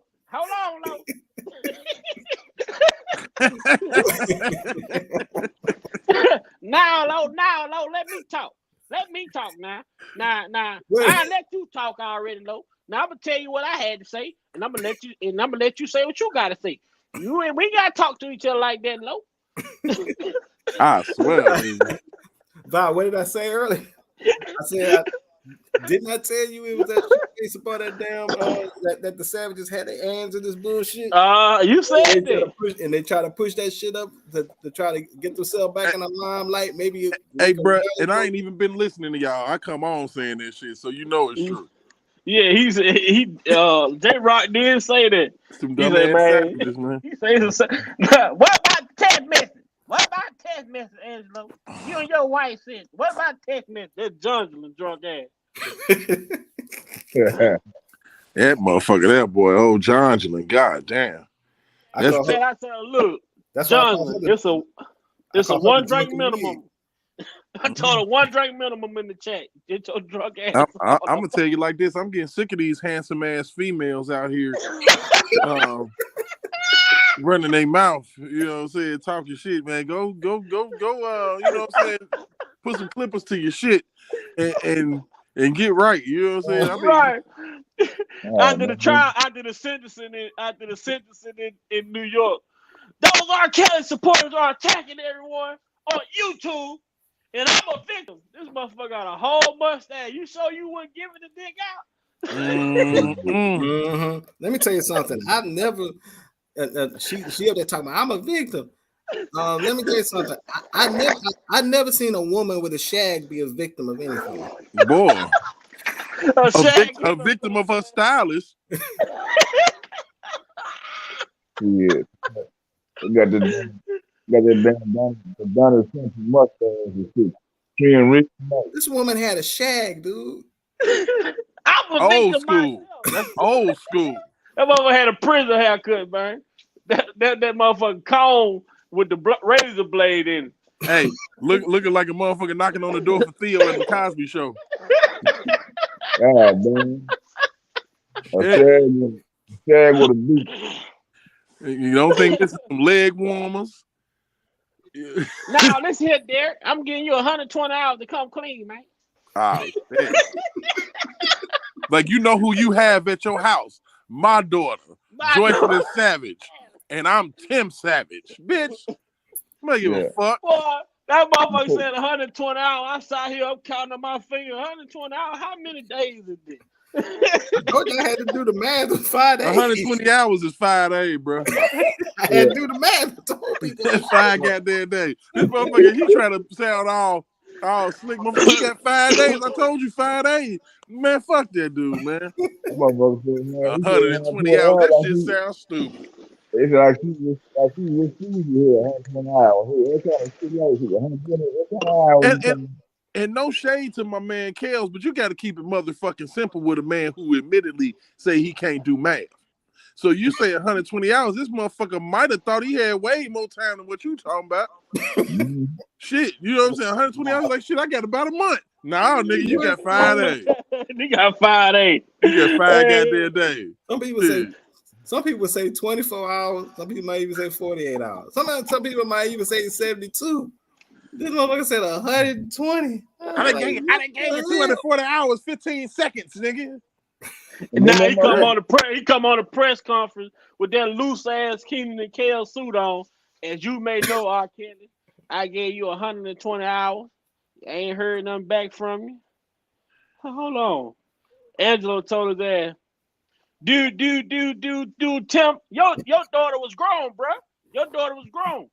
I'm not gonna condone you sending a man in jail all because of you mad. Well, they was on Dana Channel. They were telling it all on each other. Man, so look at Buster's. Now, So you know what I'm saying? We chop it up. We be over, you know what I'm saying, on black platform and shit. You know, but you know, outside of all that shit, man, I paid attention. I peeped game, man. Angelo and them, man, them motherfuckers wasn't trying to come out, goddammit. If it had nobody saying shit, they'll still be cool today, my nigga. Hell yeah. Right It took now. that night for shit to pop off the way that it popped off, and then it's still a lot of shit hidden because when Cash tried to come on the goddamn panel, that nigga went crazy. Oh, bro, I'm up out of here. I'm up out of here, bro. Oh She yeah, because come that's on his here. sneaky link. That's his I sneaky link. ain't coming on if she come on here. I say, damn, this nigga just got scared in the motherfucker. She finna talk about that. She finna talk about that fat ass. And you want to know why? Because I caught a little. I caught that video that Dana posted when Toxic Diamond interviewed Cash Jones. Cash was dropping some. Cash was spilling. I guess you could say tea in regards to it. I'm saying Hennessy, whatever the case may be. She was spilling some shit, man. She was telling she was telling stuff about the producers from Lifetime, how everybody that was in Surviving R.Kelly was in the hotel with the producers of the Lifetime network, and everybody was out there trying to and there was like one big dramatic mess. People would start to get into fights and all kind of other shit. But you heard Tim say, hell yeah, that bitch was lying. Hell yeah, mama knew she was lying. I got 4 hours of video and audio of the bitch lying. The bitch mama told her to go back and get some more evidence. She ain't have enough. Yeah, she better put it in her plate. You know, the killing part for me, man, was Faith Rogers' goof ass too, man. Her mama. This blowjob with a pistol next to it is fucking me up, dog. I swear to God, because you had the little coon dude get up in New York talking about, and one of the instances involved a gun. Motherfucker, that nigga ain't had to pull no pistol on. He was too busy pulling out dicks from what y'all say. Now the nigga pulling out dicks and pistols and all type of shit. I mean, it don't make no sense. I'm like, if that's the case, he that hard up, he got to up strap on somebody? Nah. Right. And then when she called his ass and he was in New York, he told the hoe she had to find her way to New York. He didn't pay for her to come to New York. She hitchhiked up there. These females, man, like back in the day when Doug Anton said it was groupie remorse, that's facts. These females done gave up the cootie, you know what I'm saying, realized that it wasn't that high grade shit that make a celebrity want to wife them. They send you back to your mama house and you shitty. Like I said, the problem is you go from eating lobster to bologna sandwiches, it fuck your life up. Yeah. You know what I'm saying? And then she had to go back to her house where her daddy is a preacher. We already seen how that shit go. Look at Player Club. Diamond Daddy hated that she was a stripper.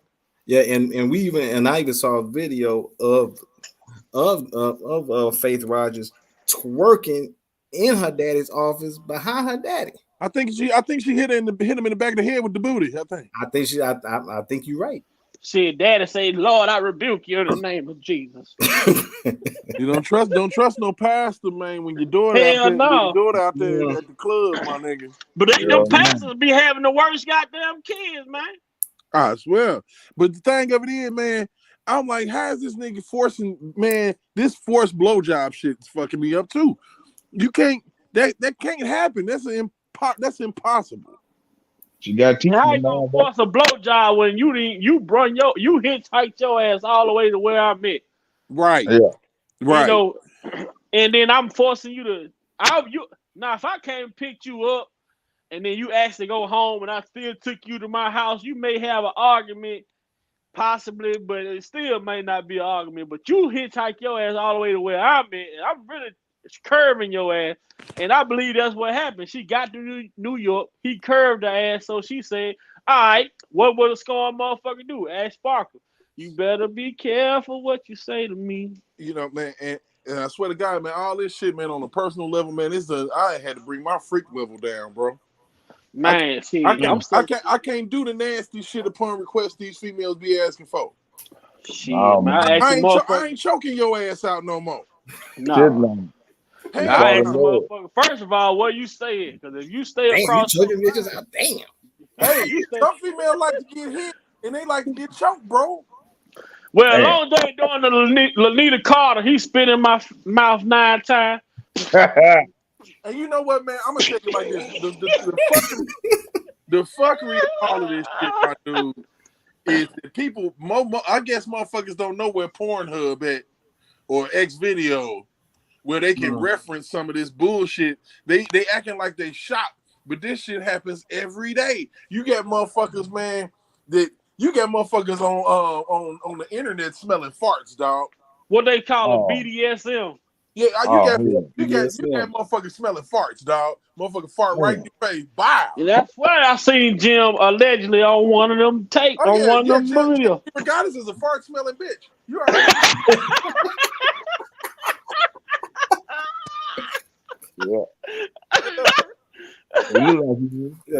Like I said, he been all up R.Kelly ass for what, 30 years?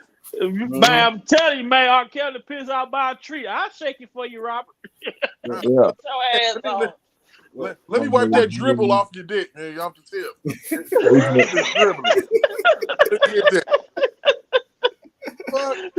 Hey, they should have put Jasmine on Jim Derrick.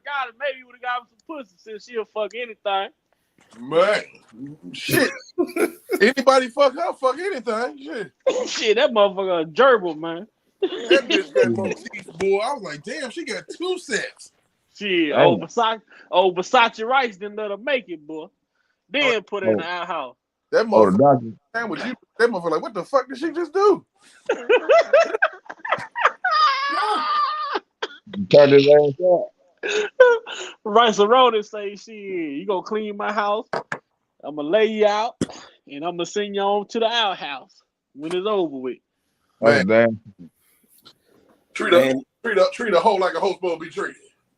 Man, it's all bad, man. That shit is just it's fucked up that a lot of this shit, like for Kels, that like somebody said some earlier, Linda, or was it Linda or was it Gail, who said that like a lot of these women was abused and shit, and they came to this man and he pretty much looked out for them, and they turned around and blamed him for their abuse when it was time for to go.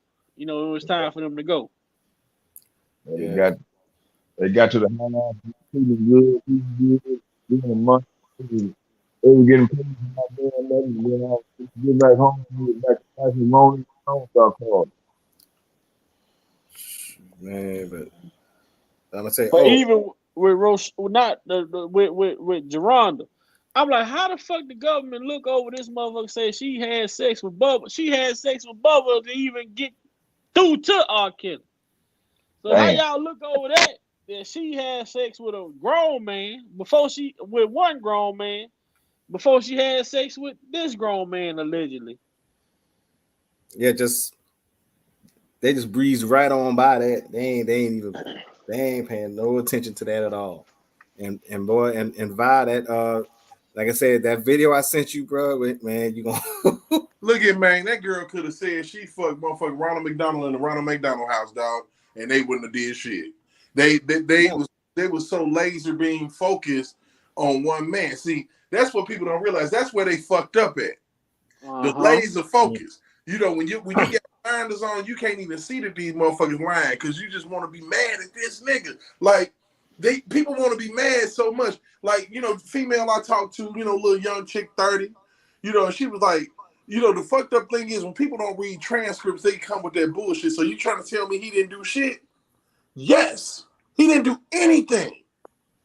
Well, he had you ain't read shit, so not the shit that they alleged he did anyway. No. And like I always say, if he done something, charge him for what he done. None of this shit that y'all are alleged. Cuss the motherfucker out? Hell yeah. Did he choke a bitch out? Possibly. I mean, because you know, if you stealing my money, my watches and shit. I was just watching something about who the fuck said that they got their money took from them.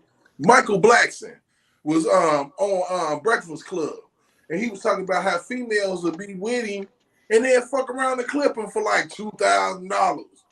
You know, go dip off in another room, and that's why R.Kelly motherfuckers dipping off and going in other rooms and walking around the house. I mean, get the fuck out of here, these bitches. And Michael Blackson said something like females steal more than dudes ever had because females they feel entitled to your shit. I done gave you some pussy, then I been clipped before. Goddamn it, I know what it is. You know, and that's what I'm talking about with Mystical and the shit. It popped off with him. With Mystical, I'm like, man, that girl clipped that dude.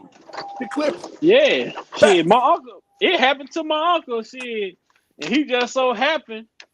You know, the girl got him the first time. He's like, man, you know what? He said, man, I feel like she got me, but I don't know if she got me or not.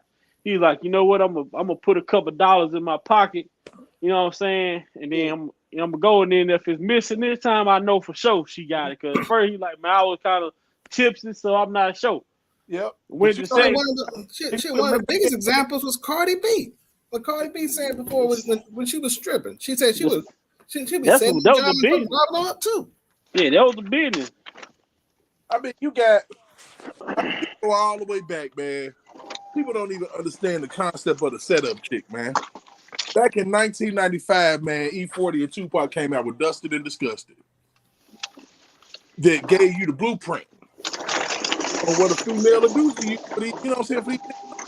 Look at what just happened to Mo 3 last, bro.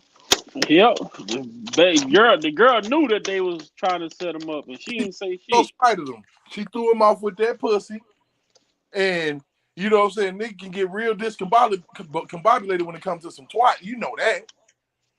So she got him thrown off. He done came to a hood he ain't got no business in to get some, because we'll take a hell of a chance for the right piece. Most definitely. And try to get up out of there and get caught up. You know, so females, a lot of females are about the setup. A lot of it is about intimidation from somewhere. Like with Rashana Langston, or whatever the hell. Because you got to think about it. You had a motherfucker in the trial in New York that had an anxiety attack and said, fuck it, I ain't saying shit. So Rashana, look, she been putting money on this man, books and shit, and all type of stuff up until a certain point. Then you get an Angel Crew running around here. He set that shit up and probably played you know, because the emails, the text messages that I saw, it don't equate to them. How you gonna just start texting a motherfucker talking about meeting somewhere? There has to be some big prior conversation. It got to be some conversation before that shit. It has to be. You know exactly what I said. I said the same shit. I said even with Jim, he said thanks. She told Jim in the email, thanks for talking to me earlier. Then he sends over the copies of the book or whatever. So what the fuck did y'all talk about earlier in person that he sent you over a manuscript to his book?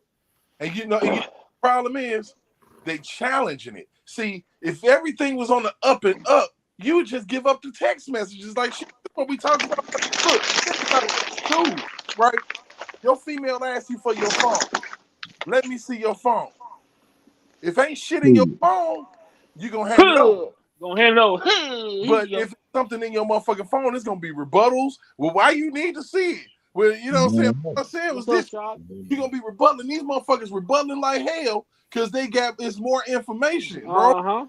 And they try to make it seem like though they try to make it seem as if her and Jim didn't talk about nothing. But you clear today, they talked about something because as soon as she thanked him for talking to her earlier that day.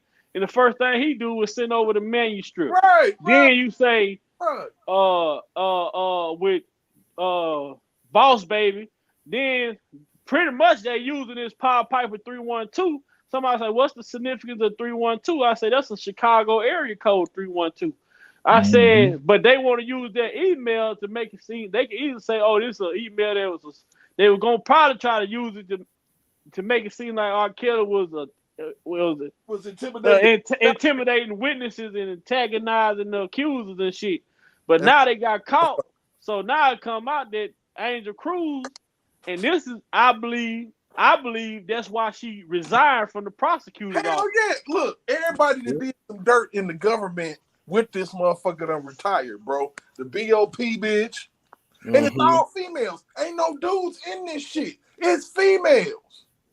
Don't that ring a bell? Don't that say something? I said that shit earlier about this. I did all that shit. The government took that shit away. This is an assault by females on one dude.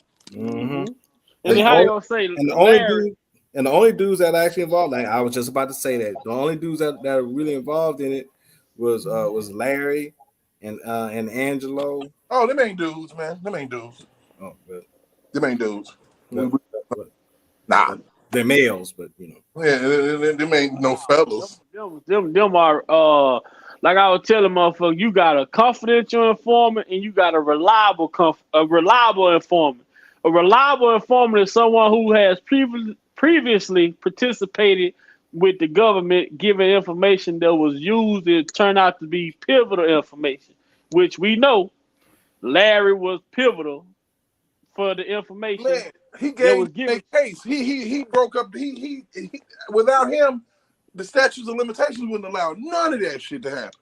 Nope. And Nope. then the motherfucker testimony, whatever he gave them was so good. This motherfucker that embezzled over $1 million from motherfucker. They didn't even want this man to go to jail now one day. They Like, said they needed him on the street. oh They yeah, say his contribution was significant. Yeah.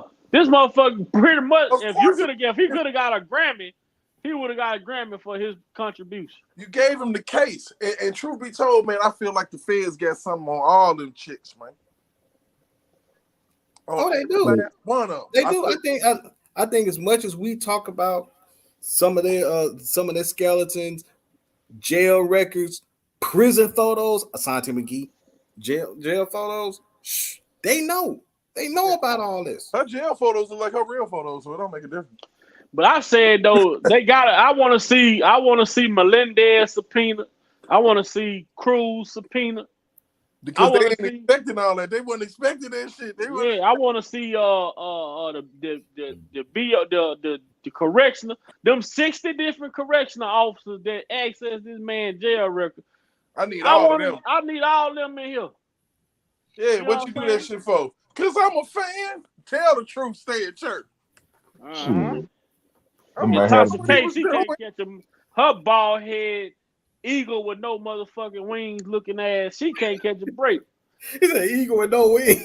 Bro, it's funny how the last time that shit got accessed was on his birthday. The last time that the lady accessed his emails was on his birthday, the day of the fight. That's kind of sketchy. You know, it was all. Jim ain't got no immunity. One thing I don't feel like Jim should not be able to get immunity or plead the fifth, because according to his words, anyone who touches, anyone who watches, anyone who shows child pornography is admitting to a crime within itself. Right. He did all three of those. Yep. Derek.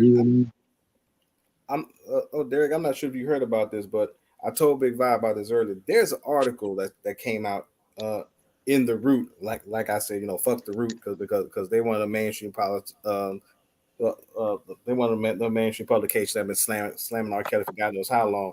They got an article out here, and the name of the article is called "R.Kelly's Alleged Victim in Infamous 2002 Tape Might Finally Get Justice." How the hell she was supposed to get justice when her and her family said it wasn't even her on the damn tape? Where the justice at? Because that's that convoluted logic, bro. Yeah, exactly. Logic. Because if you didn't want justice, you can't. If you feel like that you ain't been victimized at one point in your life, how can you come down the road and say, "Oh, okay, now after 18 years of thinking about it, yeah, I was." But even being victimized, my whole thing about this and how I look at it from the standpoint, the government original findings was they couldn't concur the identity or the age of the woman on the tape. Right. So how the fuck, even if she testified and said it's her, she still has to prove beyond a reasonable doubt that it's her. Right. She just can't say, "Oh, it's me." That ain't enough. Right. What makes this you? And but then, even if she tried to convince people that it's her, you still got the government saying that the tapes were altered. Man, look, this shit should have been thrown out a long time ago. See, what happened? People don't even understand, man. Kim Fox fucked up so bad by throwing that toll-free number out there. Why do you think that the state trial is last? Why? There's a reason for that shit because Kim Fox fucked that shit up so fucking bad. With her Planet of the Apes looking ass. Violating this man's rights. That the state feds had to pick it up.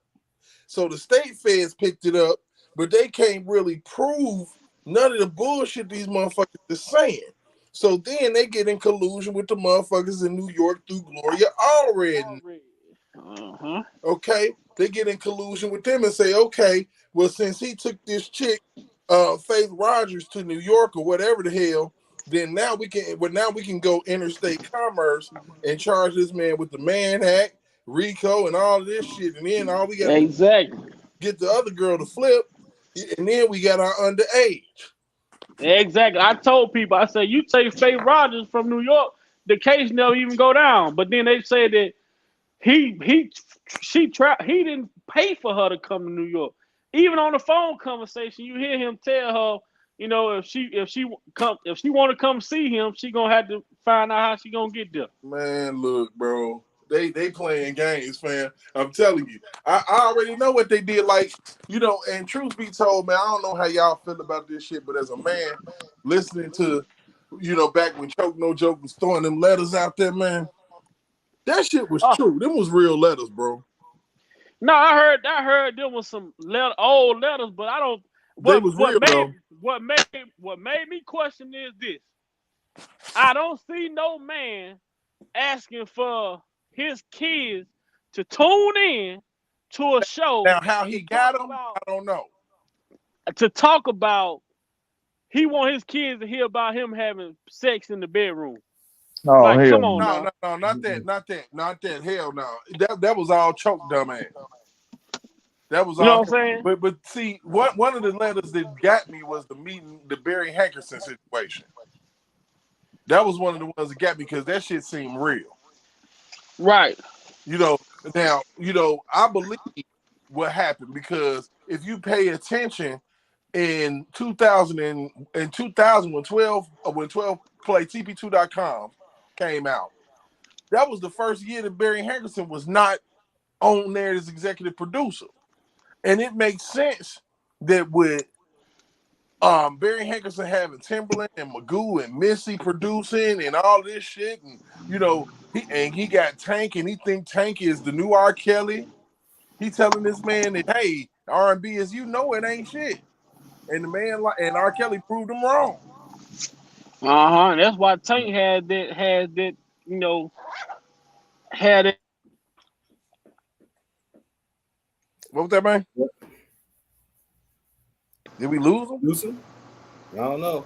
But you know what, Derek, right quick, the article I told you about, I want to let you know also. You want to know the funny thing about that article? What? Is I went through that whole article, skimmed through that whole article. Jim Derek Goddess's name was not mentioned one time. I bet you. In that whole article. How in the hell you going to talk about this tape when the man who said he had it was in the center of it and you don't even mention him in your damn article? You know, hey, bro, I'm going to tell you straight up. It ain't over. No. Ain't none. Shit ain't done coming out, bro. With all the stuff that we know, shit ain't done. This is like the tip of the iceberg, bro. I believe it. Like, the stuff that we know. Like, this was supposed to come out like this. You know, Larry McGee should have been called out, but it took a Jennifer Bongine to do it. And like I said, the motions was already written, dog. Them motions written and ready, like Little Caesar's piece.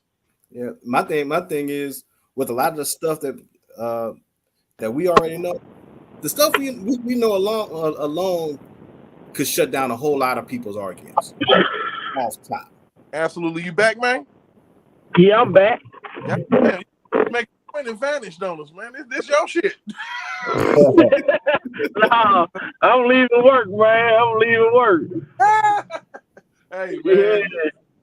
But look here, man. Like I was saying, though, man, when it comes to Derek Goddess, man, I don't understand how you can bring back a trial.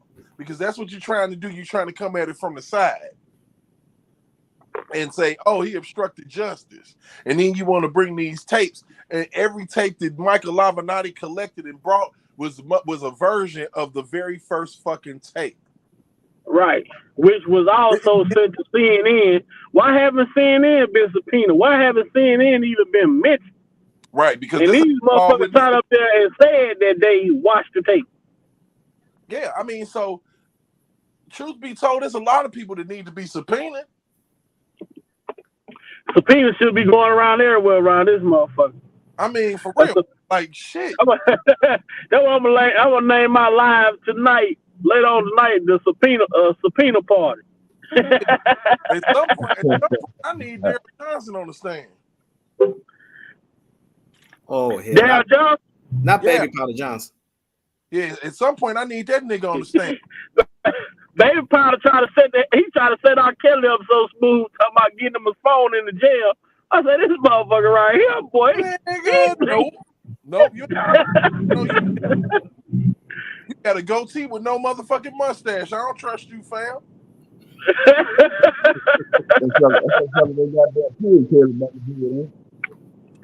When that motherfucker popped up in the Gayle King interview, I'm like, who the fuck? Yeah. Well, it's quite funny that him and Avenatti was breaking bread with each other, and they got the same MO, robbing their clients. Got caught. And you know what? Like I said, it's a whole circle of motherfuckers, man. Larry McGee and Angelo been cool if you've been paying attention to the conversation.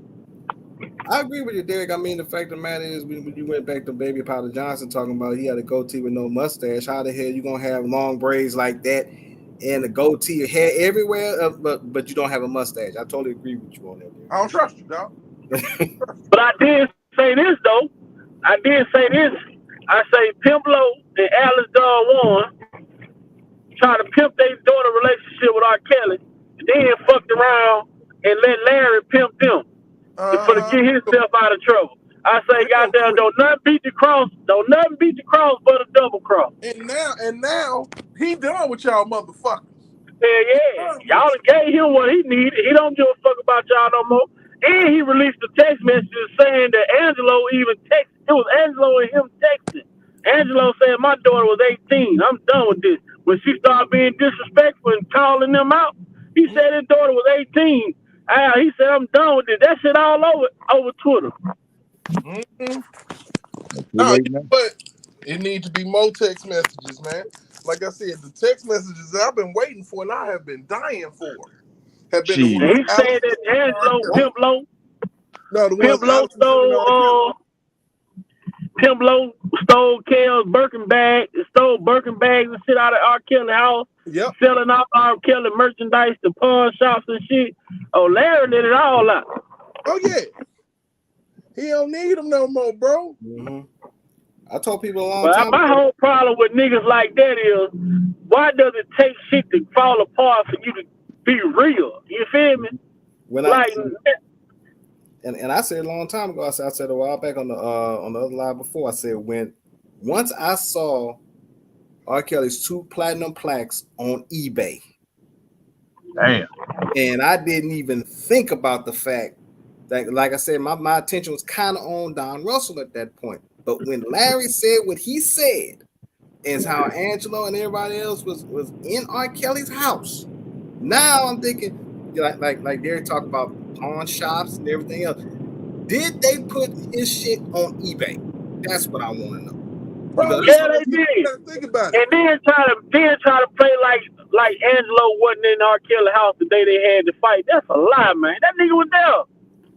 That's when they was doing all the stealing. Damn. Man, it was 2 platinum plaques, the man. fucked up thing about it is, man, Joycelyn got a raw deal in that whole scenario, man.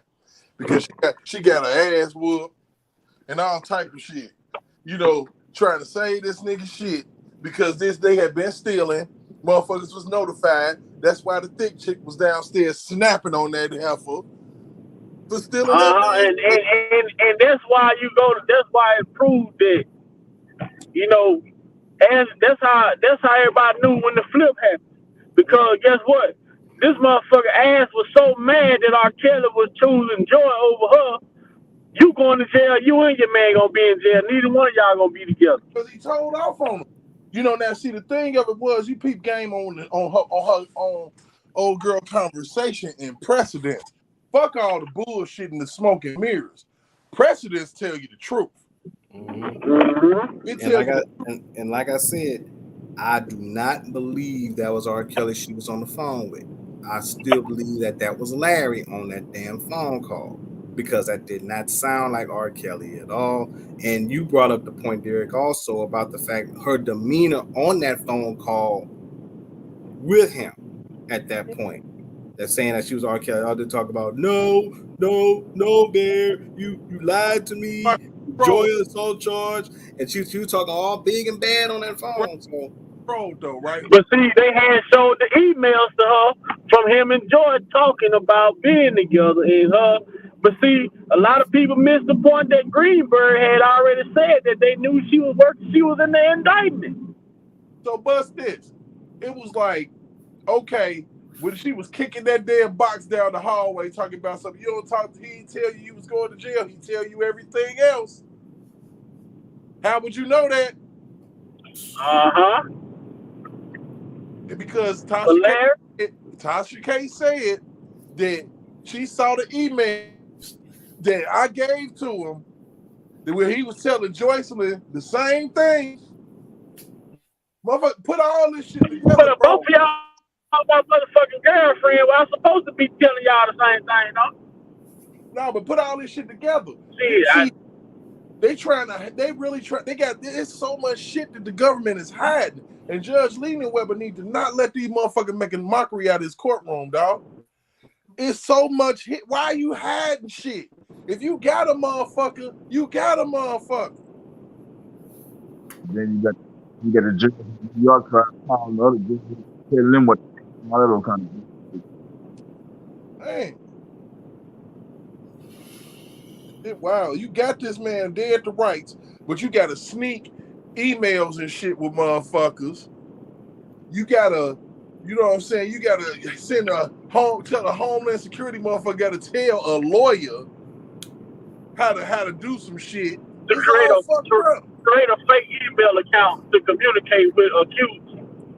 Now, when the Homeland Security gonna tell the government to create a fake email account to communicate with accused? Ain't that shit make sense? Really jump up and say that they can't even authenticate the shit either, as far as the video. Yeah. See. And then, and the funny thing was, Homeland Security was one of the main agencies that started all this bullshit. Honestly, to begin with, you can't have that tape. If you can't see, they smart. If you can't have that tape, what's the point in bringing Landfair up there? Right. They talking about they got still photos. They got what? Still photos, still pictures from the tape. That shit ain't gonna work. And say, hold on, and you say still photos. Your whole argument was on the video the whole damn time. You talking about now all of a sudden you want to change the game up last minute? Talking, oh, we got still photos. You just said you had a goddamn video. But then if you go back to Prima Donna with the still photos of Lisa Van Allen at the same time of the alleged victim on the tape, I mean, it's a dead-on comparison. Yep. It could be. Man, look. It could be either one of them or neither one of them, dog. Really. Because but see, one thing that Roshana got going is that she wore braids during that time. She wore braids in her head all the time. You know. Compared to Lisa Van Allen was wearing that. Her pictures got the same fucking hairstyle and everything. Yeah. And what it mold was two different pictures. Right. But like Derek say though, what if you can't you can't confirm the authenticity of the tape, and y'all saying that they were doctors, how could they even be admissible in court? Right. They done pretty much said, look, we got the witness here on the tape. She's willing to testify, say it was her. So now they probably feel like, look, as long as we got the witness, damn the authenticity of the tape. And we don't even need the tape. We'll just have the photos. See, they trying to change. So 18 years, dog. 18 years. And you ain't said shit. And ain't been saying shit. And was putting money on the niggas' books and shit. You know what I'm saying? Yeah, I'm talking about y'all still cool, daddy still cool, mama still cool. All of a sudden now, you turn on the nigga and you mean to tell me that shit was able to happen within 7 text messages to a motherfucker you ain't even know up until 2020? Nope. And then the funny part about it is Nope. it just so happens that this go down like this, especially after your daddy passes. Nope, man, nope. I ain't buying no fucking deal. And they use that shit. That's what the fuck happened. They use her daddy as a way in. Yep. And I'm gonna tell you this: if them motherfuckers in New York couldn't handle Canning on a cross examination, I don't even want to see these motherfuckers under Jennifer Baldini type pressure. You're gonna join the top. I don't even want to see. Oh. Man, Jennifer is gonna bring all the pressure. She gonna bring all the questions. She gonna make these motherfuckers real uncomfortable. They gonna get on that Demetrius Smith type of time. Is it time to go? It's something that needs to change about this shit. You know, I feel like that if you bring in an allegation against somebody and you grown, I don't give a damn when it happened. You shouldn't be anonymous. Exactly. I said the same shit. You talking about some shit that happened to you when you was a kid, not the fact that you are a kid. So you should be able to come straight out and be bold enough, damn it, to say what the hell happened to you. And you know, all this anonymous this and Jane Doe this and all this fuck shit. Like as real think we fucking stupid and we don't know who you are as a Jane Doe. You did that shit for the extra public that really don't know, but some people had an idea either way. It's like, where'd she go? You know, what happened to her? You know, oh, okay, this is where she at. She was the one that was with it. People figured that shit out. Mm-hmm. Man, Jennifer Bongino. Yeah, I'll tell you what, Jennifer Bongino. Oh, go ahead, Vi. I said, and you shouldn't be able to file fucking civil. You shouldn't be able to file civil lawsuits without police reports either. Nope. Sure, I'll tell you what though, Jennifer Bongino and them cross examinations. I'm gonna tell you right now, Jennifer Bongino gonna look like Darth Vader in Rogue One. She gonna come through and just start slicing motherfuckers up. She ain't playing no game. She gonna be force choking people. They're gonna be like, oh shit. They'll be like, help us, man. If she worth her salt, man. I know she is. Shit, I watched Bill Cosby just walk out of jail and piss off the world. So, you know, I just feel like that she got this shit in the bag. And like I said, if she's a smart one, them motions was already ready. See, the thing of it is, these motherfuckers in Chicago didn't expect to get that work. They didn't expect to have to file no motherfucking motions. They didn't expect for that shit. They was expecting for ineffective Greenberg, Mr. Ineffective himself, because you shouldn't even left your client. He should have fought for his client, man. And then to top it all off, you now got that same lawyer that just came that was just involved and helped the exoneration of what about seven people that were falsely accused of murder. 2 of them was her clients, and she just got them out. And she got see, the thing about it is the woman got a discerning spirit. And when she was on the BNC interview and she was just talking about the reasons why she took the case and the fact that it needed 2 things. Has there been an injustice? Has there been an injustice, and can I offer this person some relief? Mm-hmm. And in his case, she said yes to both. And usually she turned down cases. And I told this shit right here, but I believe Andrew Wire when he said it's motherfuckers in R.Kelly camp who didn't want him to get no help. Because if Mesereau would have been on this case, this motherfucker would even went to trial, I believe. He said they wouldn't listen. Because, dude, come on now. So many people have been stealing my money. That don't mean that ain't just Daryl McDavid. Oh no. And this is R.Kelly's words. So many people have been stealing my money. This is the females he hired, because like I said, clip. Yeah. These are some of the dudes he hired. Man, that man had 8 bank accounts attached to his account. Yeah. You had RSK Production, RSK LLC, RSK Incorporated, RSK Mass Production, RSK is man. They had so many accounts, man, attached to this man's personal account. It was ridiculous, man. Mm-hmm. That's why they talking about his racketeering, because it look like you hide money, and then all this money is coming in, or they saying that this money that you making, but you not seeing none of this money. We talked about it on Black CEO channel. Like, even with these concerts, they booking these shows, then they get in advance, and then they not even telling him, and then he not even showing up. Now he getting sued. Boom. Hey, so check this out. This one of the things that I know happened, and it's like I know it in my heart because of the statements that was made, man.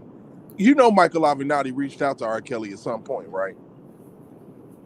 He probably tried to extort him, huh? He reached out to that man at some point, and he wasn't going. And next thing you know, press conferences and cut after cut after cut after cut after cut. You feel me? Yep, because he got that's his MO. Same shit he told Nike. Same shit he told Nike, and that was the same shit he probably told anybody that he tried to extort. He told Trump the same shit.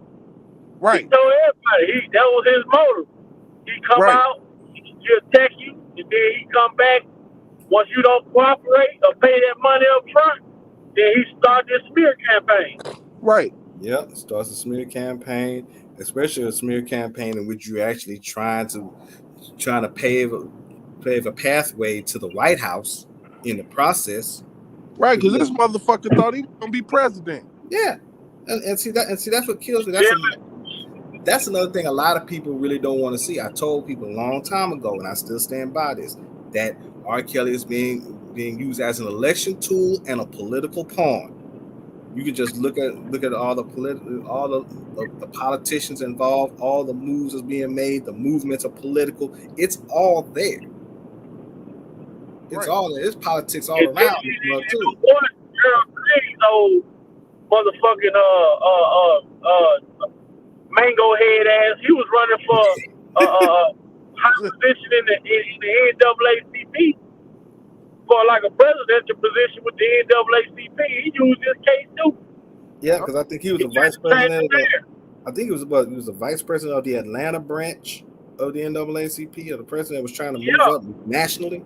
Man, that dude is the most crookedest looking crackpot ass lawyer I ever seen. I wouldn't go in that dude's office his office is in his garage at his house. That motherfucker head so big, he got to put his shirts on through the feet part. Put his feet through the neck of that motherfucker. So look at the head on that motherfucker. Boy. Yeah, I told people, Joe. I told people that Joe Green's got a head like the Great Gazoo from Flintstones. Boy, that motherfucker, yeah, boy. Ooh, good Lord. I promise you. But why? It's just so ironic that so many people attach themselves to this one man. Some of these people during the Bill Cosby trial, they could attach themselves to. Nobody attached themselves to Bill Cosby shit, but everybody named Mammy attached themselves to the trial of R.Kelly. Man. Nah, but you know what? That is real telling, man, that lady, that doggone prosecutor needed that damn transcript, that manuscript from Dear Goddess 2 months before she filed charges. And then look at this too, bro. Look at this. You got Derek Goddess along with Demetrius, along with Cass Jones, said that half of the docu-series in the charges was shit that came out of their book. So bust this. Peep game, though. Peep game. Surviving R. Kelly comes out in January of 2019, right? Right before he dropped Born to My Music album. Okay? They always do that shit to him when they really want to murk him, because they didn't really want him to come out with that shit, and they made it so. So they did all of that shit. Surviving R. Kelly come out. As soon as Surviving R. Kelly go off the air, Kim Fox bring her ass on the air talking about please come forward. About a week or so later, here she come with this bullshit that she done pulled from back in the day. She just took old charges, didn't interview nobody, and just recharged them shits. She just recharged them shits. She didn't interview none of the. You know, so check this shit out. Fuck that shit up. So this is about maybe February or whatever. You know, now they were saying in the news that the feds was investigating his case. At this time, they were severely fucking with this man. I'm talking about I'm talking about the man that done went to jail twice, turned himself in once, and then gets arrested for child support when he go to court with 60 grand, which is all he got. And they could have took the shit and been cool with it, but nah. You know, they didn't take it and they threw him in jail. Now, you got these motherfuckers, Angel Crew, who watched Surviving R.Kelly and it pissed her off and triggered her ass. So now she got to launch an investigation. How the fuck, if you investigating something this fucking serious, it only takes you 2 fucking months to come up with some charges? I'll tell you how. You sit up here and you get a motherfucking transcript, a manuscript from Jim Deere fucking Goddess with people's names and every fucking thing. You start creating fake emails, you create a fake ass email and you start reaching out to these people. You get them caught up in trick bag ass conversations. Maybe they'll say some shit that, or you befriend them and they tell you their life story and you find out some old criminal shit they did. Now you can go ahead and come back to their ass on some other shit. Like, look, you told me this. Now I can help you with this, but you got to help me over here. And I'll pay you. I'll kick you down or whatever the hell. But this, I'm telling you, people that ain't peeping game on the setup. Like this is the I done broke down. There's only a few ways this shit could have got done. The whole setup started with Jim and Jim Boo and who Jim got his story from. He got that shit from Roshana. Not Roshana. He got that shit from Sparkle, Geronda, and one other motherfucker he was writing about in that book. And I do blame Tim Savage for reactivating this motherfucker. Because that's what happened. And 97 Baby Girl. Yeah. But Tim Savage reactivated this motherfucker. And what was 97 Baby Girl motive for reaching out to the Clarys and the damn Savages? Off because she got fired for stealing fucking money, bro. When that man Kales used to come and practice in Gary, his little wardrobe designer chick, I think her name Cash Howard. Yeah. Used to come to the PLS store and was wiring bands. Damn, that's crazy. I'm telling you, dog. She was wiring bands. She came like 2 days in a row. And what you call her? Asante daughter say she every time she came home say Asante had motherfucking bank rolls on them. And look, this was in 2016 when this type of shit was popping off. So he used to walk around with a duffel bag full of money. Cause they say they paid him in cash because he didn't take cards, he didn't use bank accounts and shit. So he took all his money in his stipends in cash. But can you imagine him trusting somebody enough to go in that bag and get what he asked them to get, and they get more because they know he can't count? Or just going in there and getting whatever because they know he can't count? Right. I mean, fuck, man. I mean, once a motherfucker find out your disadvantage, if they want to take advantage of you, that's just like anything. Like, you see a motherfucker injured and you whooping their ass, you gonna go for the injury. Yeah, with the weakest spot. Right. You know what I'm saying? For real. You gonna manipulate the wound. You ain't finna go for nothing that's hard. You gonna manipulate the fucking wound. So that's what they did. They manipulated that, and nobody ever tried to help him read because they wasn't gonna help them.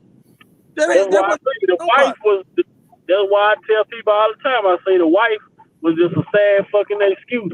Because you married this man, you ain't try to help him understand his contracts or none of this shit. So like you should have been on all this shit. Crazy thing about it is when slaves. They want slaves to read. Because when you read, that's where knowledge it gets embedded. Reading is reinforcement of anything that you want to know. And even if you can't read, how the fuck can you get married? You can't even read a goddamn marriage life. You can't read. You don't know what the fuck is going on. Like I said, Edge Advantage, man, they took to this dude. Yeah. And people don't even want to see it. They don't even want to see that the record label off Burl saw this man. Barry Hankerson probably peeped game on him, sat down and talked to him and shit. And you can tell when a motherfucker, because think about it. If you ever listen to R. Kelly actually talk, he got a slight speech impediment. It's very, very slight. He one of them thick-tongued niggas. Straight up. You know, and you can hear it in some of his songs. Yeah. And see, and see, this is why I don't buy into that whole, even though they said on the mitigation report that R. Kelly admitted to marrying Aaliyah in the mitigation report. Of course, he's going to say that because the fact it was something that he thought was actually going on, not knowing that all of this was a fraudulent setup to his knowledge.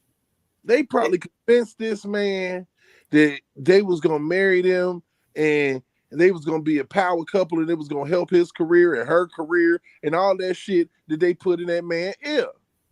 Yeah, and like I said, they concocted that whole story on that bullshit. Because like I said, I never believed this bullshit for the simple fact, the timing of when everything was going on around it.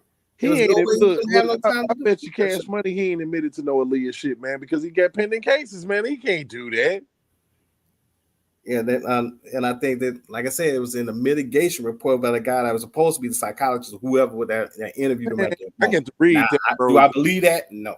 I get to read that shit because that'll piss me the fuck off because that'll be fucking stupid. I mean, the man ain't talked for fucking 30 years. What the fuck he running his mouth for now? That don't make sense. That's a good point. That don't make sense. He been one of the quietest motherfuckers out here that got anything going on against them. Yeah, and everybody turn around every 5 minutes about R. Kelly gonna snitch, R. Kelly gonna do this. If R. Kelly already been in jail for 3 years and hadn't said shit, what makes you think he's gonna say something now? Man, look, if he ain't told on Barry Hankerson motherfucking ass now, the only person that's gonna be able to tell on him is Jennifer Bonjean. And that's just gonna come from her doing her fucking due diligence, which she's doing. I'm telling you, this trial right here gonna be different. I'm talking about damn near in the middle of this motherfucker. I think it's gonna be a motion to dismiss that bitch. And I think it's gonna be another situation. What's gonna happen is because see on this trial already, you're seeing a lot of stuff that's floating around being allowed in this trial that never would have been allowed in New York. Man, I'm talking about because the fix was really in New York. Oh yeah, the scam was in New York because you got all like the Me Too movement and all these other movements that had strong support in New York. Come on, man. Because my thing is, how the hell can you even try a case with Geronda Pace in New York? And Faith, if it wasn't for Faith, it wouldn't have even got to New York. But Geronda Pace or Aaliyah or the girl at the studio, how do you even bring that to that state? That's a good question. None of it happened there. No, the only thing that happened was Faith. How can you talk about? And even with that, R. Kelly didn't even bring her to New York. She brought herself. You know, and then you go all the way back to the motherfucker's house in Olympia Fields with these dumbass, punk ass niggas, Richard Arline, or Ricky LaFleur, or Ricky LaPunk, or whatever the hell his name is. You know, I mean, they was all over the motherfucking place. They out, man, I'm telling you. You know, they talk about R. Kelly hit on them, talk about R. Kelly came on to them, R. Kelly is gay. Dropped it. These nigga, I'm like, after all the control that he's supposed to have over motherfuckers, he crawling around now. Man, stop. Right. Quit bullshit. Y'all fuck around. I know, especially since the fact that he was talking about, well, R. Kelly did this to me and he did that to me. He's really into dudes. The whole thing about that is, like I said, I will go back to this point. The man on the 2000 before the 2008 trial had a court order issued by the state of Illinois. I remember this. He was not to have contact with minors, and I believe that was between the time that the Happy People album was out and TP3 Reloaded was out. That's when that court order had popped up. So he had that court order already there in place. So how would he and Rich, all I said, this would happen like what, 2006, 2007? Mm-hmm. How would that would have happened if that court order was already in place? He wouldn't have had, and it was a court order he never violated. So then that kills that whole argument with Rich Online off top. Man, he just said that shit to save his own little raggedy ass. Of course. He pulled a Larry McGee. Of course, and especially if R. Kelly was really supposed to be in the young little boys now, like you say, why didn't the group B2K come forward against him?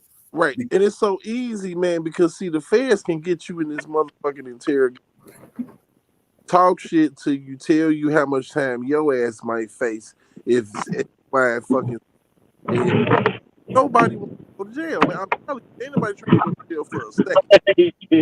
Right. I'm talking about. I don't even want to walk past the motherfucker. So I know ain't nobody trying to go in there. So you tell me all I got to do is, that's it. Tell a lie. But if you know you done committed a crime, then that's totally different. But that's the funny shit too with your boy in New York. How Don Russell admit to the shit and then turn around, put in an appeal for an acquittal. Like, what the fuck? Like, I don't get that shit. But though, that's some weird shit. That's a weird motherfucker. You admit to the crime, and then you won't put in the paperwork. Nigga, that niggas need to go get that man's masters and bring them bitches back. That's what he need to do. Or maybe he made a deal. Maybe he done made a deal with them motherfuckers to kidnap give that him man. the masters. He got to take them. That people talk about he's not extorting R.Kelly. How is that not extorting? You tell a motherfucker you want 10 to 20% for the work, for what you done put in for them to get their shit back when they didn't even ask you to get their shit to begin with. I'm telling you, man. A lot of this shit, man, I can't even blame on. It's hard to really. The house security guy was Bubba. It's hard to blame a celebrity for shit like this when you supposed to have motherfuckers shielding you from shit. You supposed to be untouchable, man.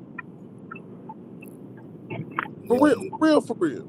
Yeah, and the problem is R. Kelly had more snakes. He had more snakes around him than Indiana Jones did in Raiders of the Lost Ark. Man, I mean, everybody.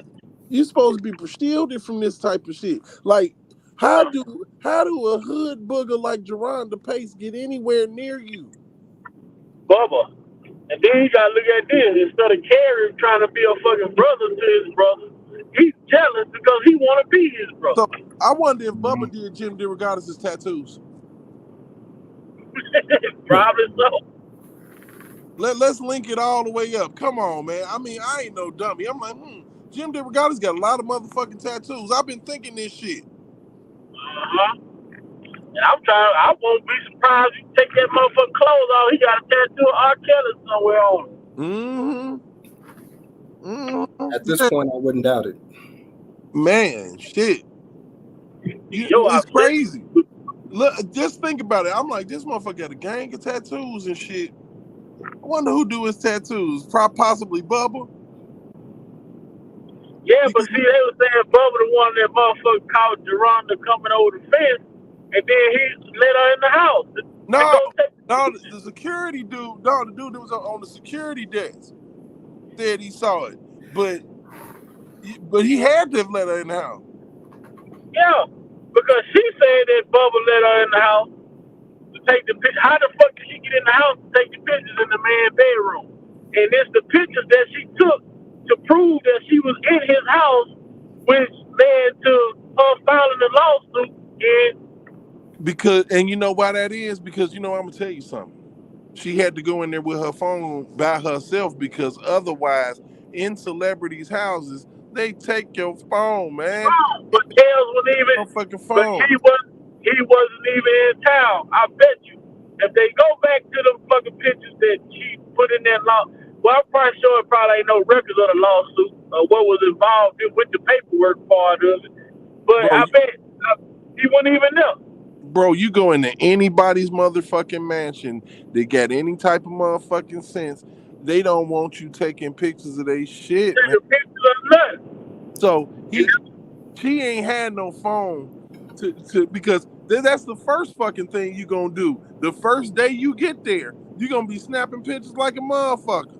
So she had to go in there and have her phone and not have it confiscated by security to even do that shit. But see, the thing is, how she's saying it happened is that Bubba let her in the house to take the pictures, which my whole thing, I don't believe she ever dealt with R.Kelly on no physical level ever. And that's why I feel like he wasn't even around when she got inside of his house. Because when he was there, guess what he told her? He asked for the ID. If you go back to the friend that was on Dr. Wright's page, when he asked them for IDs when they got caught trying to get in, he asked for the ID. And then she didn't have her ID, but the homegirl had her ID. So they left, and she had to go get it. And then she tried to sneak in when she came back. Right. Now, the only proof that they really got that he was anywhere near her at any time in his life is at the courthouse. That's the only link in picture form. Other than that, you can't prove to me. You don't have a picture with R.Kelly hugging a Geronda Pace, touching a Geronda Pace, or anywhere near her outside of that courthouse, except for outside of the courthouse. That's it. I think it was J-Rock that asked me. I think J-Rock or somebody asked me, do y'all think Geronda was planted in that trial? Yes. Because how the fuck she had a fake ID, all this shit, got in the court, all this shit, all the laws that she broke to get to this man, and they don't acknowledge none of that shit. And was able to pay for a full-fledged commute. Yeah, and the funny part about it, if you mention it, how did, with all those court officers, all those bailiffs, and all the police chiefs, none of them sniffed out the fake ID, not one. So if none of them knew, how did R.Kelly supposed to know? R.Kelly's supposed to know, but none of them knew, but he's supposed to know. Yeah, right. the dude that can't read. Mm-hmm. Exactly. He was supposed to figure that shit out. But the thing about it is, he sent her ass home. She came out there. Bubba done invited her to a whole fucking party. Her and the homegirl Kiana goes out there, and she gets sent off. And she said she left her ID at her infamous uncle's house down the street. Right. And they left, never to fucking return that night. Never to return that night. Kiana was straight because she had her ID. Yeah. Never to return that night. But I won't be surprised if Jennifer got, but I don't know if Geronda, she might be in. She was saying she didn't want to testify. She was saying she didn't want to testify, but I hope they got the homegirl ready to go. Because she told the homegirl the settlement was from her dad died. Insurance checks from her dad passing away. Boy. Hey, Big Boy, I'm gonna go ahead and dip on out, man. I'm getting tired as hell. Yeah, y'all. All right, man. I just got off shit, guys. Yeah, man. Derek called up for another hour or so. Yeah, I'm finna get in rotation too, man. Shit, I had to jump on and get with y'all, man, because I love the conversation all the time. So. Hey, look, later on today sometime, we're going to be issuing out subpoenas, Derek. So, man, make sure you sub to the channel, man. And I'm gonna schedule a live. We gonna have to come on here and issue out some subpoenas, man. Okay. Motherfucker got like my boy Black say he need to get them balls. We finna be giving out subpoenas, man. So we got a warrant for your motherfucking arrest. We got the warrants finna be going out. Goddamn. I feel. Oh, for real? Yeah. Hey, you jump on, and I catch you, bro. Don't even trip. Already, man. I appreciate you coming over and blessing the panel, though. Oh, definitely, man. For sure, man. You know I got you. All right, be easy, y'all. All right, Big Vi. All right, thanks for holding down with me. J-Rock the hell down with me, goddamn, for five hours, man. And I thought I was gonna be off like 2 or 2.5. I'm like, shoot, you took me in overtime. Shit. I appreciate the shit. Y'all indulge me all night, man. So shit. Hey, I thank y'all for blessing me, goddamn me tonight. Shit. Lex, my boy. Hey man, we in the city, man. So shit, bro. We gonna have to link most definitely.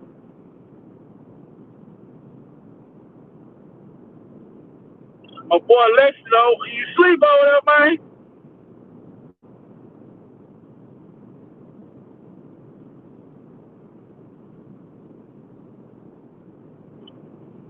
All right, y'all. I appreciate everybody for coming over, kicking it with me for the midnight hour. We was on here for about.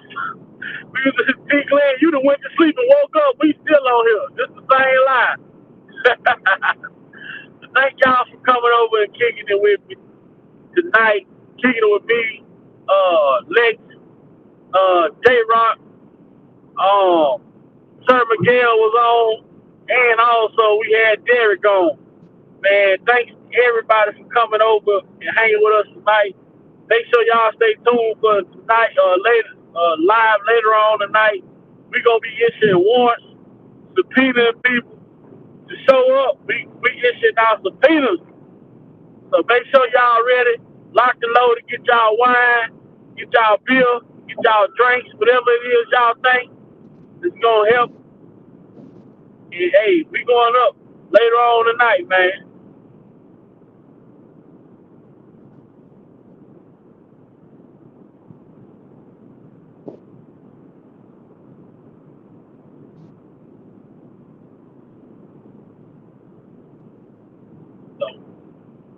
All right, y'all. Good morning. See y'all later on this evening. Big Five. Sign out. Make sure y'all like, share, subscribe, man. If y'all find it in y'all heart to want to bless the host, cash out Big Five Opinion.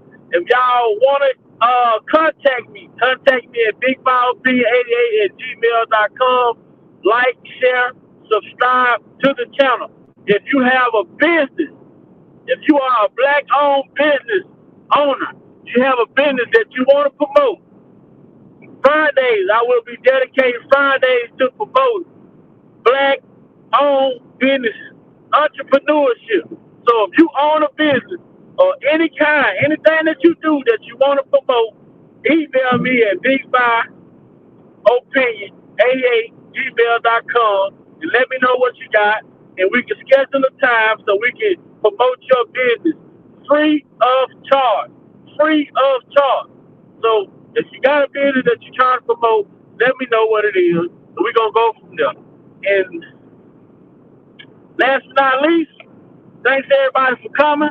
Y'all be blessed. God loves us all. And see you all later on tonight. I'm out. Peace.